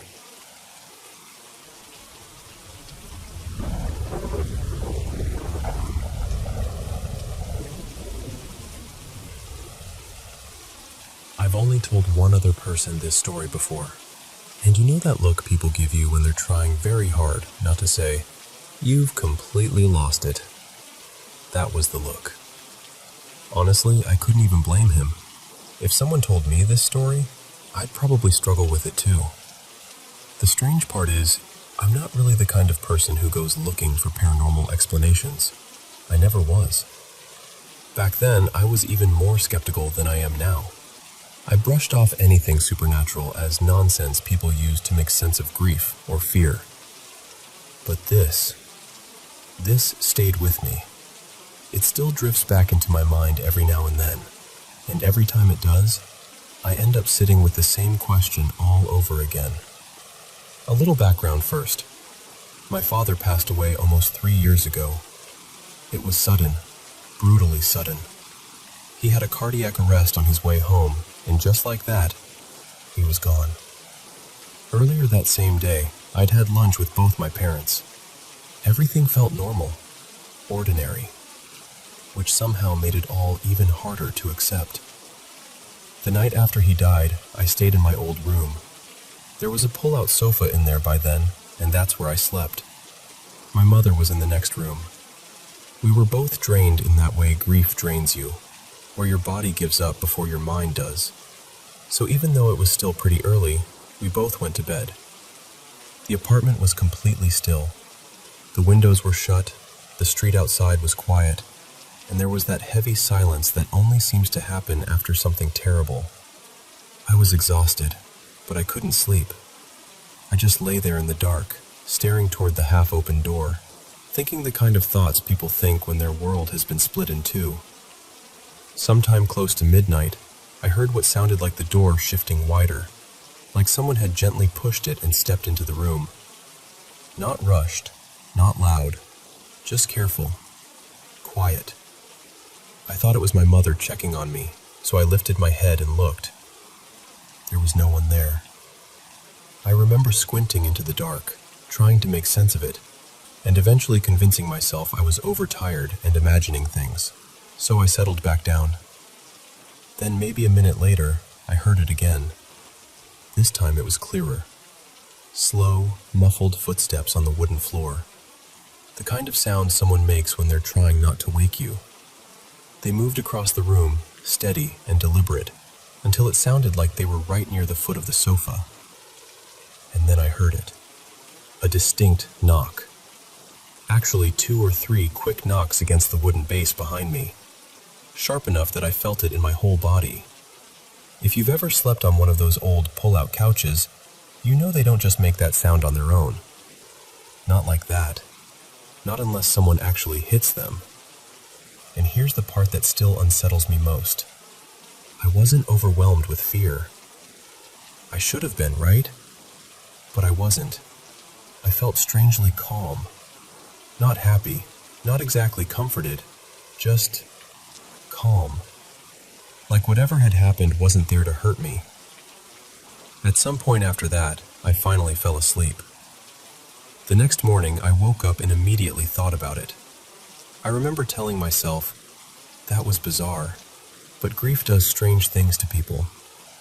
I figured my mind had played tricks on me. Later that day, I mentioned it to my mother. I told her I thought I'd imagined someone walking through the room and knocking on my bed. She just looked at me and said she'd been awake too. She said it sounded exactly like someone had come into the apartment, walked through to my room, stopped there for a moment, gone back through hers, touched the familiar things he always touched, and then left. That was the part I couldn't explain away anymore. If it had just been me, I would have dismissed it. Exhaustion, shock, grief, some half-dream state. Human brains are messy little drama factories at the best of times. But my mother heard it too. The same sounds, in the same order, at the same time.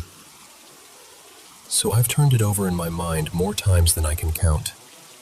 Maybe it was some bizarre coincidence. Maybe grief can echo in 2 people at once. Or maybe, just maybe, he came back one last time to say goodbye in the quiet language of the home he knew by heart.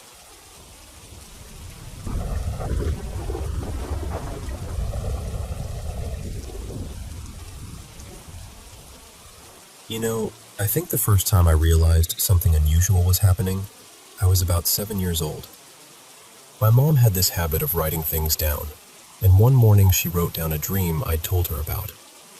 In it, I described several relatives I had never met, people I later learned had passed away before I was even born.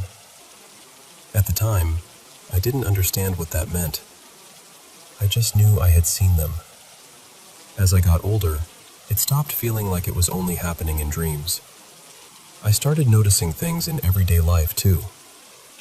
This past year especially, it's been intense. I've heard rhythmic drumming coming from just beyond the fence in our backyard when no one was there. I saw a man standing in my kitchen dressed like he'd stepped out of another era, in an old-fashioned hat and dark suit. Another night, I looked toward my bedroom doorway and saw an older man standing there, wearing a pale blue mask, just watching quietly. Those are only a few of the moments, but what's different now, and honestly what has shaken me most, is that my children have started seeing and hearing things too. One winter evening, not long after we got home from Christmas at my parents' house, I was about to let the dog out into the yard. Snow was falling. The house was completely still. No TV on. Everyone else asleep. Then both my son and I heard a teenage boy's voice, clear as day, say, "I wouldn't let him go out there." We both froze. My son was terrified. I really did feel for him, but at the same time, I had this strange sense of relief, because for once, someone else had heard what I've heard for years. A couple of times since then, when no one else was home, he's heard a voice say, "Hey, Mom," like someone was trying to get my attention. My daughter has had her own experience too. One night before bed, she casually asked me who the boy in the hallway was. I hadn't seen anyone, but she described him so clearly, right down to what he was wearing. What struck me most was how calm she was. She wasn't scared. She said it like she was asking about an ordinary visitor passing through the house. Not every experience has been calm, though. A few years ago, when my parents came to stay with us after we moved into our new home, my mom and I were up late talking in the living room, just catching up the way we always did. Then both of us turned toward the kitchen at the exact same moment. A solid black figure, shaped like a man, walked into the room. It paused near the office, turned its head toward us, and then continued down the hallway toward the children's bedrooms. My mom and I just looked at each other. We didn't even have to ask. We both knew we had seen the same thing. I immediately ran down the hall and checked on my kids. They were both asleep. Nothing was there. But I was so shaken I ended up praying over them and checking on them again and again through the night. What's hardest now is trying to make sense of all of this while my children are becoming part of it too. It's one thing to carry these experiences by yourself. It's another when your kids start stepping into that same strange world and you don't have answers for them. Later that same night, I saw what looked like an ancient book suspended there for a moment, covered in strange symbols I couldn't read. But the image that has stayed with me the most came just a few nights before my parents died. Something stood in my bedroom doorway, tall and still, and the only way I can describe it is that it resembled Anubis. It wasn't aggressive. It felt watchful, like it was studying me, trying to understand something. I remember saying, "No," out loud firmly, and after that, it slowly drifted back behind the door and disappeared. I know how unbelievable all of this sounds. Trust me, I hear myself saying it, and I know how it must land. But it happened. Every bit of it felt real. More than anything, I'm tired. I'm tired of not understanding why these things keep appearing, what they want, or whether they need something from me. And if they do, I don't know how to help. I definitely don't know how to explain any of this to my children when I barely understand it myself. Still, saying it out loud does help. It makes it feel a little less heavy somehow. My next step is to put up cameras and start documenting what I can. Maybe then I'll have something concrete to show, something beyond memory and fear and doubt. Right now, I just want answers, and maybe, finally, a little peace.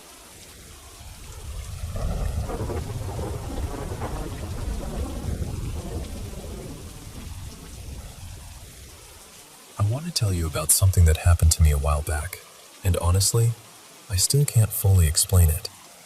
I was out with two friends on one of their family's farms in rural North Carolina. The land is huge, well over 100 acres, and it's been in their family for generations. Not far from the main farmhouse, there's this old abandoned house that nobody in the family really claims to know much about. It's just always been there, empty, like a place time forgot. The story that's been passed down is that the people who once lived there were involved in making illegal liquor during Prohibition. Supposedly, there was some kind of violent dispute, and the house was shot up. After that, it was left behind, furniture and belongings and all.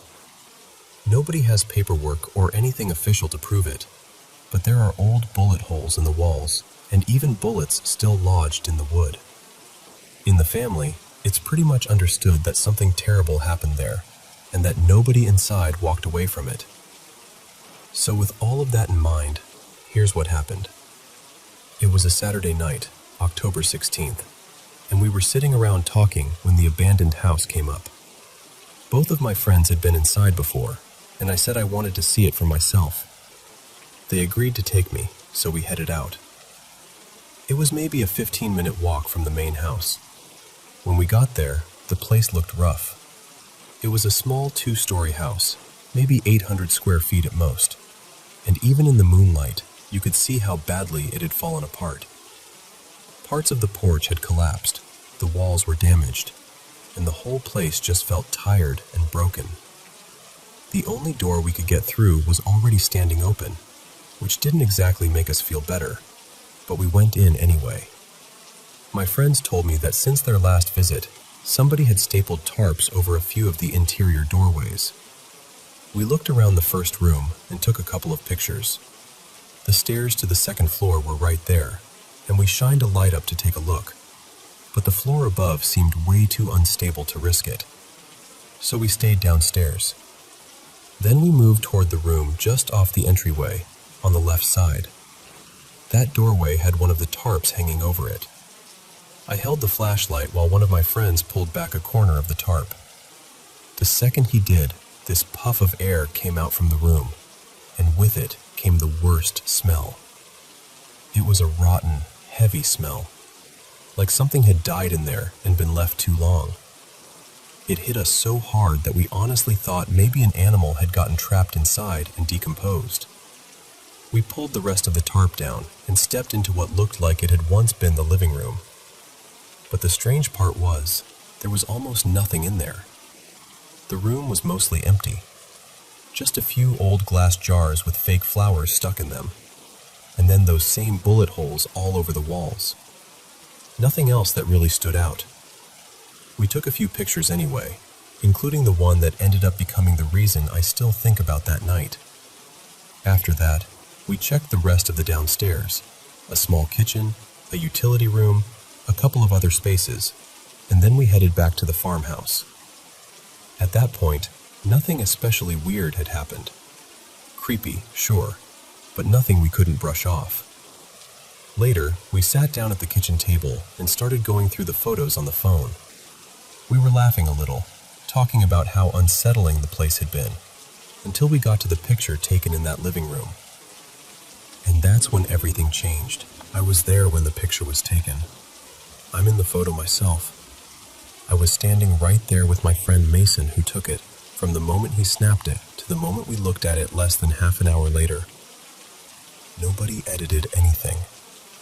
Out of all the pictures we took that night, maybe 20 or so, that was the only one that looked wrong.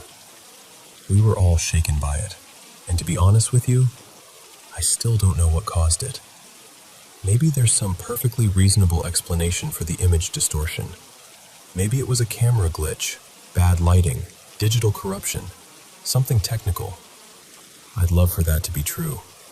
But standing in that old house, smelling something rotten in a room that looked almost untouched, and then later seeing those faces in the photo. It's hard not to wonder if something in that house was still there, watching us.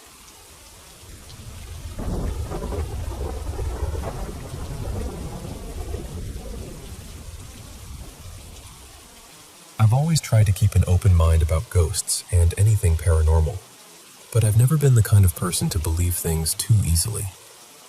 I've pretty much always felt that unless I see something with my own eyes, I can't fully accept it.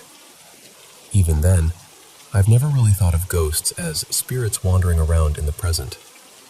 To me, it makes more sense that they're more like echoes of another time, almost like little slips in time where the past shows through for a moment. That idea has always seemed more believable to me, because when people talk about ghosts, they're almost never from right now, are they? You don't hear stories about someone seeing a ghost in a hoodie holding a smartphone. And you definitely don't hear much about ghosts from ancient prehistoric times either. Most of the stories seem tied to older periods, and that's part of why I've always wondered if maybe people are catching these strange little glimpses of the past rather than seeing the dead as they are in the present.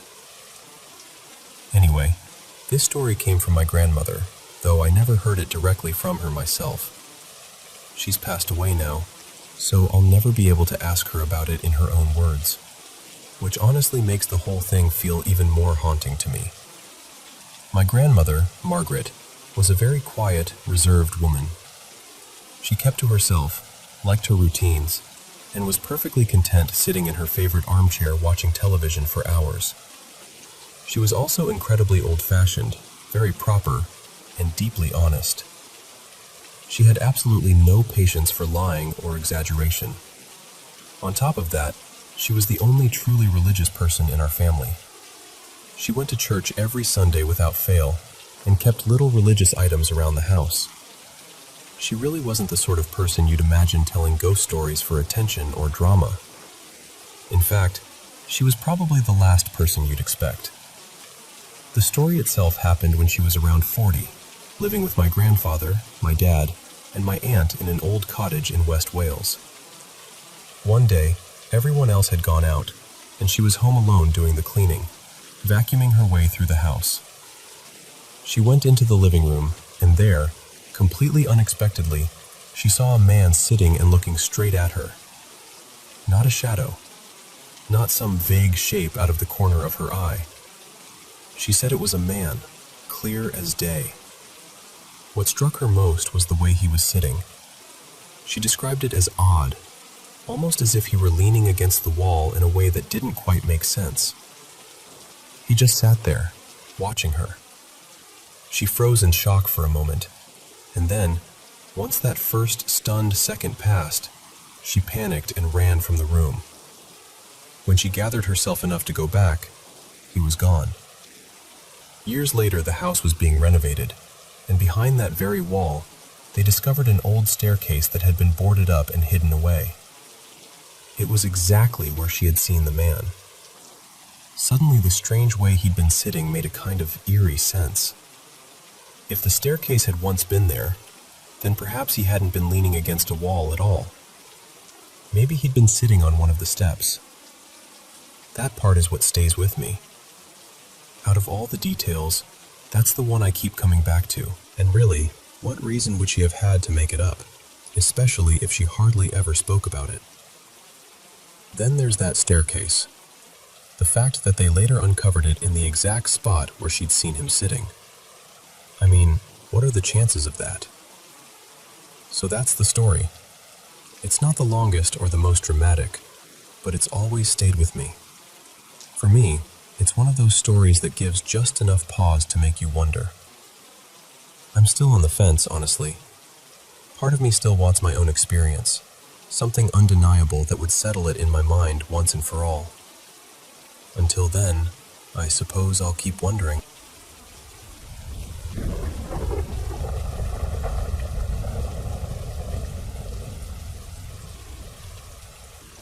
I want to tell you about a place I lived in back in 1989 in Hobart, Tasmania. It was this enormous, old house on a street near the edge of the city. One of those places that seemed to carry its whole history in the walls. People said it was one of the earliest homes built in Hobart, and there were stories that two sisters had once lived and died there long before any of us came along. From the moment I moved in, the house felt strange. Not threatening exactly, just heavy. Like it had seen too much and remembered all of it. It had a reputation too. People around Hobart knew it as a kind of legendary party house, partly because of where it was, and partly because it was big enough to hold half the city's misfits in one night. And in Hobart, if you were already considered a fringe dweller, you were really out there. What made it even stranger was how neglected it seemed. When we finally went to the real estate office to make our tenancy official, the agent basically laughed and said they hadn't inspected the place in more than 10 years. Imagine hearing that about the house you just moved into. It was so casual, so absurd, that it actually made me wonder whether someone had gone in years earlier, seen something they couldn't explain, and decided never to return. And then there was the inside of the house itself. It wasn't just furnished. It was as if someone had been living there one minute and vanished the next. There was food still in the kitchen cupboards, blankets folded on beds, clothes hanging in wardrobes, little decorative things scattered around like the place was still waiting for its owners to come home. Some of the food was so old it dated back to the 1960s. That alone was unsettling. Naturally, the place came with stories. People said a man named Crazy Rob had died there in the 60s, back when the house had apparently already earned its reputation as a wild gathering place. There were also rumors that it had once been home to one of Hobart's earliest black magic groups, and that Rob had been at the center of it. Now, whether any of that was true is another matter, but those were the kinds of stories that followed the house around. Not long after we moved in, my flatmate went from room to room taking down black crosses and open umbrellas that had been hanging from the ceilings. That should have told us something probably, but at the time, none of us were exactly living in a state of heightened spiritual sensitivity. We'd heard the house was haunted, sure, but we mostly brushed it off. Then one night, about a week or so after I moved in, something happened that I still remember clearly. I'd been out, and when I came back, I walked in through the front door and glanced into the living room to see if any of my friends were there. The room was empty. In the middle of the dining table sat this little handmade necklace someone had left behind, strung together from fishing line and small seashells. And just as I looked into the room, that necklace moved. It slid right across the table on its own and then shot off the edge, landing on the floor a short distance away. I know how that sounds, but what's odd is that I wasn't terrified. I didn't get the feeling of anything dark or threatening. It felt almost playful, like there was someone invisible in the room saying, "Hey, watch this. Look what I can do." It was more like being noticed than being frightened, like something in that house wanted me to know it was there. Back then, none of us were really expecting anything like that. We knew the stories, but we didn't put much stock in them. Still, as time went on, every one of us ended up with at least one story about that house. And the people who lived there after us had their own stories too. These days, the old place has a different nickname, the Winter Palace.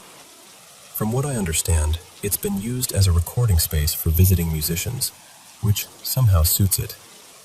It always felt like the kind of house that wouldn't stop gathering stories just because time had passed. And honestly, I'd be more surprised if strange things weren't still happening there.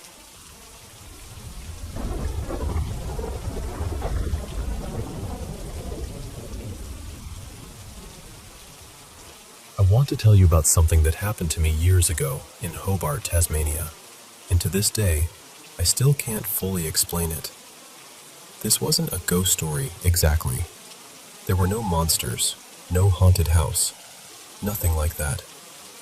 But it was one of those moments that felt so strange, so outside the ordinary, that I've never been able to file it away as just normal life. Back in the late 1980s, I went for a walk up on Knocklofty, the bushland hills behind North Hobart. If you know Hobart, you know how easy it is to end up surrounded by trees and silence within minutes. That day, the track was quiet. I hadn't seen another person around, and I was completely on my own. As I was walking, I looked up and saw a man standing right in the middle of the path. He was impossible to miss. He had long hair, a thick beard, and a rough, weathered look about him, like someone who'd been out in the bush for a long time. But it wasn't just how he looked. It was the way he stood there, completely still, waiting. And as I got closer, he kept his eyes locked on me. He didn't move aside. He didn't say a word. He just stared straight into my face. I remember feeling deeply uneasy. My instincts were shouting at me that something wasn't right. I was alone, far enough into the reserve that I suddenly felt foolish for not telling anyone where I was going. You know how your mind can race in moments like that? I started thinking, if this man means harm, no one would even know where to begin looking. So when I passed him, I kept my head down and avoided his gaze. I could feel this intensity coming off him, something almost feral, and I just wanted to get by without provoking anything. I kept walking, half convinced he might start following me. After I'd gone a fair distance, I finally worked up the nerve to turn around. And what I saw stopped me cold. He was still standing in exactly the same spot, but now he was smiling. Not just smiling, really. He looked absolutely radiant, almost triumphant, like he was delighted by some private miracle. And all over him, on his arms, his shoulders, even on his head, were tiny, wild birds. There were dozens of them. Little native birds were hopping and fluttering all over him, as if he were part of the landscape, as if they belonged there with him. They didn't seem frightened. They weren't darting in and out the way wild birds usually do. They were gathered on him in this impossible, calm, almost enchanted way. I just stood there staring. I couldn't believe what I was seeing. And he kept looking at me, smiling with this wild, proud expression, like he knew exactly how unbelievable it was. For a second, I think I may even have smiled back, just out of pure shock. I didn't feel safe enough to go any closer, though. Whatever was happening, however beautiful or bizarre it was, I still felt that same edge of fear. So I turned around and headed home, stunned and excited and desperate to tell someone what I'd seen. When I got back, I told a friend straight away, and he completely brushed it off. Didn't believe a word of it. After that, I let it go. I stopped trying to explain it, because there's not much you can say when someone has already decided you must be exaggerating or imagining things. Then, years later, I brought it up again. And this time, that same friend said something like, "Actually, I've heard other people mention a man up there like that. They said strange things happened around him too." I started thinking of him as the Birdman of Knocklofty, though I suppose that sounds a bit dramatic. Still, I don't know what else to call him. I haven't been back there in a long time, but every now and then I think about that man, standing silently on the track, as if he'd stepped out of nowhere, and I wonder whether he still appears to unsuspecting walkers now and then. Maybe he was just someone with an uncanny gift with birds. Maybe he was a showman. Maybe it was something stranger than that. I honestly don't know. What I do know is this: there was nothing ordinary about that afternoon, and I've never forgotten it.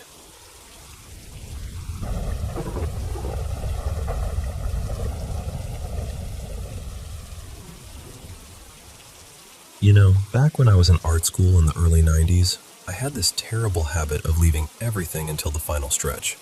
Some people call it my process.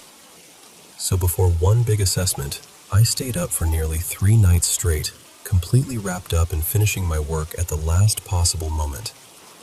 At the time, I was living in this old house that already had a reputation for being haunted. Nothing dramatic had happened to me before then, not really. But there was one thing that always got under my skin. Every time I passed the back door, it would rattle like someone outside was trying the handle. The strange part was, there was never anyone there.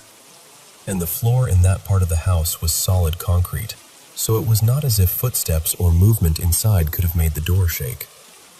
It just did. One night, while I was hurrying past on my way upstairs, I happened to glance through the kitchen window. And there, in the middle of the kitchen wall, I saw a figure sitting there as casually as if gravity meant nothing at all. For a split second, I did not understand what I was looking at. Then it hit me. It was me, or something that looked exactly like me.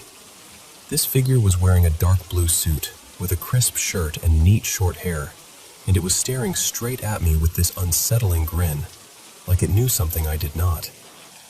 That part is what stayed with me most. Not just the resemblance, but the expression. It felt personal, familiar in the worst possible way. The odd thing is, because I already believed the house was haunted, I was strangely prepared for something uncanny to happen. I had come to expect the door to shake, to feel that little chill of unease. So when I saw this double, I was frightened, of course, but not as overwhelmed as I might have been otherwise. I had always been curious about paranormal stories, and I had read enough to know about doppelgangers, those ghostly doubles said to imitate the living.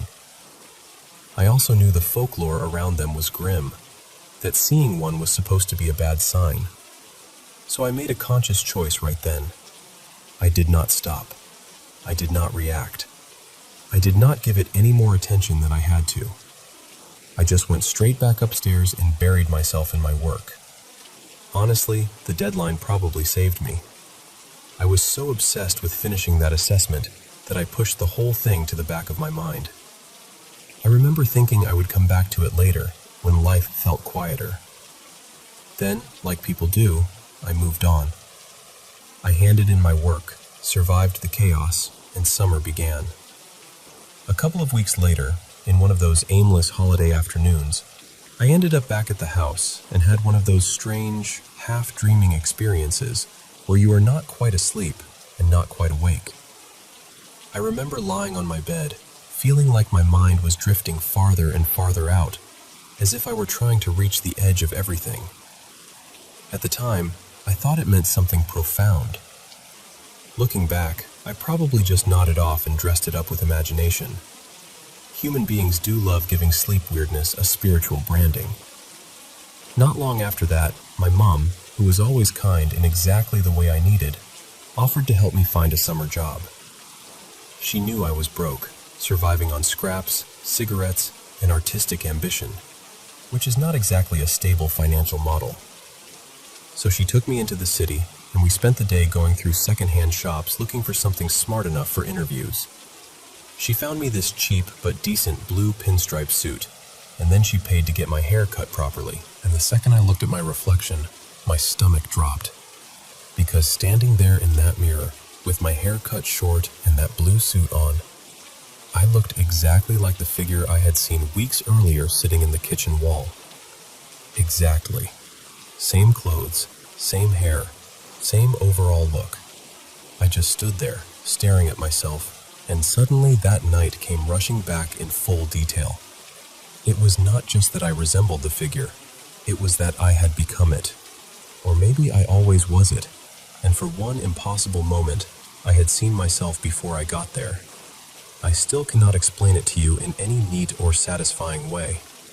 Maybe it was exhaustion, maybe it was stress, or suggestion, or some strange overlap of memory and imagination.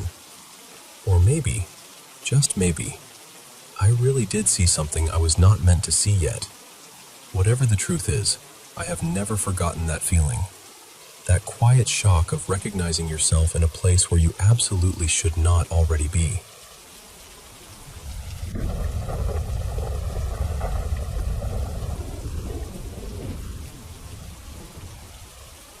I never really thought of that house as haunted until recently. The other night, I was tucking my son into bed, and it hit me that he is about the same age I was when all of this happened. Funny how memory works. You can carry something around for years without giving it a proper shape, and then one quiet conversation suddenly lines everything up for you. When I was growing up, my mom suffered from terrible nightmares. Not ordinary bad dreams either. She would scream, shout, thrash around, and sometimes wake in such deep panic that she had no idea where she was. One night, she nearly cracked my dad across the head with a heavy lamp she grabbed from the bedside table. Another time, he had to stop her from launching herself straight through the bedroom window. Their room was 2 stories above a concrete path, so that would have ended very badly. Those episodes were such a normal part of my childhood that I got used to them in a way no child really should. I can still remember lying in bed, hearing Mom screaming and Dad trying to wake her, and just thinking, there she goes again, before rolling over and falling back asleep. That was simply life in our house. Then my parents split up when I was around 12, and Dad moved out. We lived in a 2-story place, and my bedroom was the only one downstairs. Since I was the oldest, I felt this strange little burden settle on me, like it was my job to make sure everyone was safe. So every night I would stay up until the rest of the family had gone to bed, and only then would I head downstairs to my room. For 3 nights in a row, the same thing happened. Each night, as I walked down the stairs, the moment my foot landed on the second last step, my mother would suddenly begin one of her screaming episodes upstairs. Every single time. Same step, same instant. And every time I would turn and run back up to her room, saying the same words I had heard my father say so many times before. Wake up. Wake up. It's only a dream. A little while after that, one evening my brother, my sister, my mom and I were all upstairs in the living room.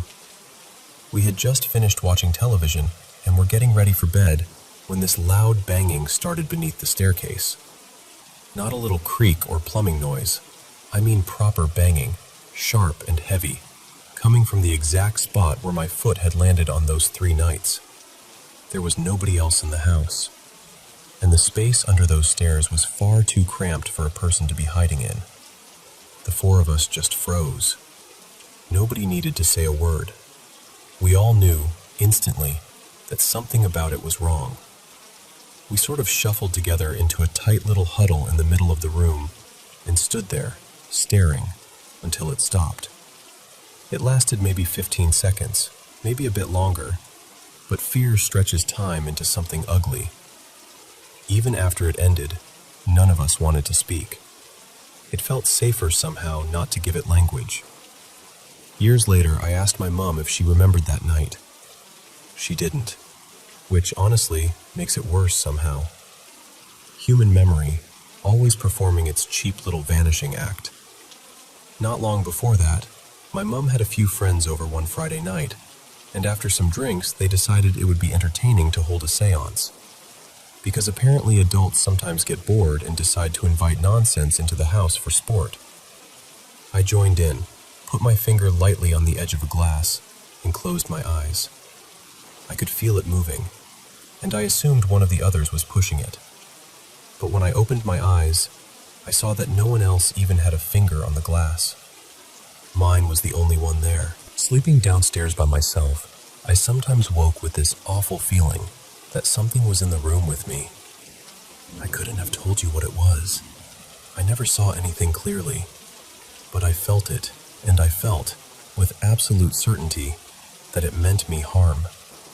A few times I was so frightened I ran upstairs and spent the rest of the night in my younger brother's room. My bedroom had a door that opened into what we called the basement, though it wasn't really a basement.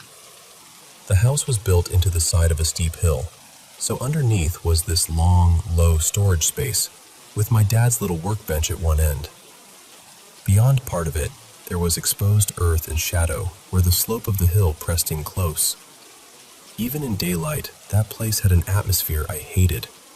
Bare ground, stale air, a kind of hush that didn't feel empty so much as occupied. That door stood right beside my bed. Sometimes, especially at night, I would feel as though something was behind it. Not just a childish fear of the dark, but a distinct presence, a waiting thing. I never had the courage to open that door when the feeling was strongest. During the day, I played in that room often enough, but even then, I never left it comfortably. There was always this sense of being unwelcome, of stepping away from a place that had only tolerated me while I was in motion and in sunlight. Whenever my grandmother came to stay, she slept in my room because it was the only one large enough for a spare bed. Years after we moved out, she told me something she had kept to herself because she didn't want to frighten me when I was younger. When she was a little girl, sometime around the early 1900s, she had been with family out in the bush near a campfire. One of her young cousins, or perhaps a distant relative, was standing too close to the flames, and her long dress caught fire. In the panic to save her, someone grabbed the child and threw her into a nearby creek to put the flames out. But the shock of the freezing water, mixed with the terror and pain, killed her almost instantly. My grandmother told me that one night, while sleeping in my room, she woke to see that girl standing beside the bed. The girl was smiling. She said, "Don't worry, Nana. I'm all right now. I'm fine." What struck me later was that this child would never have known my grandmother as Nana. That was what everyone called her in our house because she had a huge family and grandchildren everywhere, and the name just stuck. That is why I never believed, not really, that it was truly the girl herself. I thought it was something else, something wearing a familiar shape, borrowing a story, using the name it had heard around the house. Something that understood just enough to unsettle. And that was always the feeling in that place. Not sadness, not even grief. Something meaner than that. Something that wanted to disturb, to press on fear the way a bruise gets pressed just to hear the reaction. Even now, after all these years, I still dream about that house. We only lived there a short while, but it stayed with me. One dream in particular has never left me. In it, I was standing again at the top of the stairs, surrounded by a darkness that felt thicker than real darkness. You know the kind, I think. The sort that seems deep enough to hide darker things inside it. I looked down toward the landing, and there, in a small pool of cold white light, was the exact spot where my foot had landed on those nights when my mother started screaming. I looked away for a second and thought, almost casually, you know what would make this truly terrifying? If something appeared there. And when I looked back, there was a doll. So when I tell you I never used to think of that house as haunted, I mean it. I spent most of my life treating those memories like separate incidents, little pockets of fear that didn't belong to one another. But now, looking back, I can't help feeling that they were all connected. That something in that house had its own presence, its own pattern, and that all of us, in one way or another, brushed against it.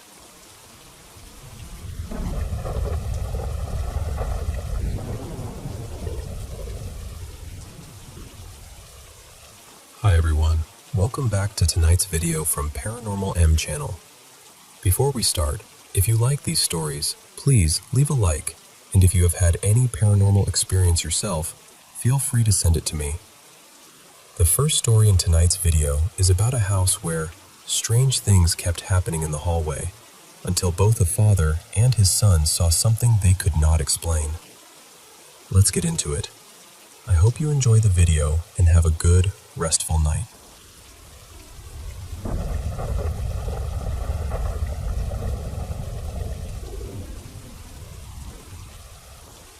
I've got to tell you, this whole thing has stayed with me in a way I can't really shake. Most of what's happened in our home over the past few years has centered around the hallway. I don't know why that spot exactly, but it always seems to come back to that narrow stretch between the rooms, like something there wants to be noticed. A little while ago, I was coming out of the bathroom late at night, and at the far end of the hall, near my bedroom and my son's room, I saw someone, or something, standing there. It looked like a full figure, pale and still, almost draped in this soft, off-white shape. For a second or two, it was completely clear to me. Then it vanished. What shook me most wasn't only what I saw, it was how I felt. I'm not someone who startles easily. I've spent years riding motorcycles, and that teaches you how to stay calm when something sudden happens. You learn to keep panic out of the driver's seat. But this was different. The fear hit me instantly, right in the chest.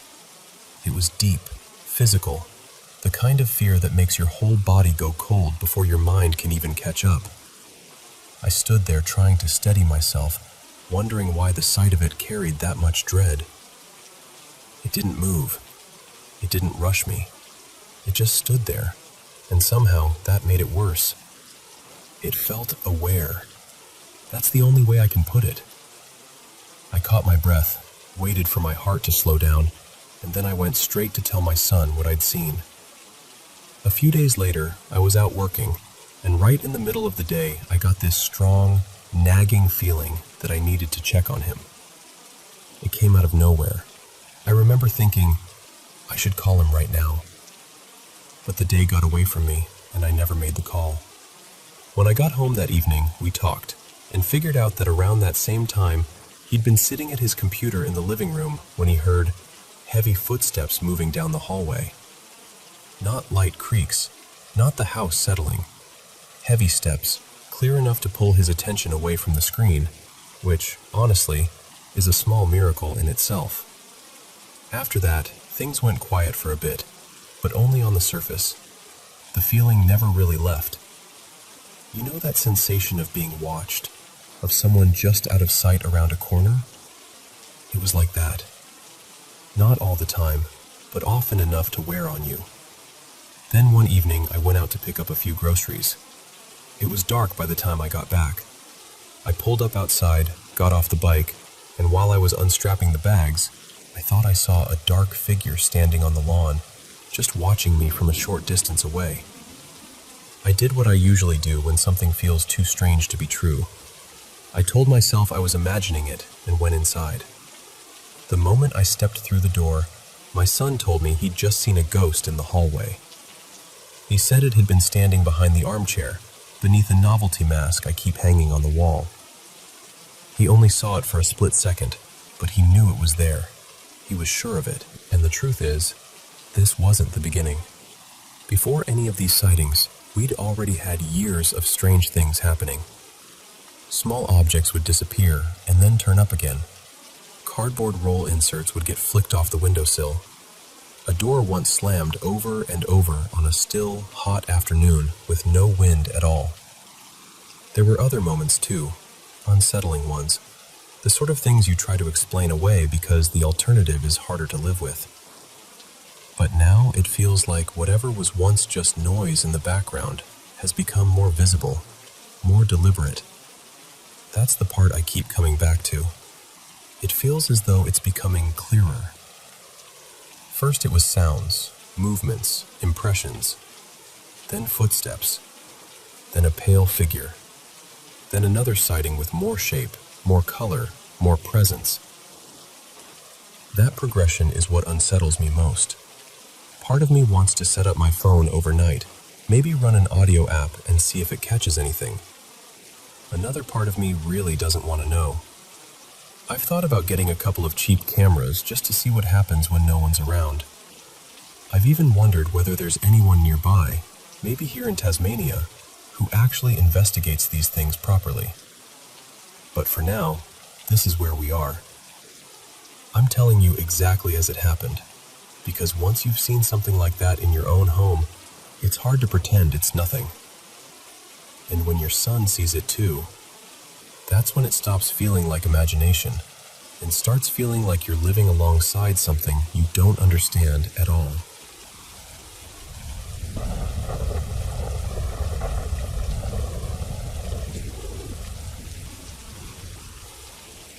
I need to tell you about something that's been building for a while, because honestly, I've been trying to brush it off, explain it away, pretend it was stress or bad sleep or just my mind playing tricks on me.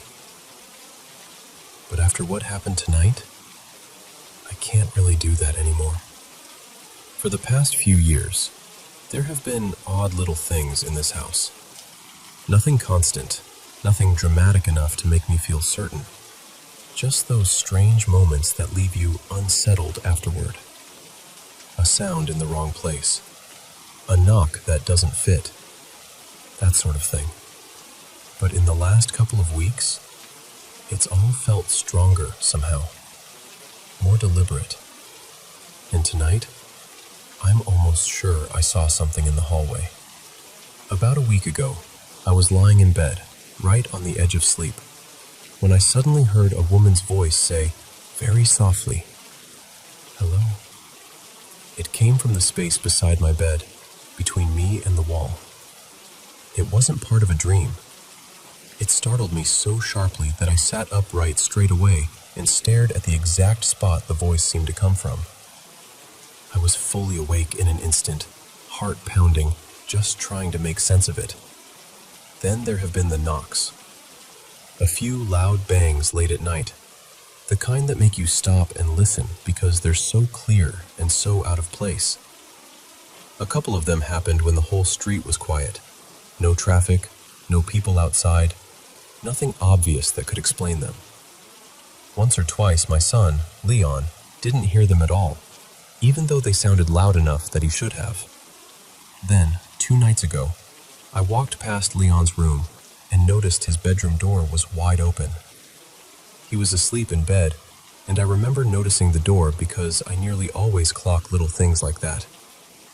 Not even half a minute later, I came back down the hall and the door was shut. Completely shut. I knocked and asked him if he'd gotten up and closed it, and he told me, still half asleep, that he hadn't moved. That unsettled me, but what happened tonight is what really got to me. Leon usually stays up absurdly late gaming and doesn't go to bed until the early morning. Tonight he headed into his room not long before all this happened.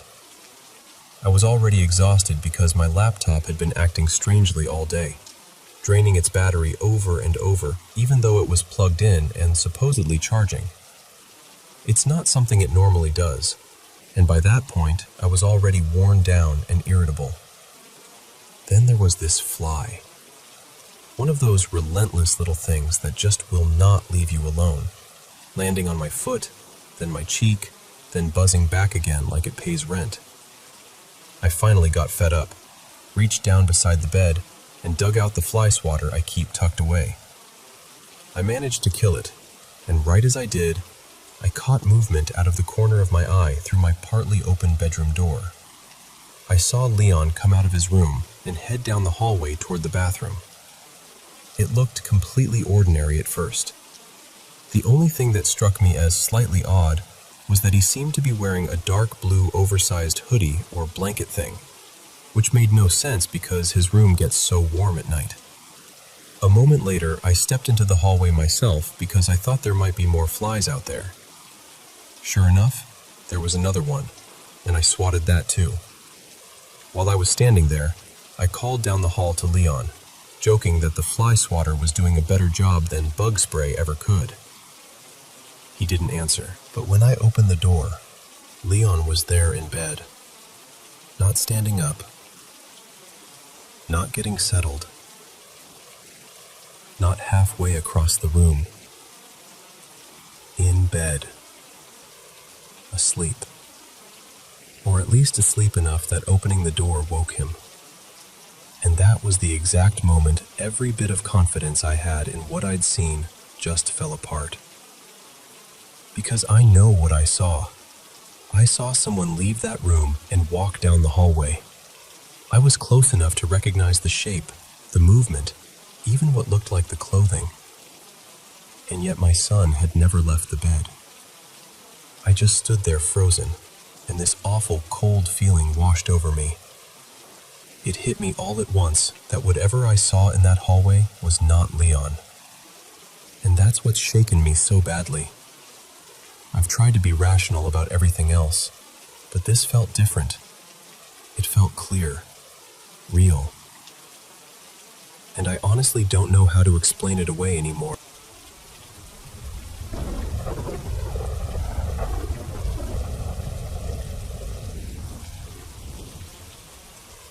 You know those nights that start out feeling ordinary, almost playful, and then somehow turn into something you can't quite explain later? That's what this was. Earlier that evening, around a little after 8, I picked up a girl I've really been enjoying spending time with. I'll call her Maya. We ended up driving around together for hours, just talking, laughing, and taking those quiet back roads that seem to stretch forever at night. We live out in Seminole County, Oklahoma, and if you've ever been through places like that, you know how the dark feels different there. It's not city dark. It's wide open, still, and old. At first, we stopped by a cemetery for a while, mostly just to sit and soak in the silence. Strangely enough, it didn't feel creepy at all. It actually felt calm, almost comforting.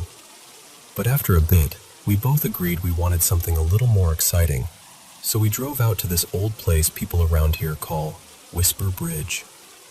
Now, I'd been there before. Plenty of times, actually. Friends, random late-night drives, even once with Maya before. Nothing unusual had ever happened. That's probably why we didn't think much of it when we parked and stepped out. But this time felt different almost right away. The second our boots hit the ground, we both got that feeling. You know the one, where the air suddenly feels heavier and your skin goes tight for no real reason. Neither of us said much at first, because we both felt weird things before, and figured maybe we were just letting the mood get to us. We walked out onto the bridge, stepping carefully over the old metal framework. Off to one side, in the overgrown brush, we heard rustling. It wasn't loud, and honestly, we brushed it off because we'd already seen a possum near the entrance when we pulled up. So we kept going. We stopped for a while and looked over the side. There wasn't much water under us, mostly mud and a thin, sluggish stream because of the summer heat. The night itself was warm, not hot exactly, just one of those late Oklahoma nights where the air clings to you a little. We stood near the middle of the bridge talking, enjoying the quiet, and for a moment it actually felt peaceful. Then we heard it. A sharp little metallic ting. It came from one of the support beams near the edge of the bridge, the kind of sound metal makes when it's been struck just right. We both froze. Then, trying to be rational, we went to check it out. We looked around, listened, and couldn't find anything that should have caused it. No loose chain, no rock falling, no animal bumping into anything. So we tested it ourselves. We tapped the beam with our fingers, and sure enough, it made almost the exact same sound. That should have made us feel better, I guess. Like mystery solved. Except it didn't. If anything, it made us more nervous, because now we knew the sound had been deliberate enough to notice. We stayed there a little longer anyway, mostly because neither of us wanted to be the first to admit we were getting rattled. We still had that little sense of safety you get when you're not alone, when someone else is standing beside you feeling it too. Then came the part I still can't explain. From the woods nearby, we heard what started as a coyote call. At first, that didn't seem strange. Coyotes are common out here. But halfway through the sound, it changed. Smoothly, naturally. It shifted into something like an owl call, except it wasn't any owl sound either of us had ever heard before. It wasn't right. That's the only way I know how to say it. It sounded wrong in a way that hit me before I could even think. The second we heard it, both of us ran. Growing up in Oklahoma, you hear stories. Old ones. Tribal stories. Mourning stories. The kind people don't always say too much about, because even naming certain things feels like inviting them closer. I'm not trying to claim I know exactly what we encountered. Maybe there's a perfectly normal explanation buried somewhere in all of it. But deep down, I don't think either of us believes that's what it was. What I do know is that something about that place felt aware of us that night. And whether it was something spiritual, something natural we couldn't identify, or just one of those moments where the world suddenly feels much stranger than you thought, it stayed with me. I've had other experiences before, some gentler, some even comforting in their own strange way. This one wasn't like that. This one felt like a warning. Anyway, that's the story. I'm still turning it over in my mind, still wondering what exactly we heard out there on that bridge. But I can tell you this for sure. I've been there before without a second thought, and I don't think I'll ever walk onto it that casually again.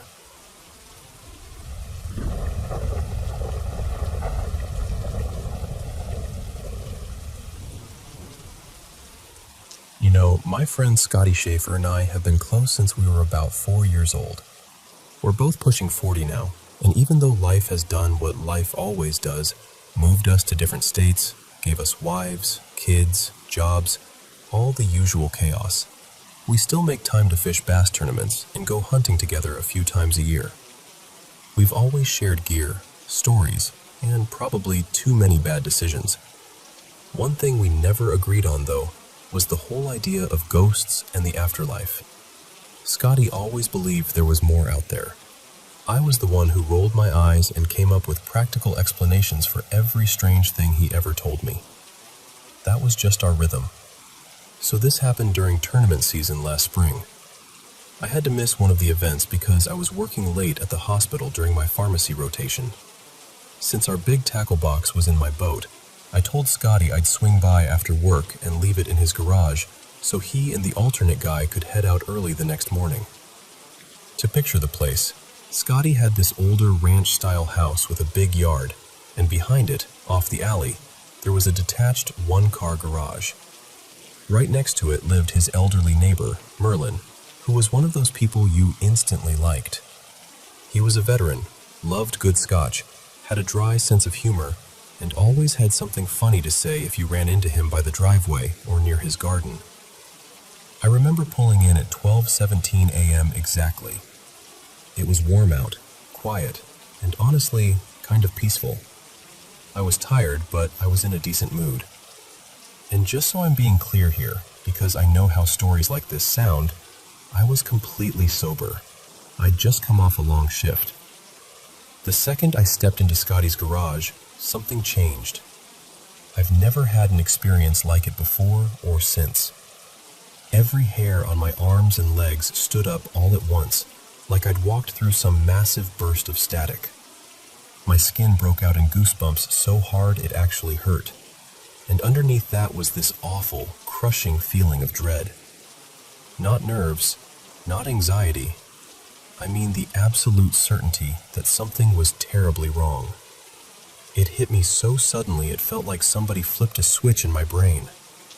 Then, right on top of that, my body went into full panic mode. My heart was pounding, I was sweating, and I suddenly had to pee so badly it felt painful. I dropped the tackle box right by the garage entrance and bolted into the backyard. I barely made it maybe 15 feet before I had to stop. And this is the part I still can't explain. While I was standing there, out of the corner of my eye, I saw Merlin at the back corner of the garage, near where it met the alley.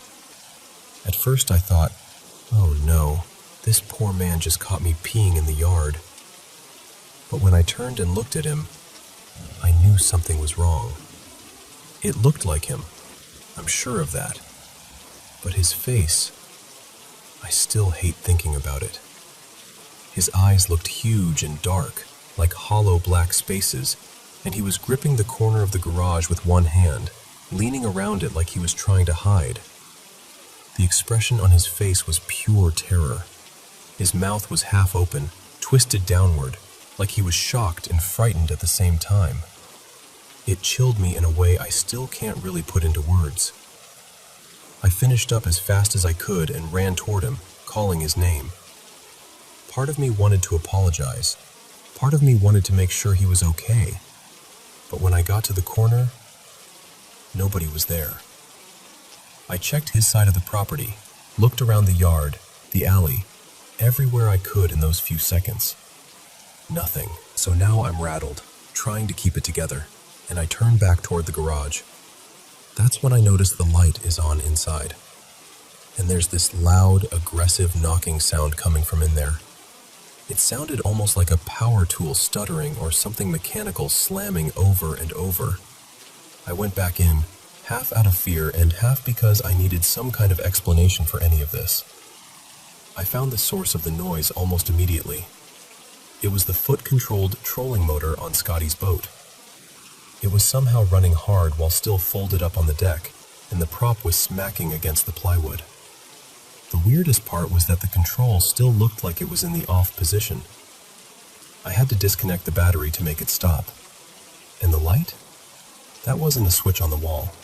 It was one of those pull cord lights hanging deeper inside the garage. I know I hadn't turned it on. I'd barely gotten through the doorway before I ran back out. I checked the garage one more time, just to make sure no one was in there, turned off the light, and got out as fast as I could. I sat in my car shaking and called Scotty. I left him this rambling voicemail telling him everything that had just happened. I remember the call time because I stared at it afterward. It was 12:25 a.m. About 15 minutes later, Scotty called me back. He told me there were fire trucks and emergency vehicles at Merlin's house. Then he said Merlin's son had been there, and according to him, Merlin had collapsed at the kitchen table at exactly 12:17 a.m. He'd been in the middle of a sentence, talking about a terrible headache and whether he should go to the hospital. Then he just died. It turned out to be a massive aneurysm. His son said it happened so fast he was likely gone before he even hit the table. That was the exact moment I pulled into the driveway. The exact moment that wave of dread hit me.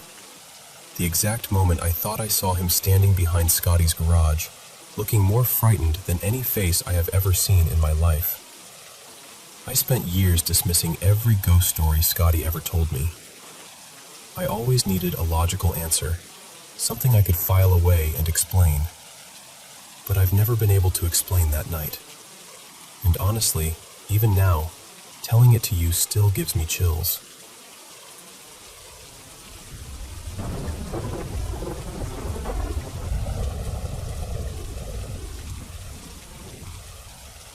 So, I want to tell you about something strange that happened to me and my friend last week at the St. James Hotel in Red Wing, Minnesota.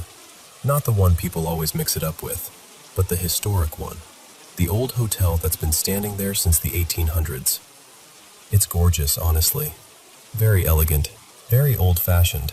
The kind of place that feels charming the second you walk in. When we arrived, everything seemed normal. We checked in, grabbed our bags, and stepped into the elevator to go up to our room on the second floor. I clearly remember pressing the button for 2. We stood there waiting, talking casually, and then the doors opened. But instead of the second floor, we were on the third. I turned to my friend right away and asked, "Didn't you see me hit the second floor?" She looked just as confused as I felt, and said the only button she saw lit up was for the third floor. That immediately threw us off. We didn't get out, just stood there staring. The hallway looked wrong. The walls had this dark patterned wallpaper, kind of burgundy and navy with an old Victorian style to it, and the lighting was so dim it made everything feel heavy. Not just dark, but unsettling. It was like the whole floor had this stale, eerie feeling that pressed in on you. We kind of laughed it off at first because what else do you do when something weird happens and you don't know what to make of it? I pressed the second floor button again, and this time the elevator took us where we meant to go. When the doors opened, the second floor had a similar old-fashioned look, but it felt more normal. The lights were brighter, and there was a large mirror along the wall that made the hallway feel more open. So we went to our room and tried to settle in. Later on, I told my friend I wanted to go back up and explore the third floor. I'd read before our trip that people say that floor is especially active, and that room 310 is tied to a spirit named Clarissa, whose presence is still felt there. My friend was not thrilled by the idea, which, honestly, fair. But after I kept insisting, she finally agreed to come with me. This time, before we got into the elevator, I pulled out my phone and started recording. I wanted proof in case anything happened again. The elevator went up. The doors opened. And both of us just froze. The walls were white, not patterned, not dark, not Victorian looking at all, just plain white walls. I remember staring and feeling my stomach drop because I knew what we had seen the first time. My friend knew it too. We both started panicking a little, trying to make sense of it, whispering to each other like somehow speaking too loudly would make it worse. We got back into the elevator and checked another floor, thinking maybe we'd mixed something up. But that hallway also had white walls. We even tried another button, but the elevator wouldn't go where we wanted, so we went back to the third floor one more time just to be sure. Still white walls. At that point, we rode back down to our floor completely shaken. We just stood there in the hallway talking in circles, trying to explain something that neither of us could explain. We both knew we had seen that darker wallpaper before. We both felt how strange that floor had been the first time. And yet, when we went back with my phone recording, it was like that version of the hallway had vanished. I know how unbelievable it sounds. I get it. But when you're standing there with someone else who saw it too, and both of you know what you experienced, it stays with you. Even now, I can still picture that first hallway in my mind, dim and unnervingly still, like we briefly opened the door to somewhere else.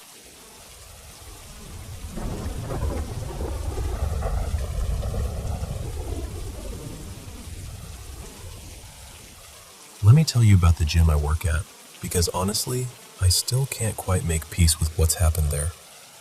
The building itself isn't ancient or anything dramatic like that. It's been around a while, maybe a few decades, but it's still solid. It used to be an old racket club with courts downstairs and a fitness room above, and now it's been converted into a full gym.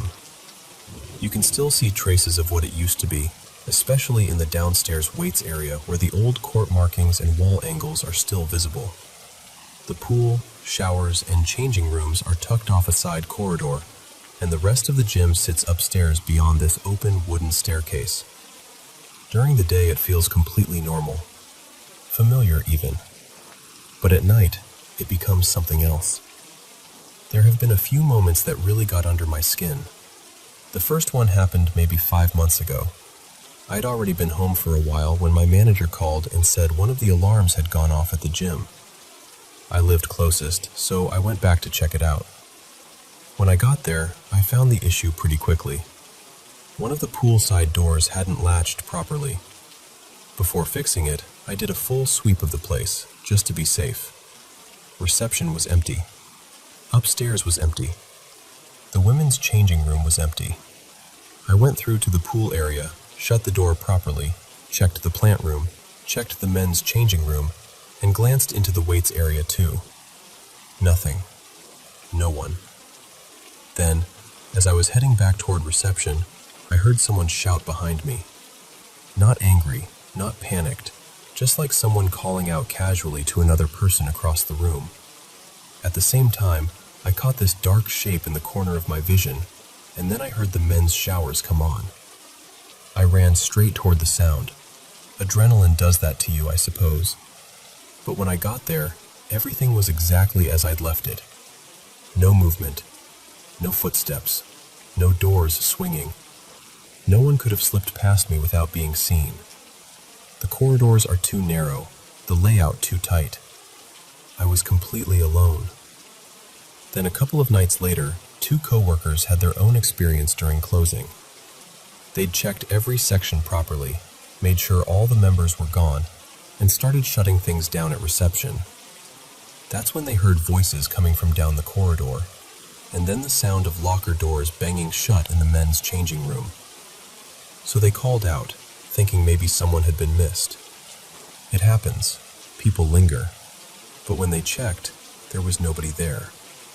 They walked back toward reception, and just as they got close, they heard it again.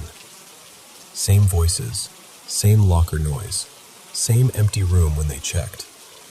They locked up fast after that and got out. Then there was the one that happened to me and another coworker on an afternoon close. We'd done everything by the book. Cleared the building, shut the doors, put away the tills, tidied the weights so carefully that there was nothing left loose on the floor. And then we heard this loud metallic clang from the downstairs weights room. You know that sound when someone re-racks a heavy barbell or drops a plate onto a machine? It was exactly that. Sharp, heavy, unmistakable. We both knew it instantly. We went down right away, because what else do you do when your brain still wants reality to behave itself? But the room was empty. The fire doors were secured. No plates had fallen. No bars were out of place. Nothing looked disturbed at all. We just looked at each other, silently confirming that yes, we had both heard the same thing. And then we left. On the way out, we heard voices again. This time, neither of us bothered checking. And those weren't even the only incidents. There were also the taps. One of our cleaners was working alone one evening and filled a bucket from the hot tap in the little kitchen area, same as she always does. A few minutes later, she heard water running again and went back in to find both taps blasting full force. She never uses both and never turns them up that high because they splash everywhere. It's possible she made a mistake, obviously. People make mistakes all the time. Still, it rattled her. Another time, one of my coworkers heard a tap running during final checks and eventually tracked it down to a locked cleaning cupboard. No members in the building. No cleaner on site yet. Just water running behind a locked door for no reason anyone could explain. Then there was the fire door in the plant room. That one really got me. A coworker was doing routine checks in there. The door is heavy, coated, and designed like it belongs in a bunker. We usually prop it open while we're inside. He was standing there, facing it, when it slammed shut. Not drifted shut, not slipped quietly off the prop. Slammed. Hard. That door does sometimes fall off the stopper, but when it does, it closes gently and usually doesn't even latch. This time it hit like someone had shoved it. We've had a few reports from members too, which somehow makes it worse. One man was training alone late in the weights area and saw a shadow move past the doorway into the next room. He thought it was a staff member coming to tell him it was closing time, so he waited. No one came. He checked the connected rooms himself. Empty. Another member heard the sound of weights being set down while he was walking between sets. He searched the whole area. Again, empty. And one man in the changing room heard voices, turned the corner expecting to find someone speaking to him, and instead only saw a locker door slowly swinging open by itself. That last detail stayed with me more than I'd like to admit. What bothers me is that I'm not someone who jumps to supernatural explanations. I'm careful, skeptical. I want there to be a logical reason for things. Echoes, plumbing, settling pipes, bad hinges, tired brains at the end of a shift, any of that. And honestly, some of it probably can be explained that way. But when the same kinds of noises keep happening, in the same places, heard by different people, over and over again, it starts to wear down your neat little rational framework. So that's my story. Or, I guess, that's Rowan's gym now, because it doesn't always feel like it belongs only to the living after dark. I still lock up. I still do the checks. I still tell myself there's an explanation for everything. But I'd be lying to you if I said I walk those corridors at night with the same confidence I used to. Something in that building doesn't quite feel empty when it should.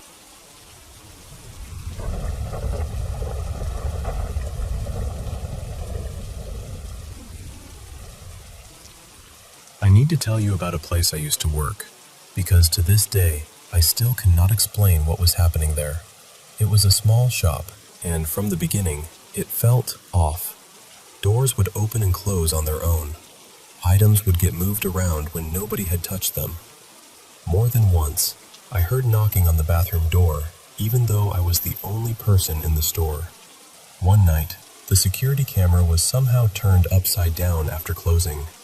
We checked it later, and the only way to move that camera was to physically lift it and reposition it. It was not something that could just shift by itself. One evening, I was alone closing up when I felt something grab me from behind. I spun around immediately, but no one was there.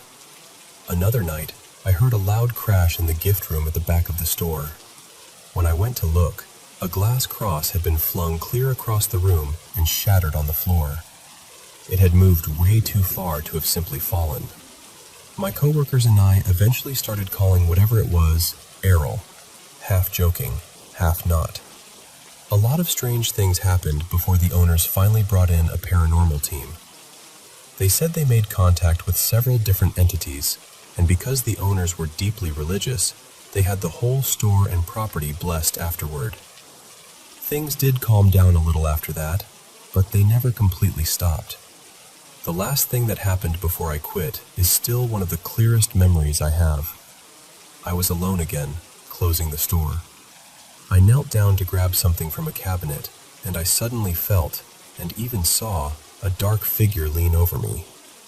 I thought someone had come up behind me, so I turned around fast, but there was nobody there. A little while later, I saw a shadowy figure moving through the aisles toward the walk-in fridge. I followed it, thinking maybe someone had somehow gotten into the store. I even stepped into the fridge to check. I had left the heavy door open behind me, and that door never moved unless you pushed it hard. I went all the way to the back, found no one there, and then the door slammed shut. A few months later, I moved to another town for school and stayed with a relative. My room was large, with its own bathroom and a walk-in closet. I always kept the closet door open because I had a mirror hanging on it. After I had been there a while, I started noticing what looked like a shadow standing inside the closet. Sometimes it even seemed to have reddish eyes.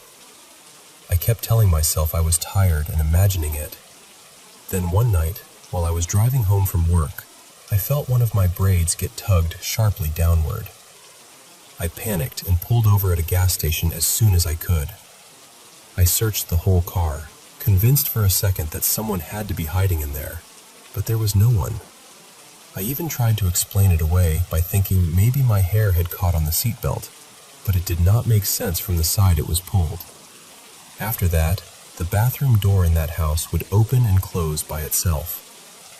Lights would switch off right in front of me. Not just go out, but the actual switch would move. Months later, after I graduated, I moved again for work and lived with roommates. They had a wall covered in crosses, and one day, one of them flew off and shattered on the floor in front of us. The bathroom door there also opened and closed on its own. Today, I decided to try speaking to whatever this is, instead of just being afraid of it. Over several nights, these were the words I heard. Don't force the arrangement. The realizations are deserted. Don't run again. Rejection is waiting for you. Then, in what sounded like a child's voice, I heard, Hallelujah, Candy, Lila. Another night, I said, I'm here, and I'm listening to what you have to say. And it answered, Here to say.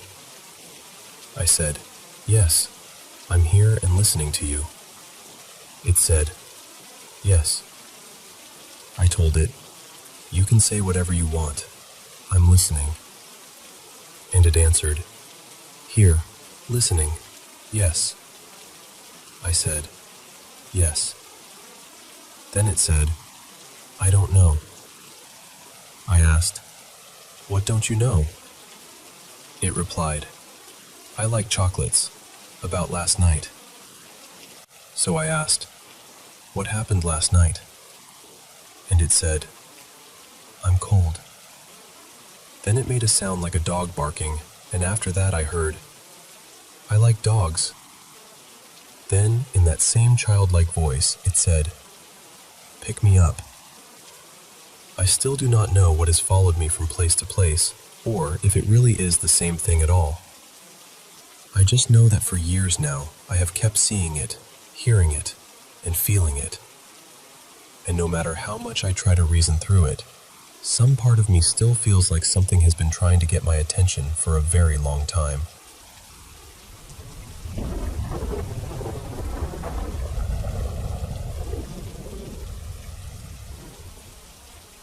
I wanted to share something that's been sitting with me for a while, because honestly, I still can't fully explain it. My husband and I moved into our first house in September last year, and it was such a special milestone for us. It's a brand new build, so no one had ever lived here before, which made me feel pretty at ease from the start. The house has always felt calm and comforting, never heavy or unsettling. A few weeks after we settled in, we lost our sweet cat after a long battle with cancer. She passed away at the vet, not in the house, but during her last stretch, she spent a lot of time resting in the upstairs spare room. Those last days were hard.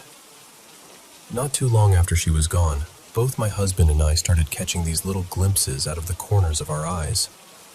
It always looked like a small white shape near the top of the stairs, right outside that room. She was white, so naturally our minds went there. We never saw anything clearly, never straight on, just those quick side glances that make you stop and wonder if you really saw something at all. At first, I told myself it was probably just grief playing tricks on us. Then a couple of months ago, something stranger happened. I was halfway down the stairs talking to my husband, who was sitting in the living room, and right in the middle of answering me, he suddenly stopped and said, "Wait, there, behind you." He pointed up toward the wall near the staircase. At the exact same moment, our other cat darted over and started pawing anxiously at that spot, like she was trying to catch something. By the time I turned around, there was nothing there.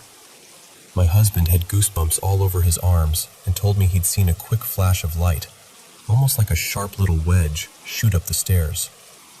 He's not dramatic, and neither am I, so I still tried to brush it off. I figured maybe it was some random reflection or just a weird moment. But the fact that our cat reacted too stayed in the back of my mind.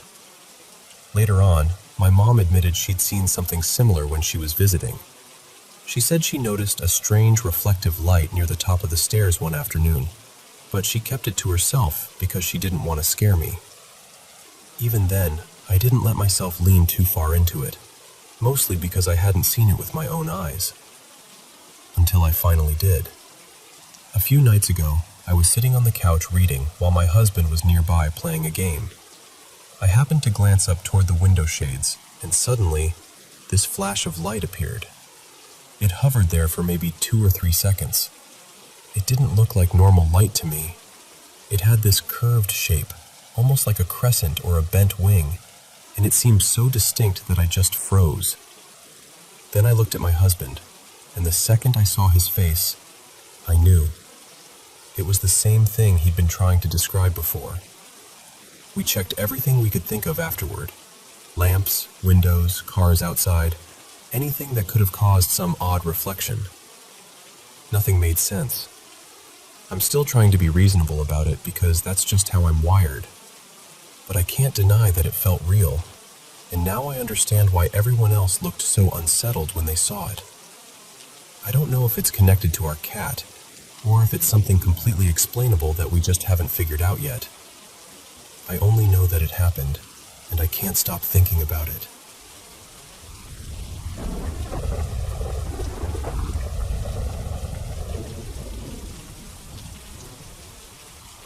I honestly need help, because I'm not sleeping, and I'm starting to feel afraid in my own home. For the past few weeks, I haven't been able to sleep in the dark, and the strange part is, I'm not someone who normally believes in anything supernatural. Neither is my husband. We've always been the kind of people who try to find a logical explanation for everything. But after everything that's been happening in our house lately, I don't know what to think anymore. It started with our smart speakers. They keep turning on by themselves and playing songs nobody in our house ever listens to. The only way they should activate is if someone taps them or uses the connected phone, and only one phone is linked to the system.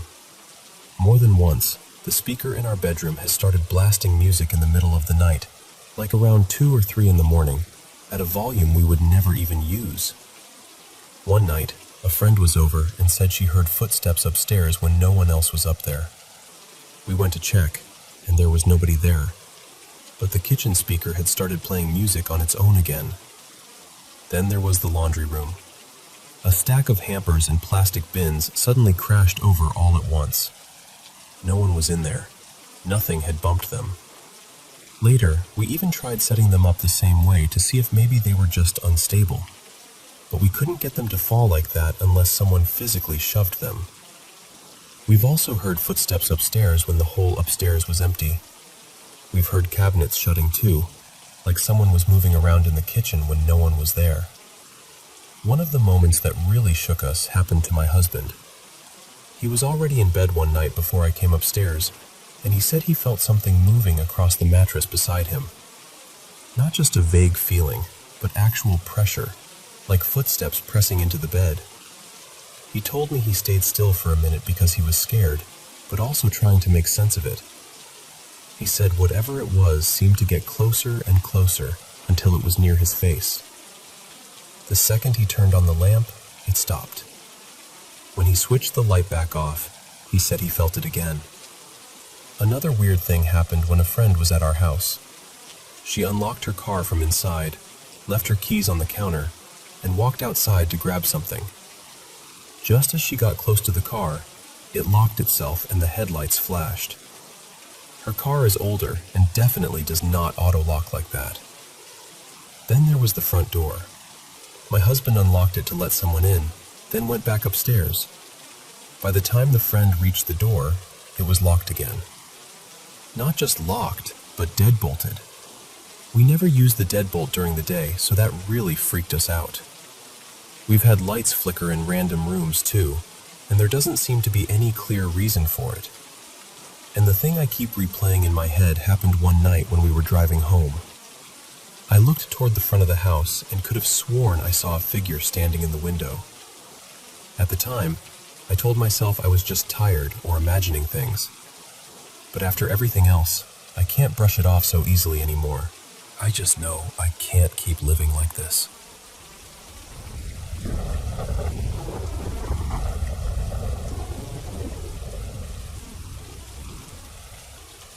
I want to tell you about something that stayed with me for years, and even now, talking about it still gets under my skin in a way I can't fully explain.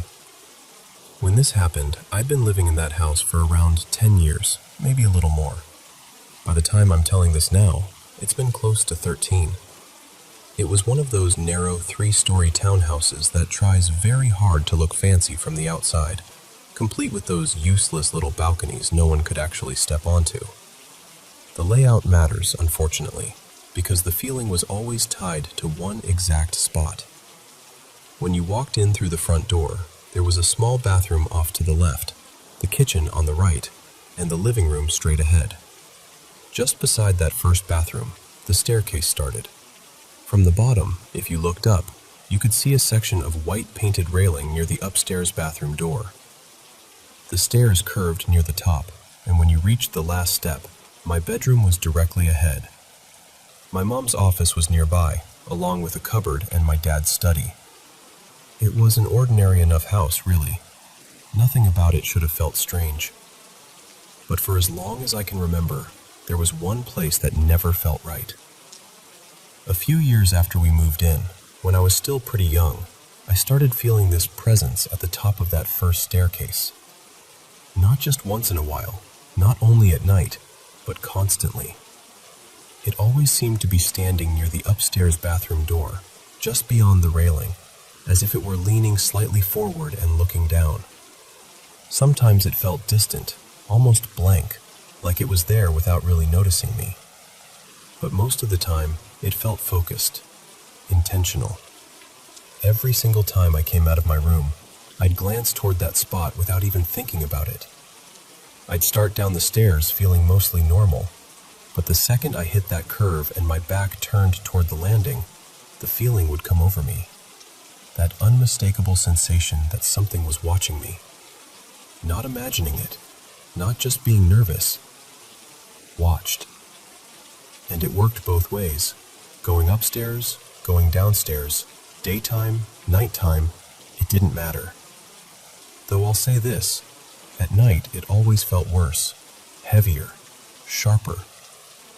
During the day there were still moments when I'd hit a certain step and my whole body would go cold, and I'd rush the rest of the way just to get away from that part of the landing.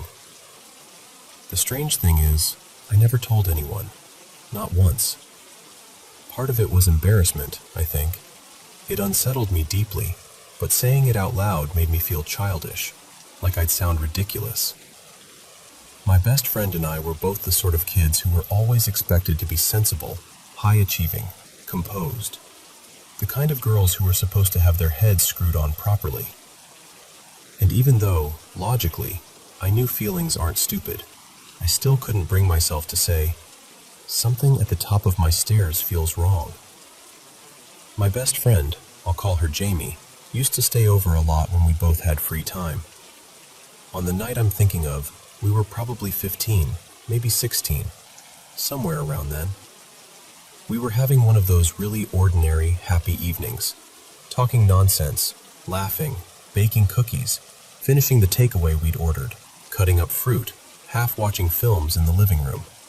Just normal teenage stuff. She said hi in this oddly drawn-out way, and I answered, not thinking anything of it. Then she looked at me with this expression I still remember so clearly. She was half smiling, half frowning, like she already felt silly for what she was about to say. And then she said, very casually, "Mara, do you ever get the feeling that someone's watching you from the top of those stairs?" I froze. I mean, completely froze, because I had never said a word about it to her. Not hinted at it, not joked about it, nothing. And suddenly there it was, spoken out loud by someone else, the exact thing I had been carrying around in silence for years. I remember feeling two things at once. Absolute terror, just this cold shock right through me. But also relief, real relief. Because for the first time I knew it wasn't only me. I wasn't alone in it. I wasn't imagining something out of nowhere. Jamie told me she'd felt it before too, more than once, always in the same place, always around that landing near the bathroom. And when she described it, it matched what I'd been feeling all along. Same spot, same sense of being watched, same awful energy.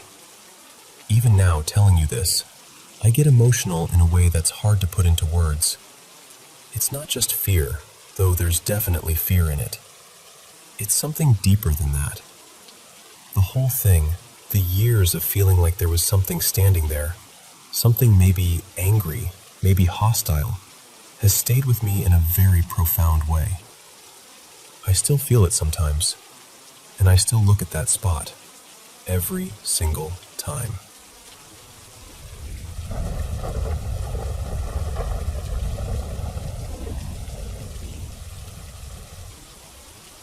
I do not remember much about my childhood, which is its own lovely little cruelty. But I remember that thing. I remember it with a clarity that makes my skin go cold even now. It started the same way every night. I would drift into this strange dream where I was high above the woods behind our house, looking down as if I were part of the sky itself. Below me, there was a woman walking alone through the trees. At first, I could only see the top of her head, but with every step she took, my view moved closer. Slowly, inch by inch, like something was drawing me toward her whether I wanted it or not. By the time she reached the edge of the woods, I was right above her. I could see her bare feet on the dirt path leading toward our house. Then my view would shift, and suddenly I was behind her, following her down our street. And then it changed again. I was seeing through her eyes. I would watch her step into our house, climb the stairs, and move toward my bedroom. And from inside her, or whatever it was, I could feel this terrible rage. Not anger the way people mean it. Something deeper, older. A kind of hatred so sharp and powerful it felt like it could split the walls apart. She would open my bedroom door, and there I was, just a little kid asleep in bed. That was the moment the dream ended. I would open my eyes thinking, thank God, it was only a dream. And every single time, I was wrong. It would be there, standing beside my bed, staring at me. I still hate describing it, but I want you to understand. It looked almost human in the way a wax figure almost looks alive. Its skin was pale and cracked, like dried porcelain or white clay left out in the heat. Its eyes were too wide, cloudy and bloodshot, like they hurt just from being forced open. The hair hung in thin, lifeless strands around its face. And the mouth wore this smeared red lipstick, as if it had tried to dress itself up as something familiar and failed. When it smiled, I could see teeth like pins. Not normal teeth. Long, thin, needle-like things packed too tightly together. It loved my fear. I knew that even as a child. It would grin as if it had all the time in the world, and then it would drop down onto all fours and rush toward me. I screamed every night. My mother would come running, throwing the door open, and it would vanish before she could see it. Just gone.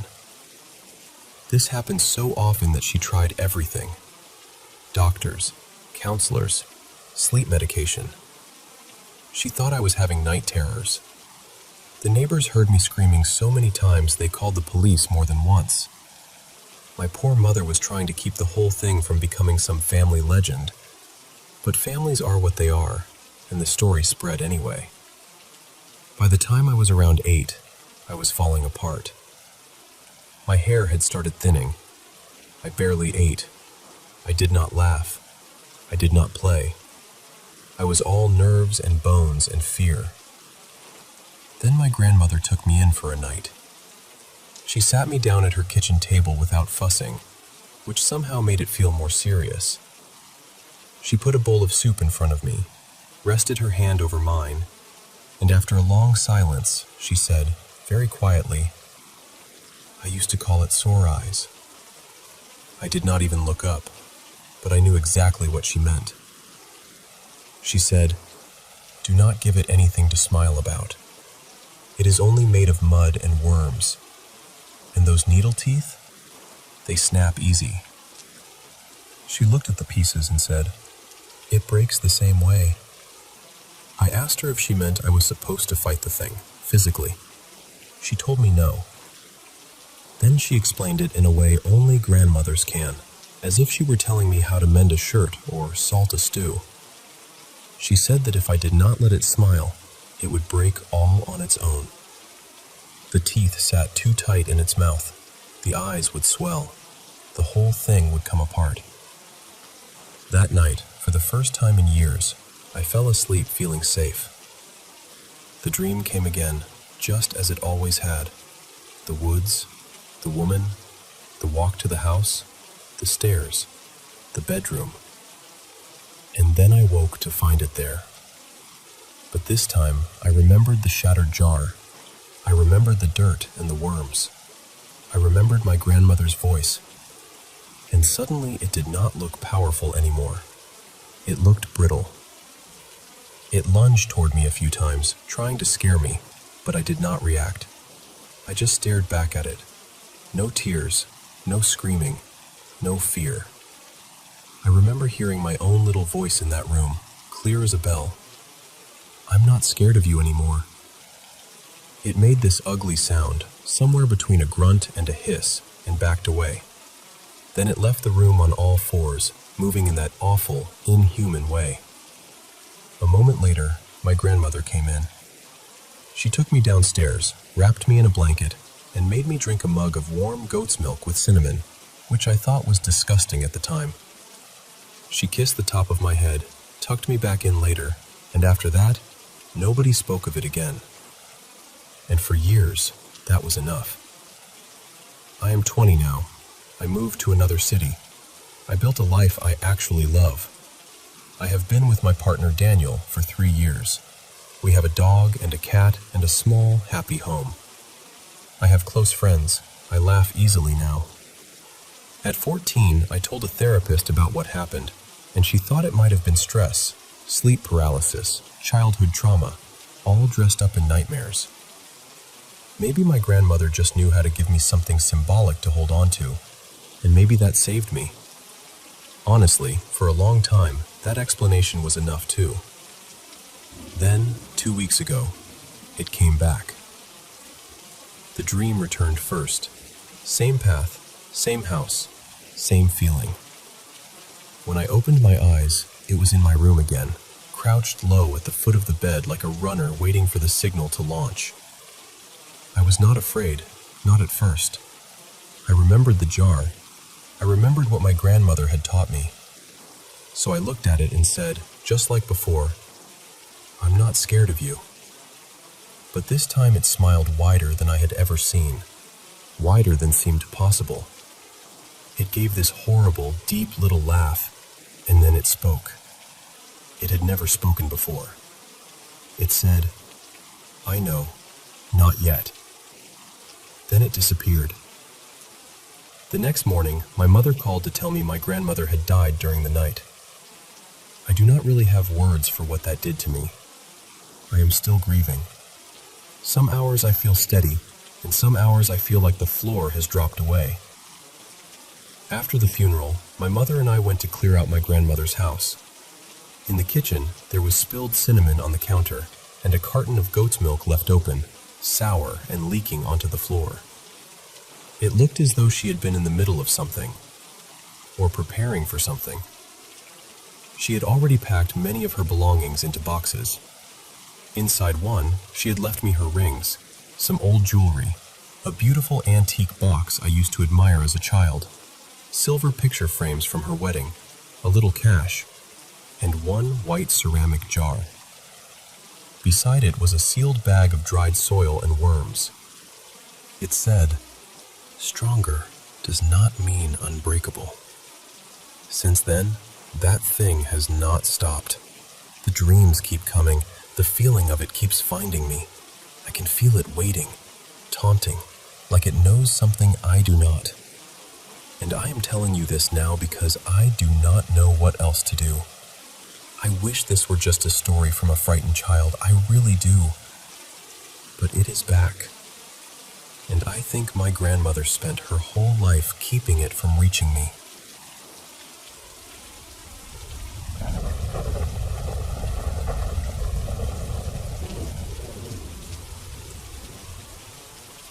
I work nights at a small hospital in a quiet town called Willow Creek.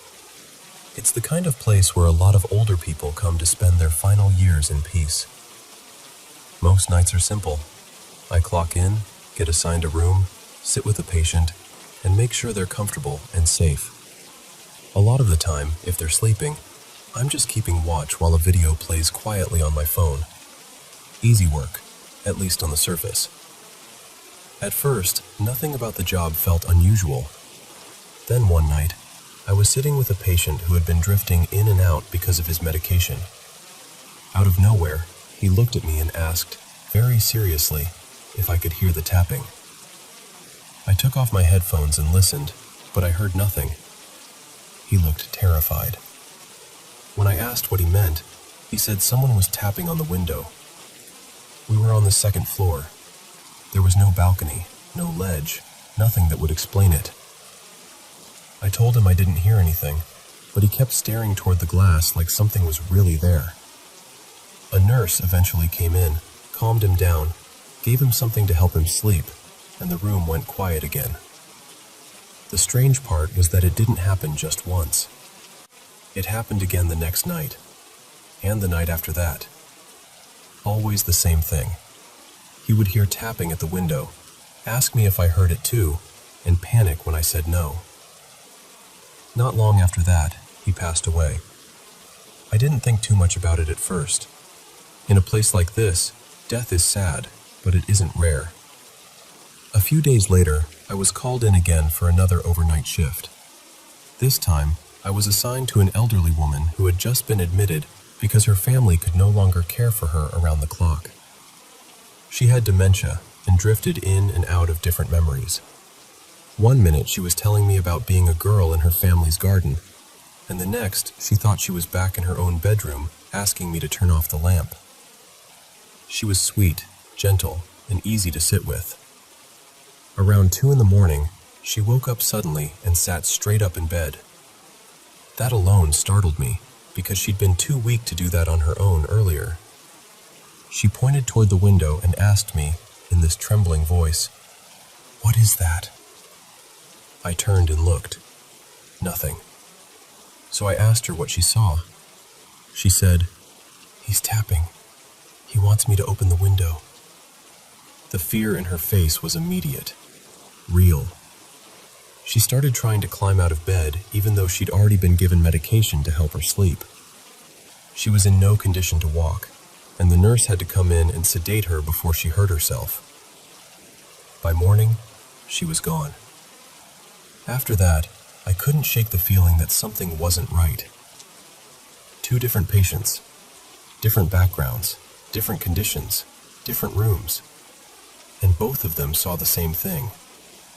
Since then, I've kept doing my job, sitting through long nights and hoping no one else mentions the window. Tonight, though, something felt wrong from the moment I arrived.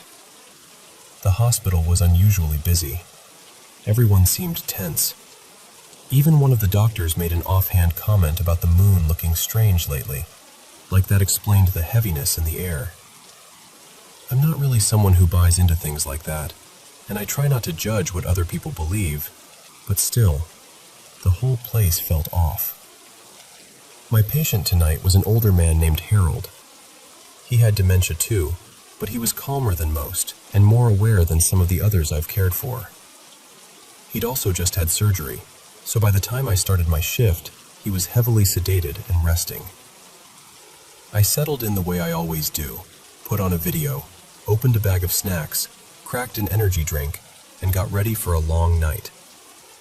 Then, around midnight, the room turned freezing cold. That didn't make any sense. A little later, I started hearing footsteps in the hall. At first, I ignored them.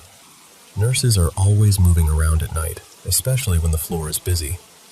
Then, out of the corner of my eye, I thought I saw someone walk into the room and reach toward the sink, like they were grabbing gloves or supplies. I turned to say something, expecting to see one of the staff. No one was there. I told myself I was tired. That's what I still wanted to believe. Night shifts do things to your eyes and your nerves. But then, as I turned back toward my chair, I looked at the window and saw what looked like the reflection of a person standing in the hall behind me. I just stared at it. I know that sounds ridiculous, but in that moment, I didn't know what else to do. It stood there, still as anything. I couldn't make out a face. It was just the outline of someone watching. When I finally turned around to catch whoever it was, the hallway was empty. Gone. And here's the strangest part. I wasn't exactly scared. I should have been, probably. Any reasonable person would be. But what I felt was something quieter than fear. More like the sense that I was sharing the room with something that didn't belong here, but also wasn't there to hurt me. It felt present. Watching. Waiting. That's why I'm telling you this now. Because I don't know what that thing is. I don't know whether it's some kind of ghost or grief or the mind playing tricks in a place where death visits often. I only know that 2 dying patients saw someone tapping at the window, asking to be let in. And tonight, for the first time, I think I may have seen it too. And now I can't stop wondering whether it's just passing through or whether it's been waiting there all along.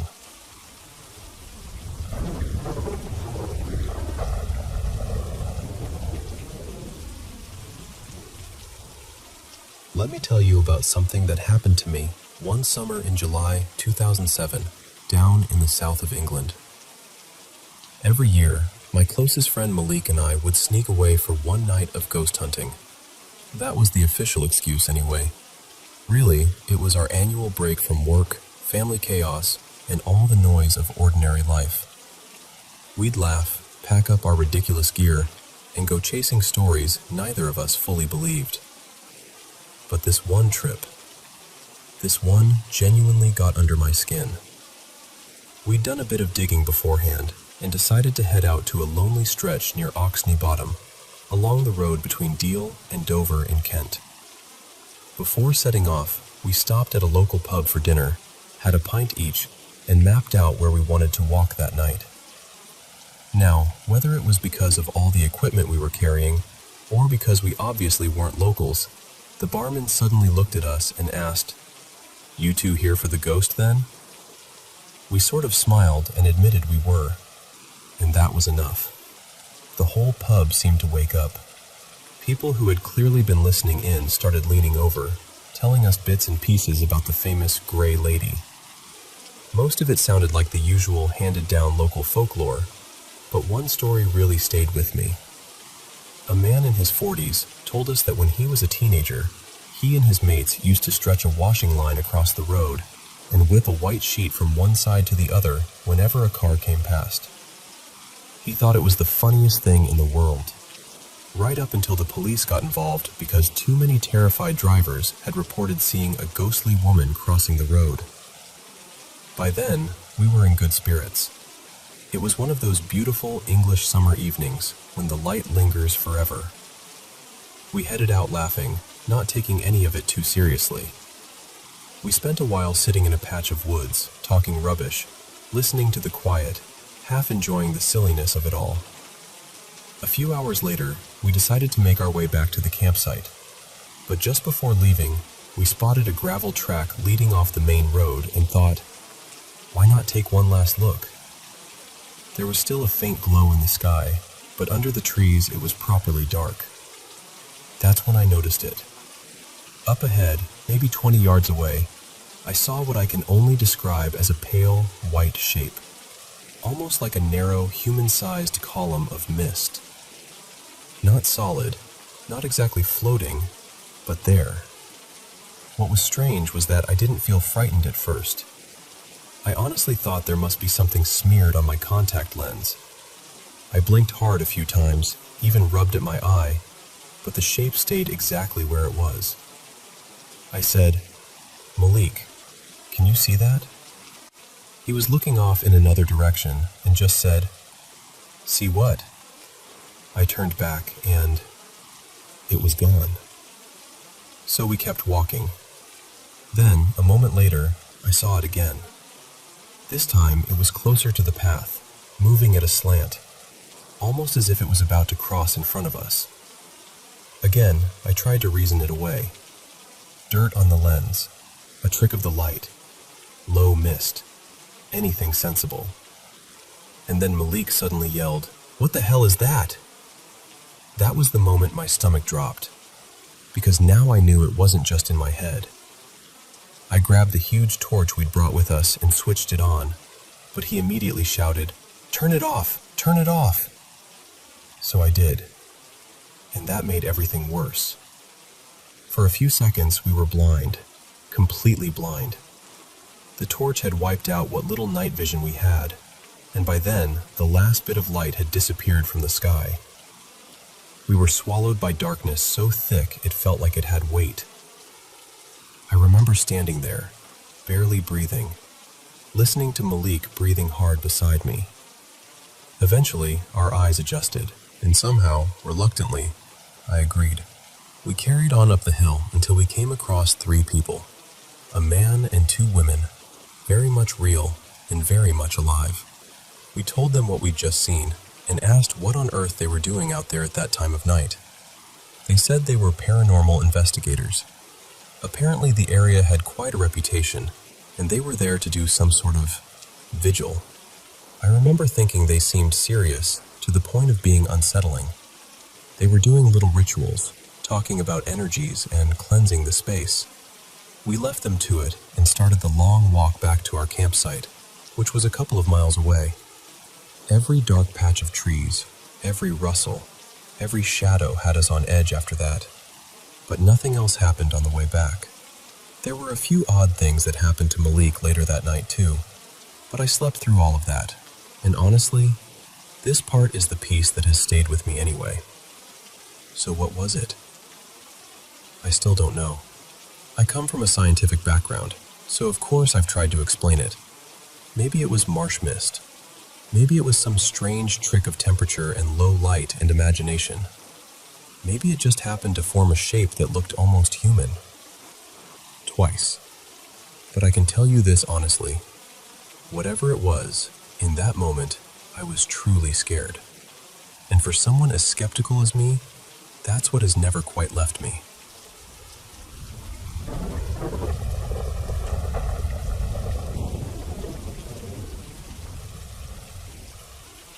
If you're listening to this, I want you to picture me as a young mother back in 1999, living in a 2-bedroom apartment with my husband and our little boy, Tobin. He was about 3 then. We'd already been there a couple of years, but that apartment always felt wrong somehow. Heavy, unfriendly. Like the air itself was carrying something I couldn't explain. Not long before all of this began, my husband left and asked for a divorce. Looking back, I've always felt like moving into that apartment was the start of everything falling apart for us. After he left, I started noticing this awful feeling that I was never really alone. Even when my son wasn't home, it felt like someone was there with me. I'd catch myself saying, "Hello?" into the silence, like an idiot, half joking and half hoping I was wrong. Sometimes I'd get chills so suddenly they made me stop in place. At first I told myself it was grief, stress, loneliness. You know how badly the mind wants to explain things away. Then, it started happening with my son. Like a lot of toddlers, he hated naps. One afternoon I laid him down, and he was fussing and fighting sleep the way little kids do. I left his bedroom door cracked and went into the living room, still hearing him complain. And then all at once, he went completely quiet. Not sleepy quiet, abrupt quiet. So I peeked in. He was lying on his side, smiling at the empty space beside his bed, like someone was standing there keeping him company. I remember backing out of the room and thinking, well, at least he's calm now. A few days later it happened again. This time, I heard whispering, then a little giggle. I looked in, and once again he was staring at that same spot beside the bed. After his nap, I asked him, real casual, "Who were you talking to in there, baby?" And he told me, plain as anything, "The nice lady." I still remember the chill that ran up the back of my neck. I asked him who she was, and he said she sang to him, told him stories, kept him company. I wanted so badly to believe it was just an imaginary friend. Kids do that. Kids say strange things. That's the sort of flimsy little logic adults cling to when they don't want to admit they're scared. But it kept happening. I'd hear him whispering in his room, sometimes even late at night. Every time I checked, he'd be looking toward that same empty place. About a year passed. I met someone new, and eventually my boyfriend, Frank, moved in with us. By then, Tobin was around 4.5. Not long after moving in, Frank started telling me the apartment felt wrong to him too. He said he always felt watched, especially when he was there alone. I told him I knew exactly what he meant. I still hadn't told him about the nice lady. I think part of me was embarrassed to say it out loud. Part of me was afraid that once I did, it would become more real. Then one day, something happened that shook both of us. I was still at work, and I hadn't picked my son up from daycare yet, so Frank was alone in the apartment, taking a shower. When I got home, I found him outside on the steps in nothing but a pair of soaked shorts, dripping wet, wide-eyed, scared half out of his skin. I asked him what happened. He told me he'd been in the shower when he saw, through the frosted glass, what he thought was me walking into the bathroom. He called out, cheerful as anything, asking how my day had gone. No answer. Then he saw her again, or what he thought was me, leaning over the sink and staring into the mirror. He said my name. Still nothing. He rinsed the soap out of his hair, grabbed the first thing he could throw on, and ran outside. Not long after that, I found out I was pregnant. The whispering in Tobin's room never really stopped. Frank and I still felt watched all the time. Then, A few months later, I was talking with a neighbor who had lived in the complex for years. She was in the apartment upstairs from mine, sort of across the way.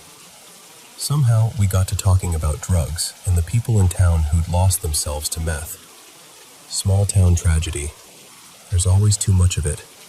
That's when she told me about the woman who had lived in my apartment right before my ex-husband and I moved in. She said the woman had moved there after a divorce with her 2 young sons. At first, she had a good office job downtown. She dressed beautifully, went to work every day, held her life together. Then she got involved with a man who was using meth, and before long, she was using too. My neighbor said she watched her unravel over the next year. The nice clothes disappeared. The job disappeared. Her whole life started to collapse. Eventually, her ex-husband fought for custody of the boys and won. After the children were gone, things got even worse. Then one day, she overdosed in that apartment. My neighbor saw the paramedics take her out. She was seizing, foaming at the mouth. The man she'd been with apparently stole from the apartment while she was dying, though he did call 911 before he left. She never came back. She died. Later, her parents came to clear the place out. By the time my neighbor finished telling me all of that, I was crying. She probably thought it was just pregnancy hormones and a sad story. But that wasn't it. Because the second she told me about that woman and her 2 boys, I knew. I knew, in that deep, wordless way you sometimes know things before your mind catches up. I felt it in my bones. I knew who the nice lady was. Later, my second son, Colin, was born, and we stayed in that apartment until he was around 7 months old. In the last couple of months we lived there, something started happening with him too. He'd fuss in his crib, upset and restless, and then suddenly, he'd go quiet. A moment later, we'd hear little baby coos, tiny giggles, that happy, soft sound babies make when they feel safe. By then, strangely enough, I wasn't frightened anymore. A couple of times, I even found myself whispering into the room, "Thank you." Because whatever had happened to that woman in life, whatever pain had kept her there, she was gentle with my boys. She sang to them. She soothed them. She gave comfort where maybe she had once lost all comfort herself. And I still can't get over the strange echo of it all. She had lived there with 2 sons after a broken marriage. Then, years later, I ended up in that same apartment with 1 little boy, and then gave birth to a second. The parallels were almost too much to ignore. Years later, I was looking through old baby pictures of my sons and found one taken in that apartment. My older son is holding his baby brother, and above them, there's this gray orb I'd never really noticed before. I looked it up, and one interpretation said gray orbs can be connected to spirits carrying sadness or unrest. That brought the tears right back, because all I could think was, there she is, the nice lady. I still live near that apartment complex. Every now and then, I drive past it, and when I do, I say a prayer for her. I hope she isn't there anymore.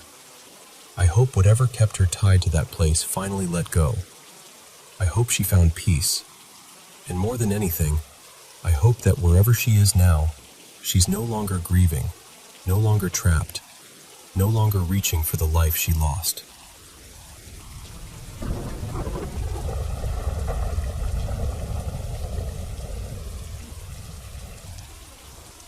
Hey everyone, welcome to the channel Paranormal M, and thanks for spending part of your night here with me. Before we begin, make sure you turn on notifications so you don't miss any new videos. And if you've ever had an unexplained paranormal experience yourself, feel free to send it to me. The first story in tonight's video comes from someone who started noticing frightening changes in their life not long after moving into a new home. And it's one of those stories that stays with you. So lie back, listen closely, and hopefully by the end of this video, you'll be feeling calm and ready for a good night's sleep.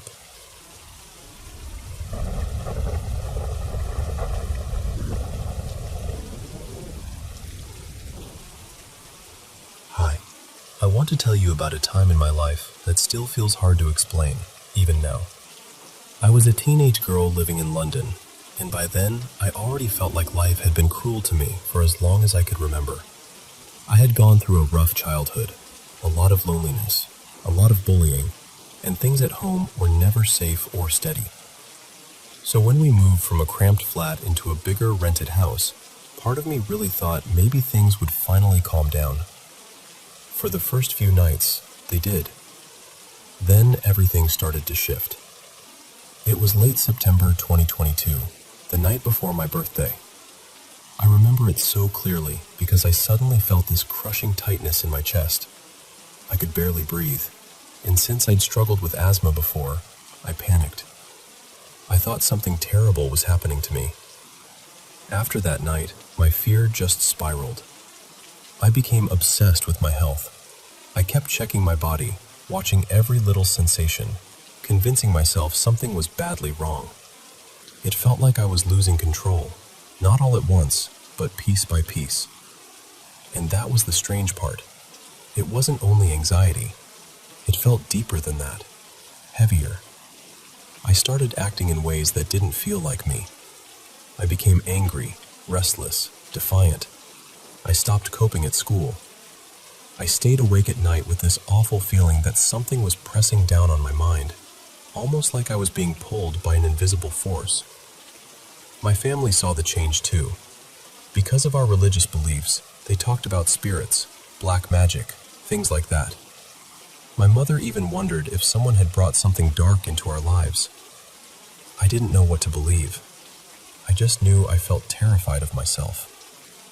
Around that time, my mother was expecting my baby brother, and everything in the house already felt tense. Family members were visiting, arguments were happening, and the atmosphere felt thick, like the air itself was full of stress. At night, I started noticing what looked like a figure in the room, just standing there in the darkness. I tried telling my parents, but they brushed it off. One night was worse than all the others. I woke up feeling like something was sitting on my legs. I tried to move, but I couldn't. My whole body hurt. I remember hitting the wall with my fist, and even that felt unreal, like my body was moving ahead of me. My parents rushed in, but instead of comforting me, it turned into more shouting, more fear, more pain. By then, I barely slept. I was constantly online, constantly hiding in screens, constantly trying to escape my own thoughts. My physical health got worse too. I felt weak, sick, out of rhythm with my own body. Looking back, I think I was overwhelmed in every possible way, mentally, emotionally, physically. But at the time, it felt supernatural. That was the only explanation that seemed big enough.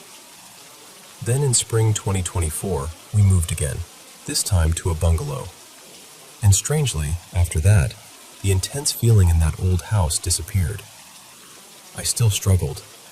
I still had episodes where I acted recklessly, where I didn't understand myself, where I scared myself. But that trapped, haunted feeling wasn't the same anymore. There were still bad periods after that. I had times when I shouted, stole money from my parents, or felt like I was slipping into someone I didn't recognize.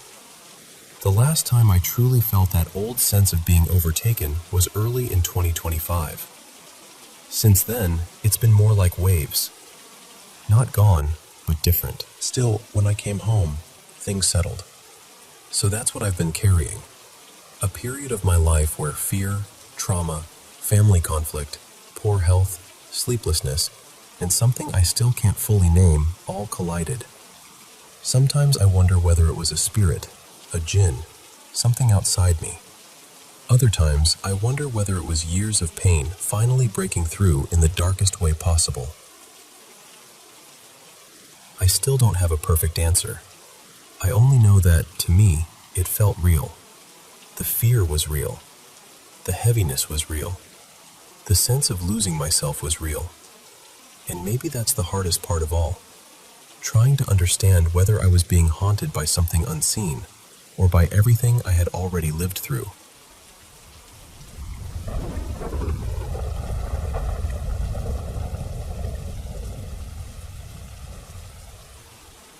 need you to hear me out, because I know how this sounds. I've lived in this house for nearly a decade, and from the very beginning, it's felt like I was sharing it with someone. Not in a frightening, evil kind of way, nothing like that. Just strange, constant, impossible to ignore things that have become part of life here. Over the years, I've seen full apparitions more than once. Most often, it's been a woman, usually in a long dress, quietly moving through the hallway or passing by a doorway like she belongs here. A few times, I've also seen an older man standing on the stairs, still and watchful, as if he's pausing in the middle of doing something. My partner, Eli, and I have both heard voices too. Not vague noises you can brush off, but whispers right into an ear, like someone is standing inches away. Sometimes it happens in the middle of the afternoon, sometimes late at night. We've heard knocking, banging, our names being called. There's honestly so much more, but after all these years it starts to blur together. Things changed recently when we decided to put the house up for sale. Since then, it's like the activity has ramped up. The voices have become more direct, saying things like, "I'm still here," or "Please stay with me," while I'm just standing in the kitchen or walking through the house in broad daylight. I've been seeing the woman more often too, catching her crossing the landing or peeking around a door before disappearing. And then there's everything else. All at once, things in the house started going wrong in ways that felt almost absurd. A curtain rod in the front room suddenly came crashing down, even though it hadn't been touched in years. Then another one fell in a different room a few days later. We've had plumbing issues, leaks where there shouldn't be leaks, the water heater giving out, little disaster after little disaster. I know houses have problems, I do. But this felt different, like the place itself was resisting the idea of us leaving. Yesterday, I reached a point where I just couldn't ignore it anymore. I stood there and spoke out loud to whoever might be here. I asked what they wanted. I said that if they were attached to us or to the house, they were welcome to come with us in spirit if that gave them peace, but we really did need to move on. A friend of mine, Mara, who's always been sensitive to this kind of thing, was with me, and she said, "If you're listening, show us a sign. Let us know you mean no harm." Then last night, the strangest part happened. I was lying in bed scrolling through Facebook, half distracted, when a post popped up in a local history group. It wasn't even new. It was from years ago, and somehow I had never seen it before. The post showed an old black and white photograph of a couple standing outside my house sometime in the 1960s. And the second I saw them, my stomach dropped, because I knew them. I mean, not personally, obviously, but I knew those faces. They were the same two people I'd been seeing in this house all these years. The woman, the older man. It was them. Maybe that doesn't sound extraordinary to everyone else. Maybe it's just an algorithm, a coincidence, one of those random internet moments. But when you've lived with something for this long, when you ask for reassurance and then suddenly find a photograph of the exact people you've been seeing, it's hard not to feel like you were being answered. I haven't reached out to the person who posted it. I keep thinking about it, but how do you even begin that conversation? "Hi, I think your late grandparents are still in my house." Feels like a terrible message to send a stranger. And honestly, if someone sent that to me, I'd probably never recover from the awkwardness of it. So I've just been sitting with it, trying to make sense of it. And more than anything, feeling oddly comforted by the idea that maybe they were never trying to scare us at all. Maybe they just didn't want to be forgotten.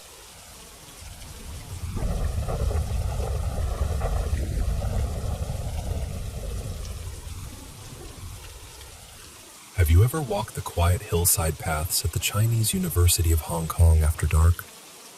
It feels different up there at night. In the daytime, the campus is calm and open, almost comforting. But once the sun goes down, the trees start whispering in the wind, the shadows stretch across the road, and even a familiar shortcut can feel strangely alive. There's one path students still talk about in particular. Some call it Ribbon Path, a narrow trail that winds from the dorms toward the heart of campus. For years, students have passed down stories about a girl who appears there late at night. She's said to wear an old-fashioned uniform, and she always keeps her head lowered. The most unsettling part is her long braid, hanging down her back and swaying gently as she walks. People used to call her the Braided Girl, but in some retellings now, they call her the Ribbon Girl. No one can really point to where the story began.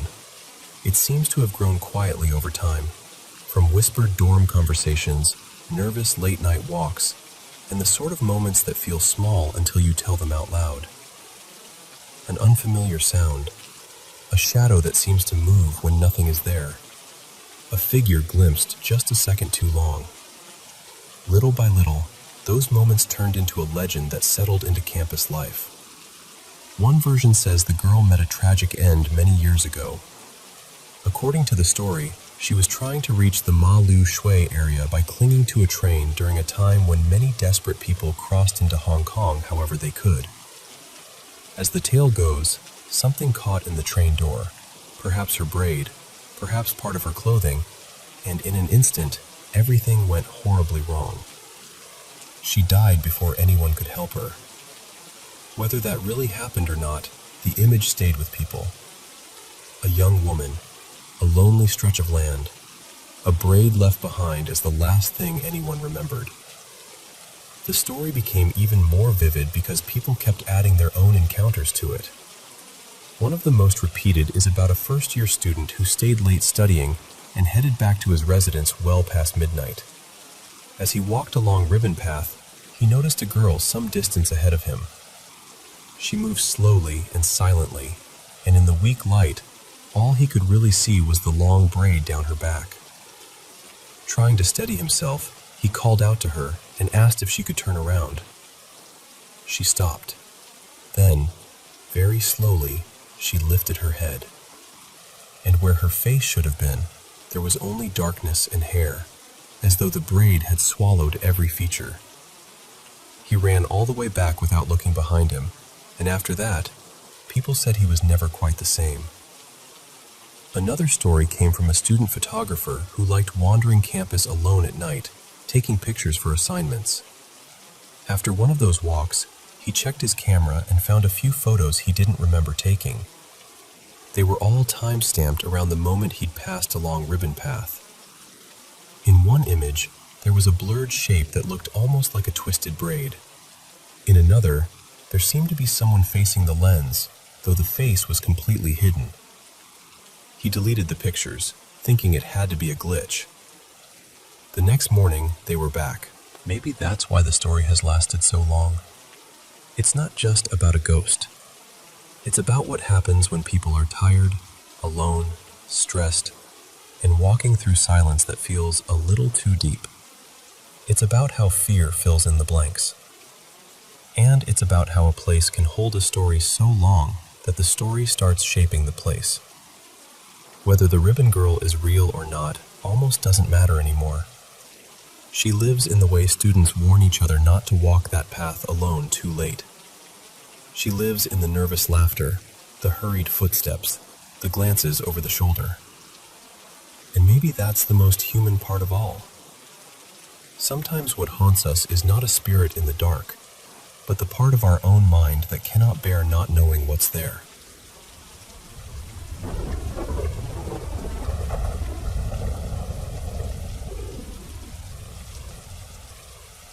I moved around a lot when I was a kid, but the place that stays with me most is the East Riding of Yorkshire.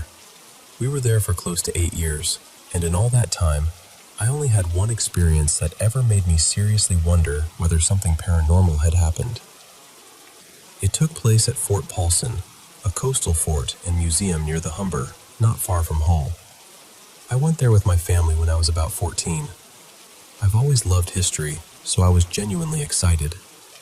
I thought it would feel grand and atmospheric in that usual museum way, but instead it felt tired, almost forgotten.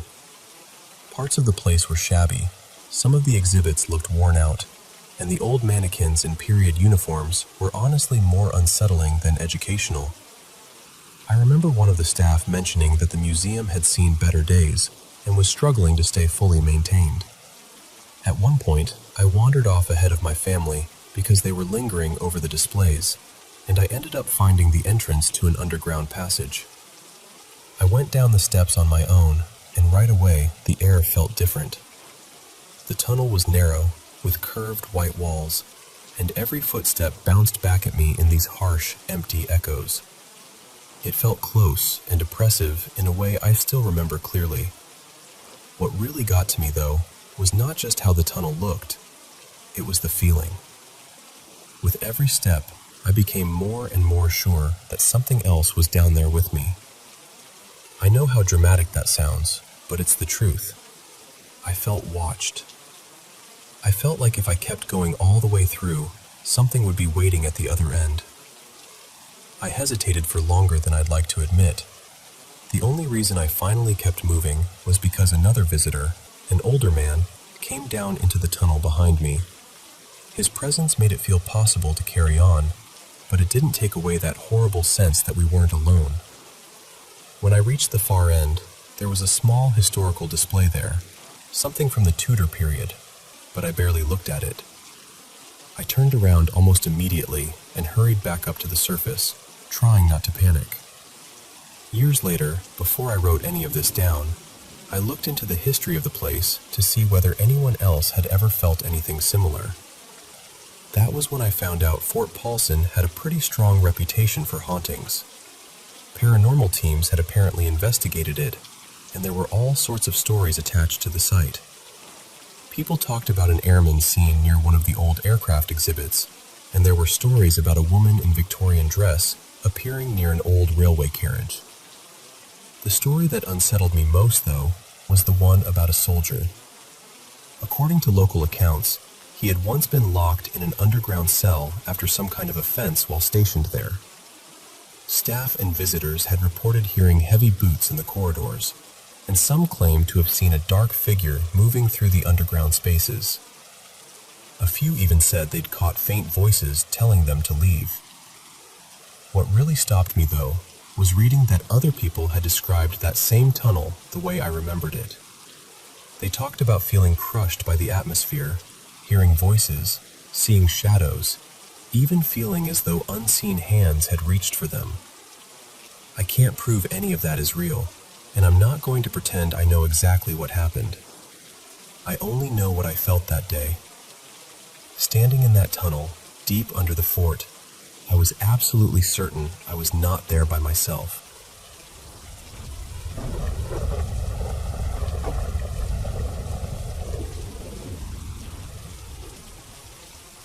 I want to tell you about something that stayed with me for years, and even now, I still can't fully explain it.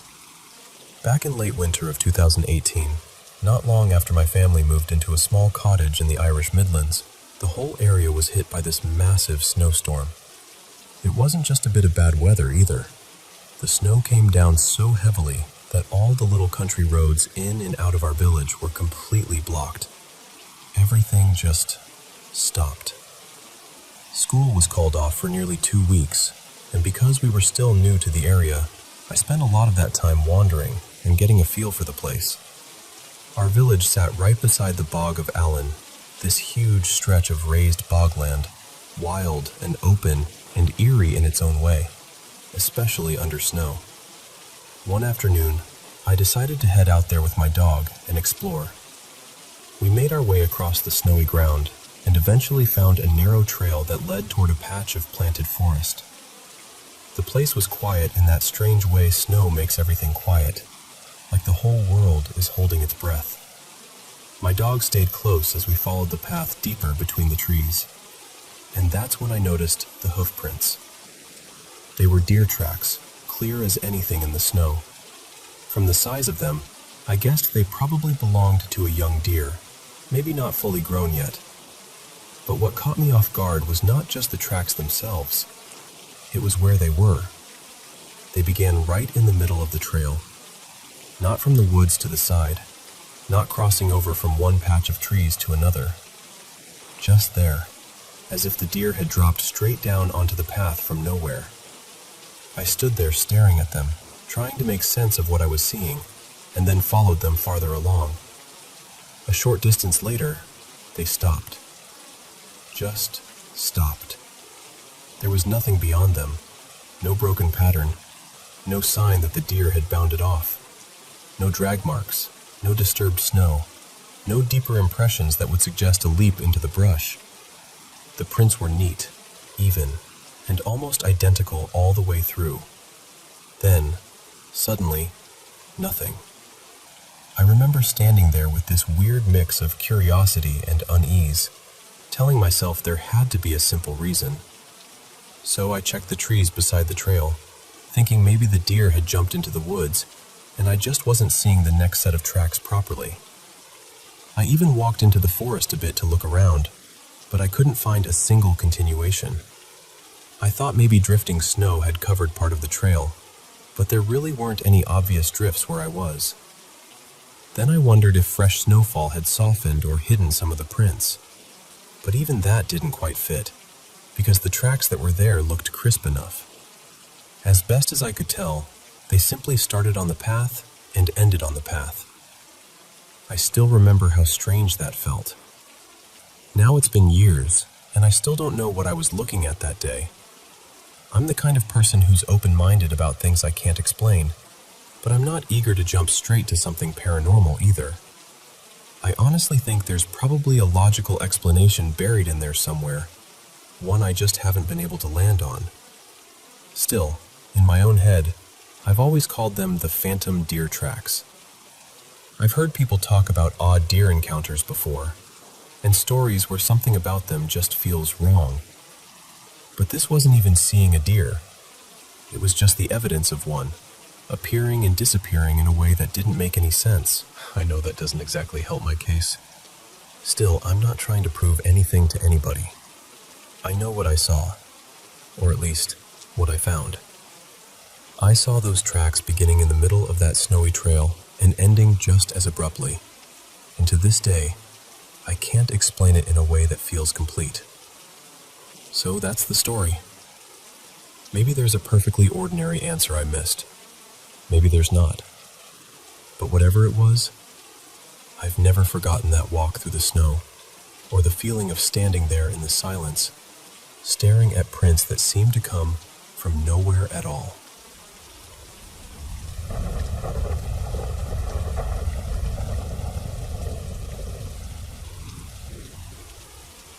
You know, most people are familiar with the idea that we sometimes see what we expect to see. We talk about it all the time. A strange sound in the dark becomes a voice. A shadow in the corner turns into a figure. A sheet over a chair suddenly looks like something alive because the mind hates a gap and rushes to fill it. But I don't think people talk enough about the reverse. Sometimes the mind doesn't invent something that is there. Sometimes it erases it. There's this pattern people have noticed in colder places right at the beginning of spring, when motorcycles start coming back onto the roads after months of winter. A driver makes a turn, and even when witnesses, traffic cameras, and common sense all say the motorcycle was clearly visible, the driver will still insist, with total sincerity, "I never saw them." And what's eerie is, they're not always lying. In some cases, they looked right at the rider. They had every chance to notice. And then, even after the collision, they seem stunned, like they truly cannot understand what they just hit. That fascinates me, because it suggests the eyes did their job. The problem wasn't vision, it was expectation. The driver's brain had made that same turn again and again all winter long, never once needing to account for a motorcycle. So when one finally appeared on, say, the second or third day of April, the brain rejected it. It took in the image, decided it made no sense in that familiar setting, and almost deleted it from conscious awareness. I think something similar happens in stranger situations too. Imagine someone glancing up at an apartment building and seeing a person clinging to a window ledge. Not just a glimpse, not some blurry motion, but but a direct, clear look. And yet later, when the police ask what they saw, the witness says, "I thought it was a blanket hanging out of the window."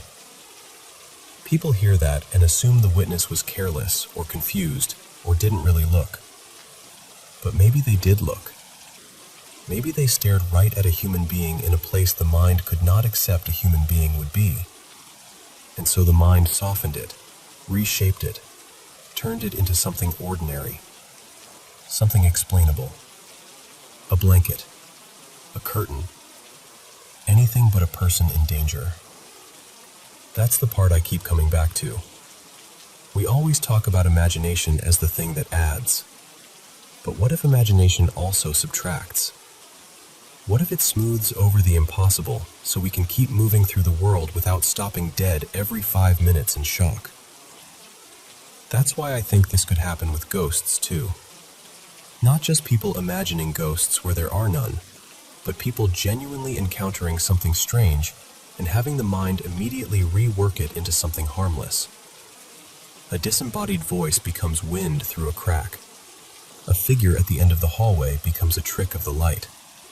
A presence becomes just the house settling. And then later, we say the imagination caused the haunting, when maybe the imagination was actually the cover story. And if we can do that with joyful things, ordinary things, even familiar things, then why wouldn't we do it with something deeply unsettling? So when I hear stories about apparitions, voices, or impossible moments, I don't automatically assume people are making things up because they wanted to believe. Sometimes I wonder if the opposite happened.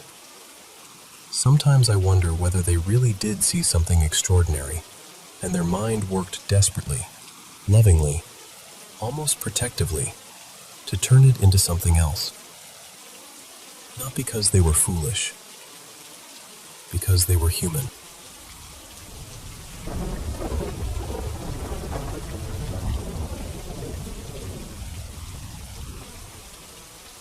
I want to tell you about a few moments from my life that still stay with me, even now. They're the kind of memories that come back late at night, the kind you try to explain away with logic, and somehow never fully can. The first happened a few years ago, when my family and I stayed in this old gatehouse in England called Tixall Gatehouse. It was me, my parents, and my 2 brothers, and even though the place had several levels, we all decided to sleep on the same floor because it just felt more comfortable that way. The floor above us was this huge empty hall with barely anything in it except an old table game set in the middle, which somehow made it feel even stranger. Earlier that evening, I'd been reading through the guest book, and page after page had little notes from people saying they'd heard footsteps, voices, or felt like they weren't alone. I remember laughing it off at first, because old buildings creak, don't they? They settle, they groan, they make noise. But then sometime around 3 in the morning, while everyone else was asleep, I was still awake. I've never been a great sleeper, and out of nowhere, I heard it. Heavy footsteps. Not a creak, not a little shuffle. Proper, deliberate footsteps crossing the hall above us. Loud enough that I could make out each one clearly. It went on for maybe 10 seconds, maybe a little more, but it felt much longer when I was lying there frozen, listening. What really unsettled me was that a couple had written in the guest book that they'd heard the exact same thing from the same bedroom. I'm not easily frightened, but that night I turned the radio on just to have some company, and I didn't sleep again until morning. The second one happened on New Year's Eve, or technically New Year's morning, years ago. We were driving a friend of mine home after a party that had been disappointingly dull, so none of us were exactly wild or out of control. My mate Callum was driving, stone cold sober, and I'd barely had anything myself. We were on a stretch of the A5, heading through this well-lit road, just chatting nonsense like friends do when it's late, and you're all tired but still buzzing a little. I was sitting in the middle of the back seat, half listening to the conversation in the front, half watching the road ahead. Then suddenly, This man was just there. Not walking into the road, not stumbling out from the side, just there, right in front of the car. Callum swerved hard, and all of us jolted with it. But the part that still makes my skin crawl is that the man didn't react at all. He didn't turn his head, didn't flinch, didn't even seem aware that a car had nearly hit him. It was like he was in his own world. We all twisted around to look back, and there was no one there. Nothing. No figure, no movement, no sign anyone had even been on the road.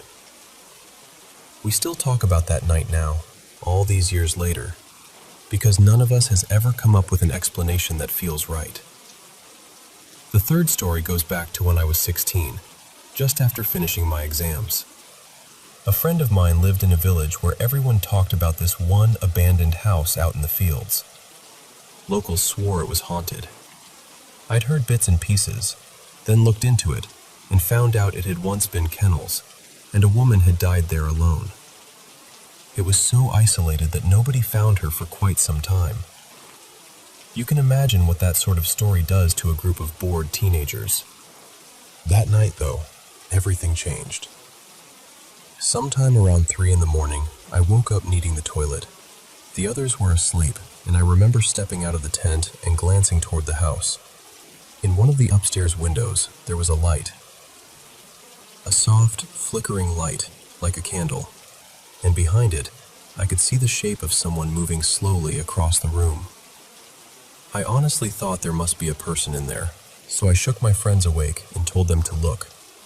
They were annoyed at first, half asleep and grumbling, but then they saw it too. All 4 of us stood there watching this candlelight drift from one side of the room to the other, as if someone was walking around inside. After what we'd seen earlier that day, we knew that house had been empty.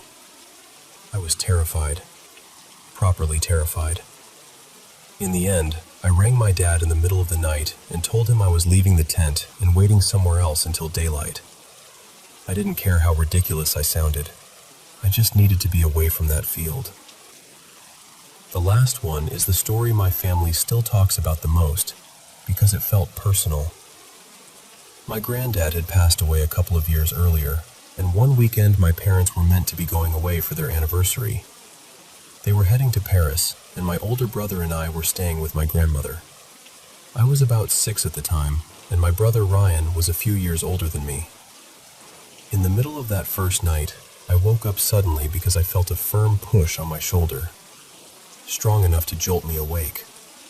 I remember sitting straight up, thinking it must have been Ryan messing with me, but he wasn't there. The room was quiet. Nothing moved. I just lay there in the dark, wide awake, trying to make sense of it.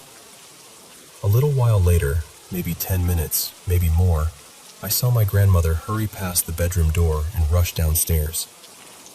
I stayed awake for ages after that, too scared and confused to settle. Then, before morning, my dad arrived back unexpectedly. My parents hadn't even made it properly into Paris before they got the call. My grandmother had suffered a heart attack.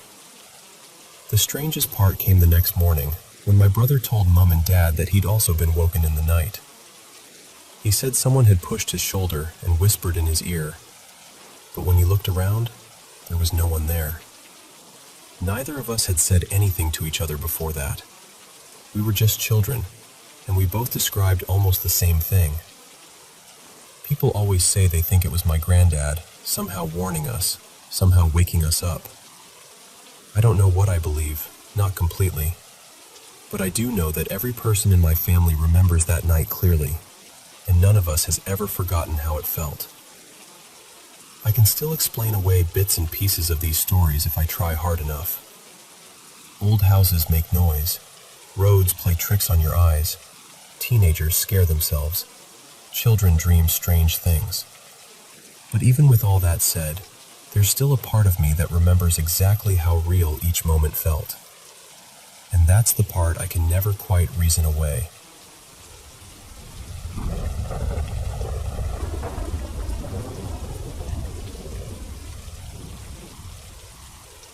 So here's something I still can't fully explain. A while back, in late summer of 2019, my partner Evan and I went out for a walk around our neighborhood after having a few friends over for board games. It was one of those soft, warm nights that makes everything feel a little enchanted. After everyone left, we stepped outside just to enjoy it. The streets were quiet, the air felt perfect, and the flowers in the dark looked almost unreal, like the whole neighborhood had turned into a dream. We wandered for a while, just talking and taking our time. It must have been close to midnight when we stopped at the corner near this big old white church in our neighborhood in southeast Portland. What stood out was how bright that block was. The church had this newer building beside it, and both places were lit up so well that the whole corner almost glowed. We stood there for several minutes, just chatting and deciding which way to go next. Then, as we finally turned to leave, I noticed someone across the street. At first, I assumed it was just a person standing near a tree by the sidewalk. They seemed to be wearing a dark hooded sweatshirt and lighter pants, kind of slouched forward, swaying a little. My brain did what brains do, I guess. I tried to explain it away immediately. Maybe someone drunk. Maybe someone trying not to be noticed. Maybe I just somehow missed them before. But the longer I looked, the less any of those explanations made sense. I had been standing there for several minutes already. That whole block was brightly lit. If someone had been there the whole time, I should have seen them. And yet I hadn't. Not until that exact moment. I kept looking for several seconds, long enough to be certain I wasn't imagining it. Then I looked away, because staring at a stranger for that long felt wrong. But this awful fear had already started building inside me, fast and physical, like my whole body knew something before my mind could catch up. A second later, I looked back, and the figure was gone. Not gone in a normal way, like someone stepping behind something or walking off. It was more like what I had seen had dissolved back into the tree and the darkness around it. The pale part seemed to blend into the trunk, and the darker part just stretched into shadow. Even now, trying to describe it makes me feel strange. What I remember most clearly is the fear. It was overwhelming. Not ordinary fear, not nerves, not the feeling of being startled. It was this deep, crushing sense that something was terribly wrong. I felt it in every part of me. As Evan and I kept walking, all I could think was, how do I tell him we need to go home right now? I could barely speak. I was trying to figure out how to say it without sounding ridiculous, and before I could say anything, he looked at me and said, "Did you see it too?" That was the moment everything changed for me, because until then, I was still trying to convince myself there had to be some normal explanation. But he had seen it. He had felt it too. I just told him I wanted to go home. He didn't argue. He stayed calm, told me not to run, and kept us moving at a steady pace. I was too afraid to look behind us. We ended up walking near some other people out with their dog, just because being close to other humans made me feel a little safer. We hardly spoke until we got home. Once we were inside, we finally talked about it. The details matched. We had seen the same shape, in the same place, and felt the same wave of dread. He described parts of it before I even could. There wasn't that uncertainty you usually get when two people compare a weird experience. It lined up too neatly, and the strange thing is, I've been back there many times since then. Daytime, nighttime, alone, with other people. Nothing. No feeling, no figure, no sign of anything at all. So I can't neatly explain what happened. I only know what I saw, what he saw, and how real it felt in that moment. Some experiences don't leave you because they scare you. They stay because, somewhere deep down, you know you brushed against something you still don't understand.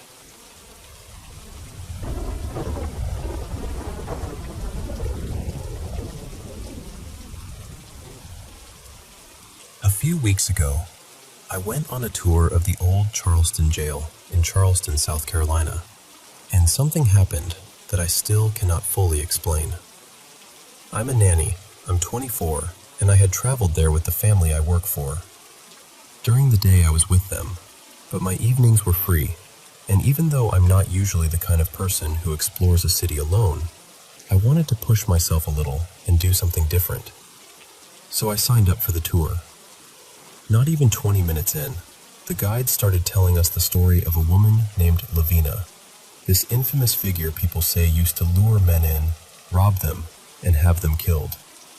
According to the legend, she was later executed at the jail while wearing her wedding dress, and ever since then, people have claimed her spirit still lingers there.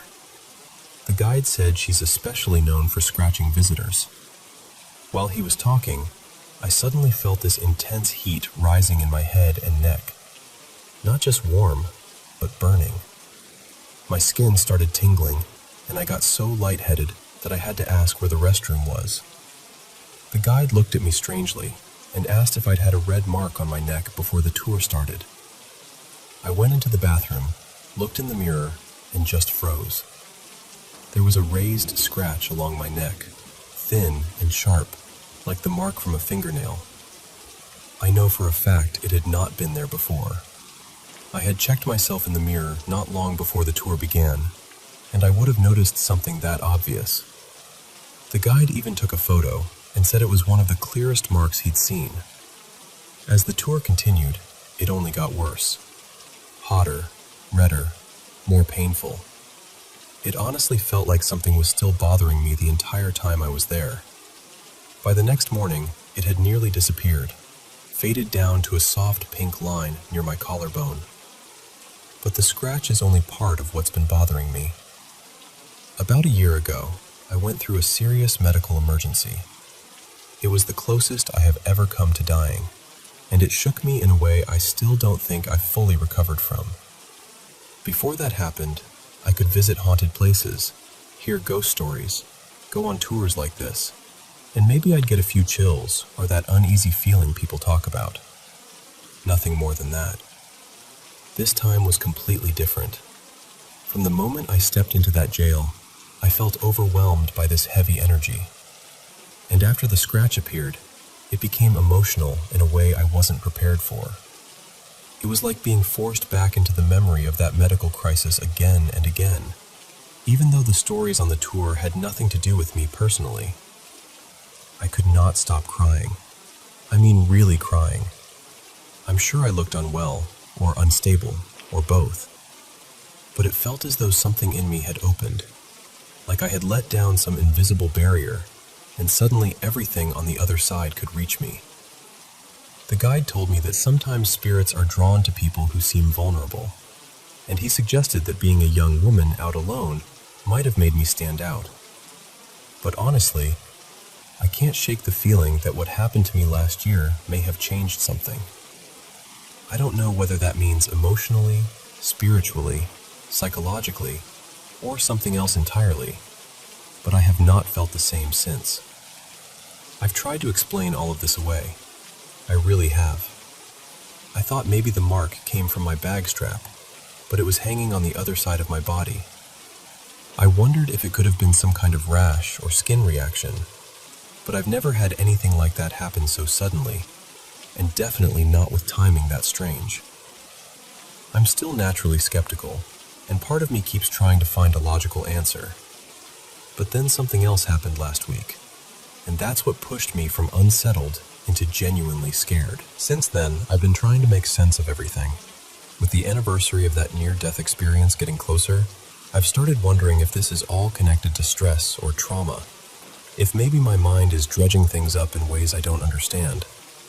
But some of these moments feel so vivid, so physical, that I can't easily dismiss them. There have even been times in my apartment when I thought I sensed something nearby, or caught shadowy movement out of the corner of my eye, and I always told myself it was just my imagination. Now, I'm not so sure what to think. I still don't know whether what I experienced was paranormal, psychological, or some complicated mix of both. I just know it felt real. And if I'm being honest, it scared me more than I want to admit.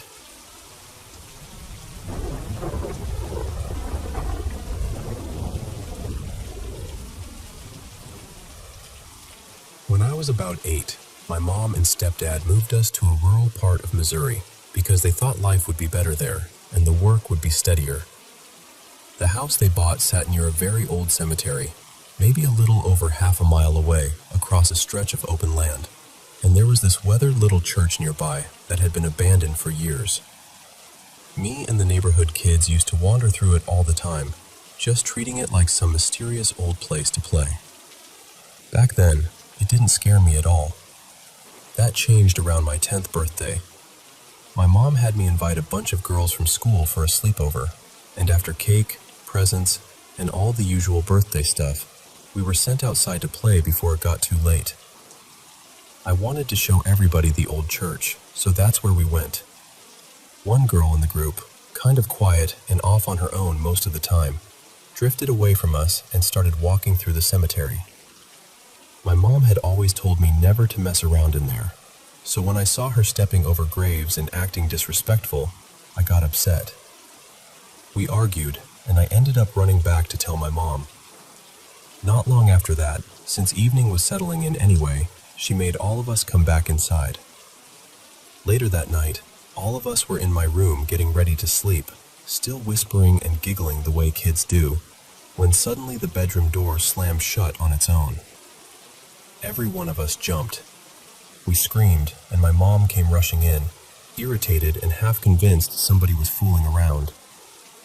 She told us it was probably just the air kicking on, told us to settle down, and walked away. A few minutes later, before we'd even turned the lights out, the door slammed again. This time it didn't stop there. It started shaking against the frame, rattling like somebody was gripping the knob from the other side and jerking it hard. My mom stormed back in, more annoyed than concerned, and accused us of making a scene. We kept telling her it wasn't us, but she didn't buy it. She turned the light off, left the door cracked open, and told us to go to sleep. I was terrified of the dark back then. Really terrified. But because the other girls didn't want a nightlight on, my mom wouldn't let me have mine. So when that door slammed shut a third time and the room dropped completely into darkness, I lost it. I started crying hard, just panicking. Instead of comforting me, my mom got angry. She yanked me out of bed, warned the other girls to be quiet, and made me sleep on the couch in the living room by myself. I remember lying there, crying into my pillow, trying to be silent. After a while, I felt something tug at my blanket. Just a little at first. I froze. Then I slowly lifted my head and saw something I still can't fully explain. It looked like this black, thick, smoky shape, almost hairy around the edges, sliding down the couch. And it seemed attached to a larger mass of the same dark fog that was resting on top of the TV cabinet across the room. I couldn't move. I couldn't even breathe right. I just watched it. When that thing started coming back toward me across the room, that was when I finally screamed. A real scream. My stepdad came in this time, flipped on the lights, and the whole thing vanished. Just gone. I was shaking so hard I could barely speak. He saw how hysterical I was and told me to come sleep in their room. Once I was there, I finally calmed down enough to fall asleep. But it didn't end that night. That was when the dreams started. For the next several weeks, I kept having the same nightmare over and over. Every time, I woke up sweating, terrified, and ran straight to my parents' room. Then one night, the dream changed. It ended in a way that was so violent and disturbing that even now I don't like thinking about it too long. After that, the dream stopped completely. But so did most of my dreaming. It was almost like some part of my mind just shut down to protect itself. And honestly, ever since then, it has felt like whatever attached itself to me that night never really left. Over the years, strange things have kept happening no matter where I live. keys disappear and turn up in places they absolutely should not be. Not just mine, other people's too. Houses make odd sounds that nobody can explain. People I've lived with have seen things happen. Objects get knocked over, sometimes thrown. The longer I stay in one place, the stronger it feels, like it settles in and gets comfortable. Moving seems to weaken it for a little while, but never for long. It hasn't truly harmed me, not directly anyway, but it always makes itself known. That's the worst part. It lingers, it watches, it makes the whole house feel uneasy. What's stranger is that when I get really upset or angry, the activity seems to spike. Things fall off shelves. Sometimes they even seem to move toward me. Light bulbs burn out. Lamps flicker. I've touched switches while emotional and watched lights fail right then. My hair is constantly full of static, like there's always some kind of charge clinging to me. And lately, I've started noticing shadowy figures and little floating lights around the house and out on the property more often than I want to admit. So when I tell you this, I'm not telling it like a ghost story just for drama. I'm telling you because I've lived with it for years, and I still don't know what it is. Maybe it's an attachment. Maybe it's something I unknowingly opened myself up to as a child. Maybe it's connected to fear, trauma, or some kind of energy I don't understand. I've tried prayers, cleansings, blessings, all the things people usually recommend, and none of it has made much difference. What I do know is that something changed around that birthday, and nothing has felt completely normal since. I've spent years trying to make sense of it without sounding insane, and that's harder than people think. But when you've seen something with your own eyes, when you've felt it in every house you've lived in after that, you stop worrying so much about whether people believe you. You just want to understand what's been following you all this time.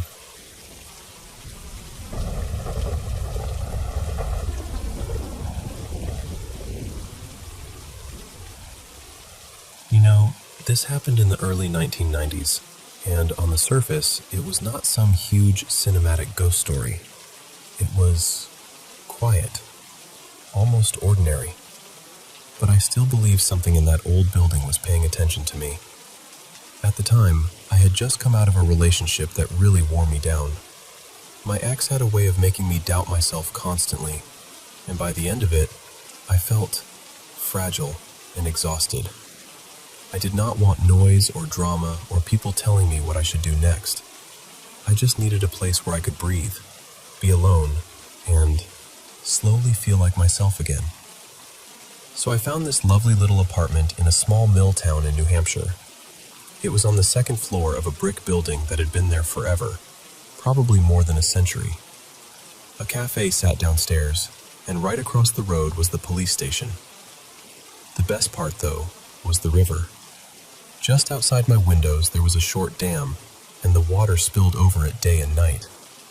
Not loud in a harsh way, just steady and soothing.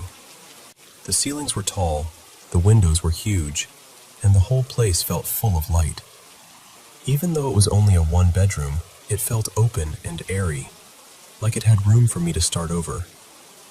The day I moved in, I was by myself. I did not have much, just a carload of boxes and small furniture, and I kept going up and down this narrow stairwell from the street to the apartment. At some point, I left my keys on the kitchen table and headed back downstairs for another box.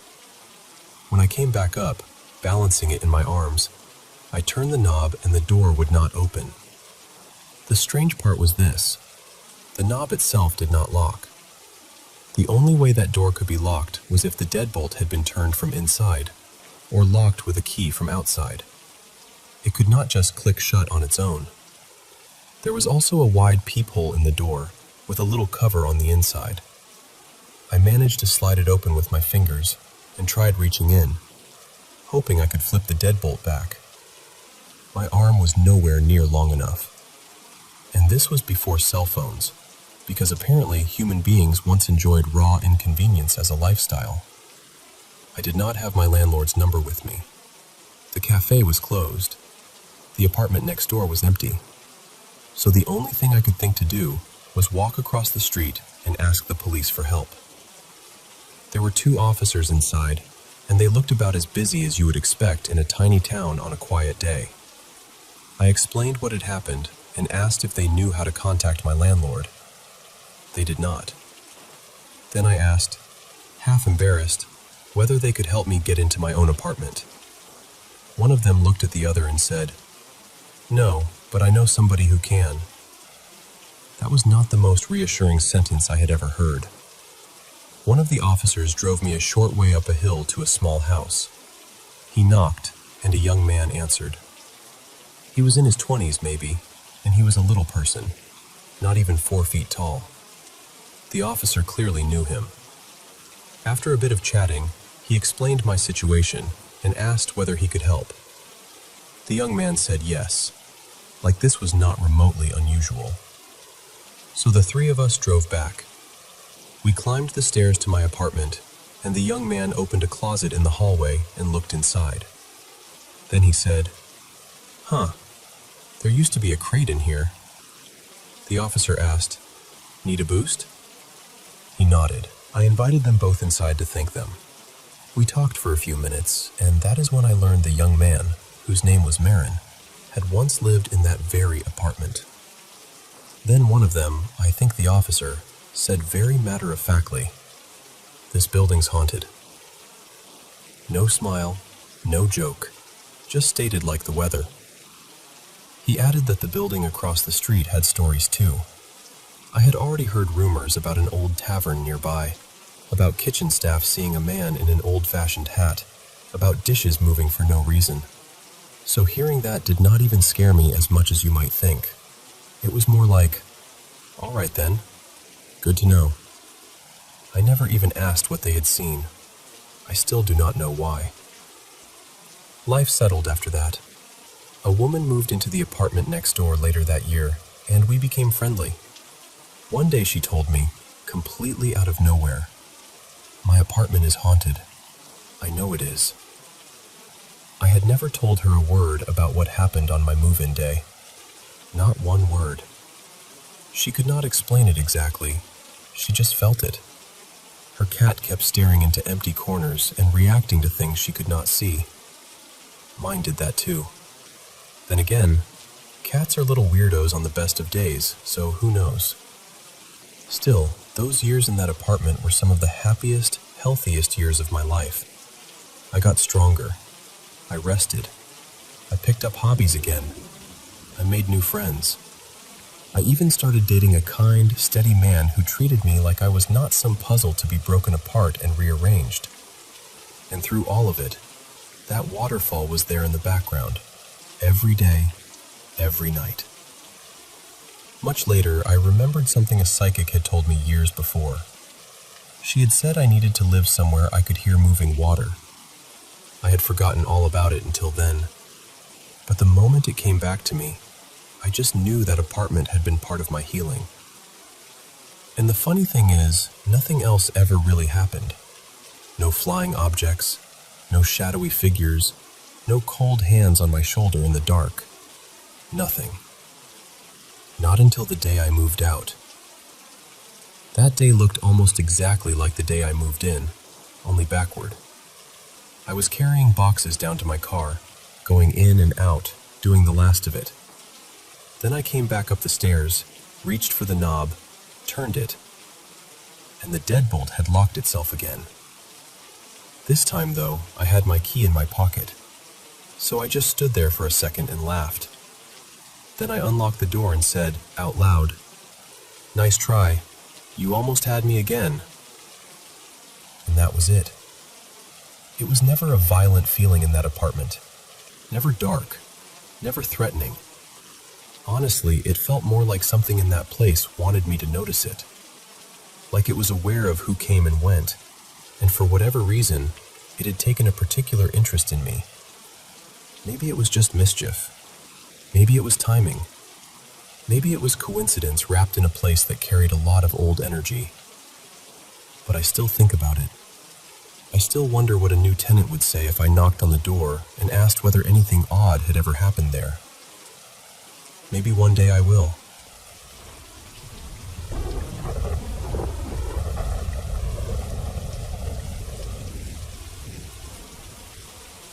A couple of years ago, my roommate and I moved into the apartment we're living in now, and honestly, it all happened because life kind of fell apart at the same time for both of us. He had just gone through a separation from his wife, and since I'd been living with them, that meant I suddenly had nowhere to go to. He didn't really have another place lined up either, so we decided to get an apartment together. His name is Marcus, and he's like family to me, more like a brother than just a roommate, so living together felt like the most natural thing to do. At first, everything was completely normal. For maybe the first 5 or 6 months, there really weren't any problems. We got along well, the apartment felt fine, and it seemed like we'd landed on our feet. But after that, things slowly started to feel off. Not all at once, just little things here and there that kept getting stranger over time. Marcus has been dealing with a lot emotionally. He struggles with depression, anxiety, complex trauma, and a few other mental health issues. And after the separation, all of that got a lot heavier for him. Around that time, a friend of mine who's always been very spiritually sensitive told us she felt like he had something attached to him. She said it had been there for years, possibly since childhood, tied to trauma he went through when he was young. She also said he seemed unusually vulnerable to attracting things, spirits, energies, whatever you want to call them. What made that harder to ignore was that both of us had already seen these shadowy figures around the apartment before she ever said anything. At first we brushed it off, because what else are you supposed to do with something like that? But eventually things seemed to get more intense. Marcus started having terrifying nightmares. His mood would shift in ways that didn't feel like him, and he said he was having intrusive, violent thoughts, and even thoughts about hurting himself. There were also scratches showing up on him. At that point, he asked my friend for help, and she did something that she said got rid of it, though she never explained exactly what she did. For a while after that, things calmed down. It felt like maybe we were past it. But lately, it seems like everything is building again. We've started noticing the shadow figures another time. Our dog has this habit now of staring into empty corners of the apartment like he's watching something we can't see. Kitchen cabinets have been found hanging open for no clear reason, and one morning I came out and several of them were open again, even though nothing had been knocked over or disturbed. I've also noticed strange smells drifting through the apartment at random times, like cigarette smoke, flowers, or strong perfume, even though neither of us uses anything like that. One thing that really unsettles me is my bedroom door. I always shut it firmly before I go to sleep, and more than once I've woken up in the middle of the night or in the morning and found it standing open. I know I closed it. That part really gets to me, because it feels so direct. And to be honest, this past year has already been hard enough without all of this. Early last year, I lost my father, and a few months later I changed jobs because the stress at my old one was just too much. The new job is better, and I'm doing a little better than I was, but I'm still carrying a lot. I'm still grieving, still handling family responsibilities, still trying to find my footing after losing him. I know this all sounds rambling and maybe a little unbelievable, but I'm telling it as honestly as I can. I've reached the point where I don't know what to think anymore. Part of me wonders whether Marcus's mental state is somehow affecting the whole atmosphere in the apartment, or whether stress and grief are messing with my head too. Another part of me feels certain that something is there, something we still don't understand.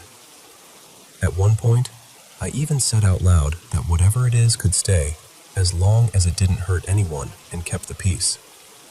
But if this thing is real, it doesn't seem especially interested in me. It seems drawn to Marcus, like it wants him to know it's there. I guess what I'm really trying to say is this. I don't know whether I'm witnessing something paranormal, something psychological, or some tangled mix of both. I just know that living in that apartment no longer feels the way it used to, and I'm tired of feeling like I'm losing my grip on what's real.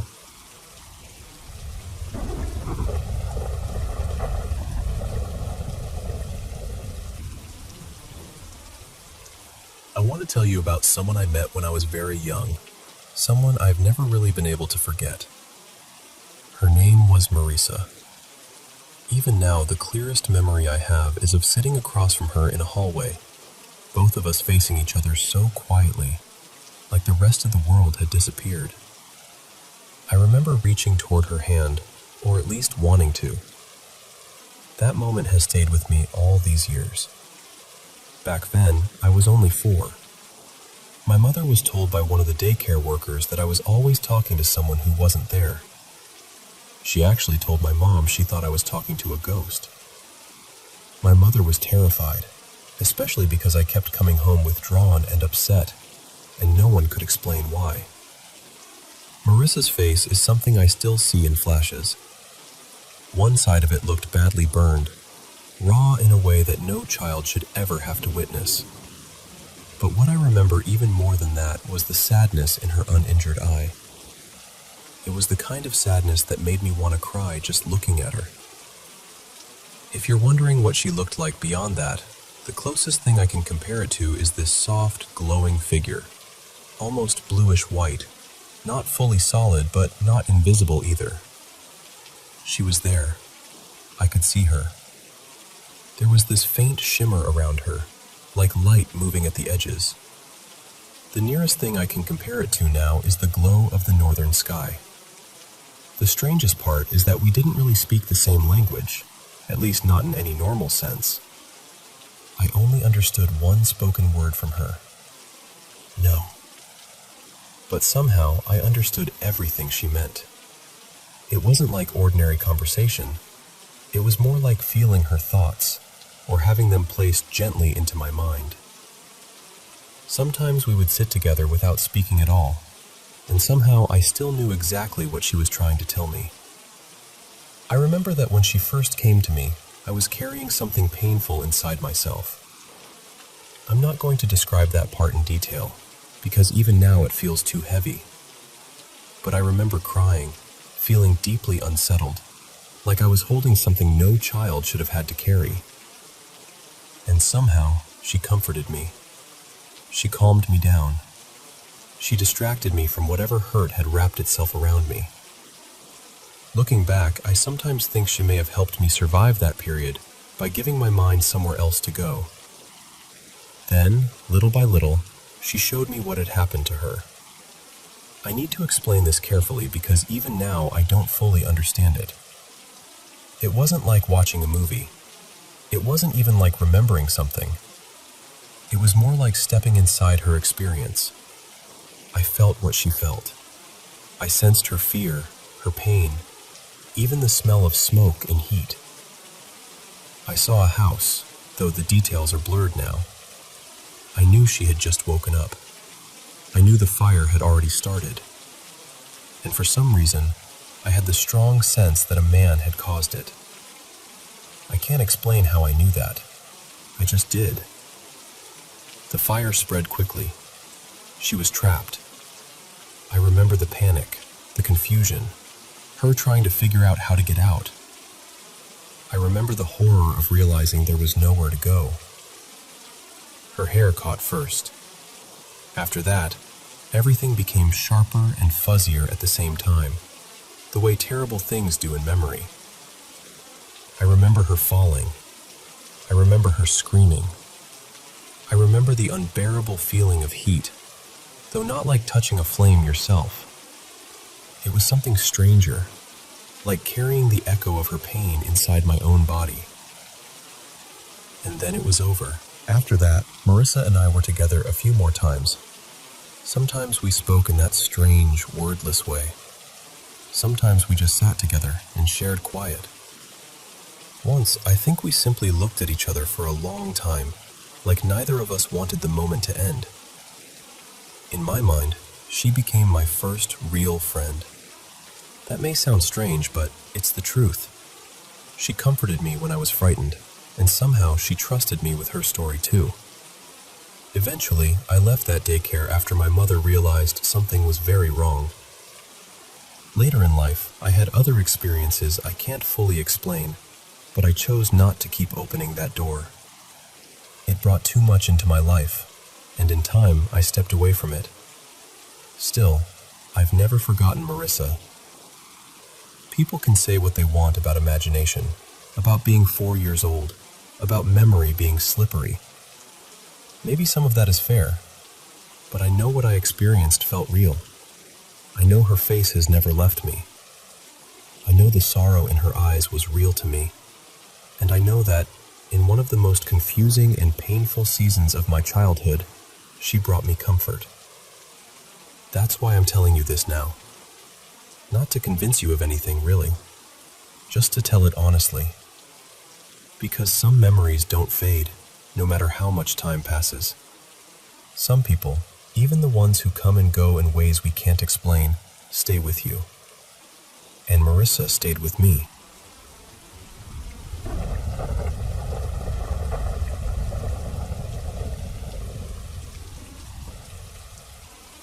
When I was about 2 years old, my mom got remarried, and we moved into this old house at the edge of a quiet little wooded town.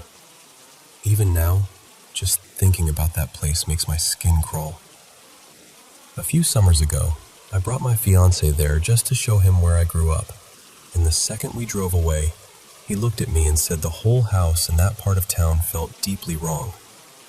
I didn't even have to explain it. He felt it too. I was a very quiet kid back then. I liked being alone, making up my own little world in my room. That was around the time I started talking about an invisible friend. My mom used to say it was just a childhood thing, but to me, he felt real.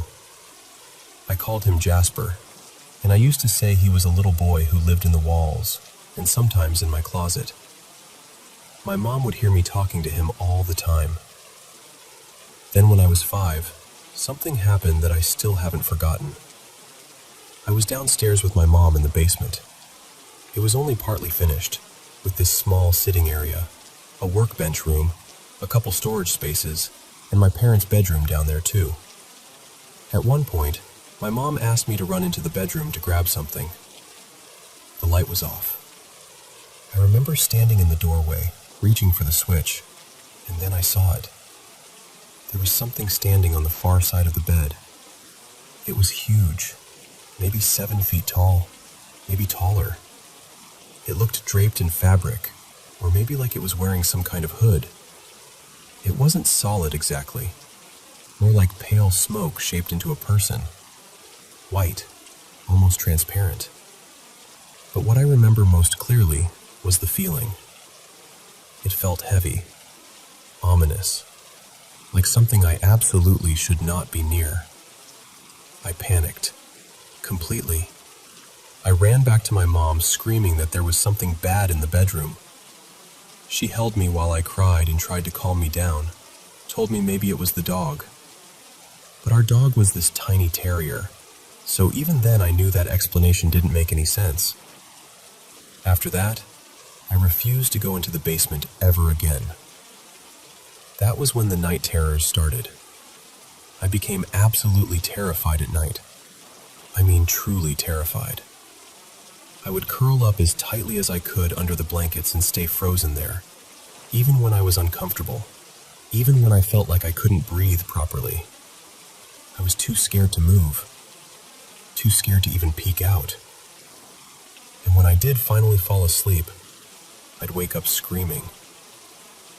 I still remember one night after months of this, my mom sitting on the edge of my bed in tears because she was so exhausted and overwhelmed. I wouldn't let her turn off the light. I wouldn't let her leave the room. I just could not sleep. When I was around 7, my mom left her husband, and we moved out of that house. But for a few years after that, I still had to go back there a couple times a month for visits. Every single time, sleep was awful, and I still wouldn't go anywhere near the basement. I'm 25 now, and honestly, some of that fear never really left me. I'm still afraid of the dark. I still have night terrors sometimes. And whenever I think back to that moment in the basement, it still sends a chill right through me. All I know is that the memory still feels real. I haven't been back there in years, but but even being near those woods or that side of town still makes me uneasy in a way I can't really explain. It's like stepping into the atmosphere of a nightmare you thought you'd outgrown, only to realize your body remembers every second of it.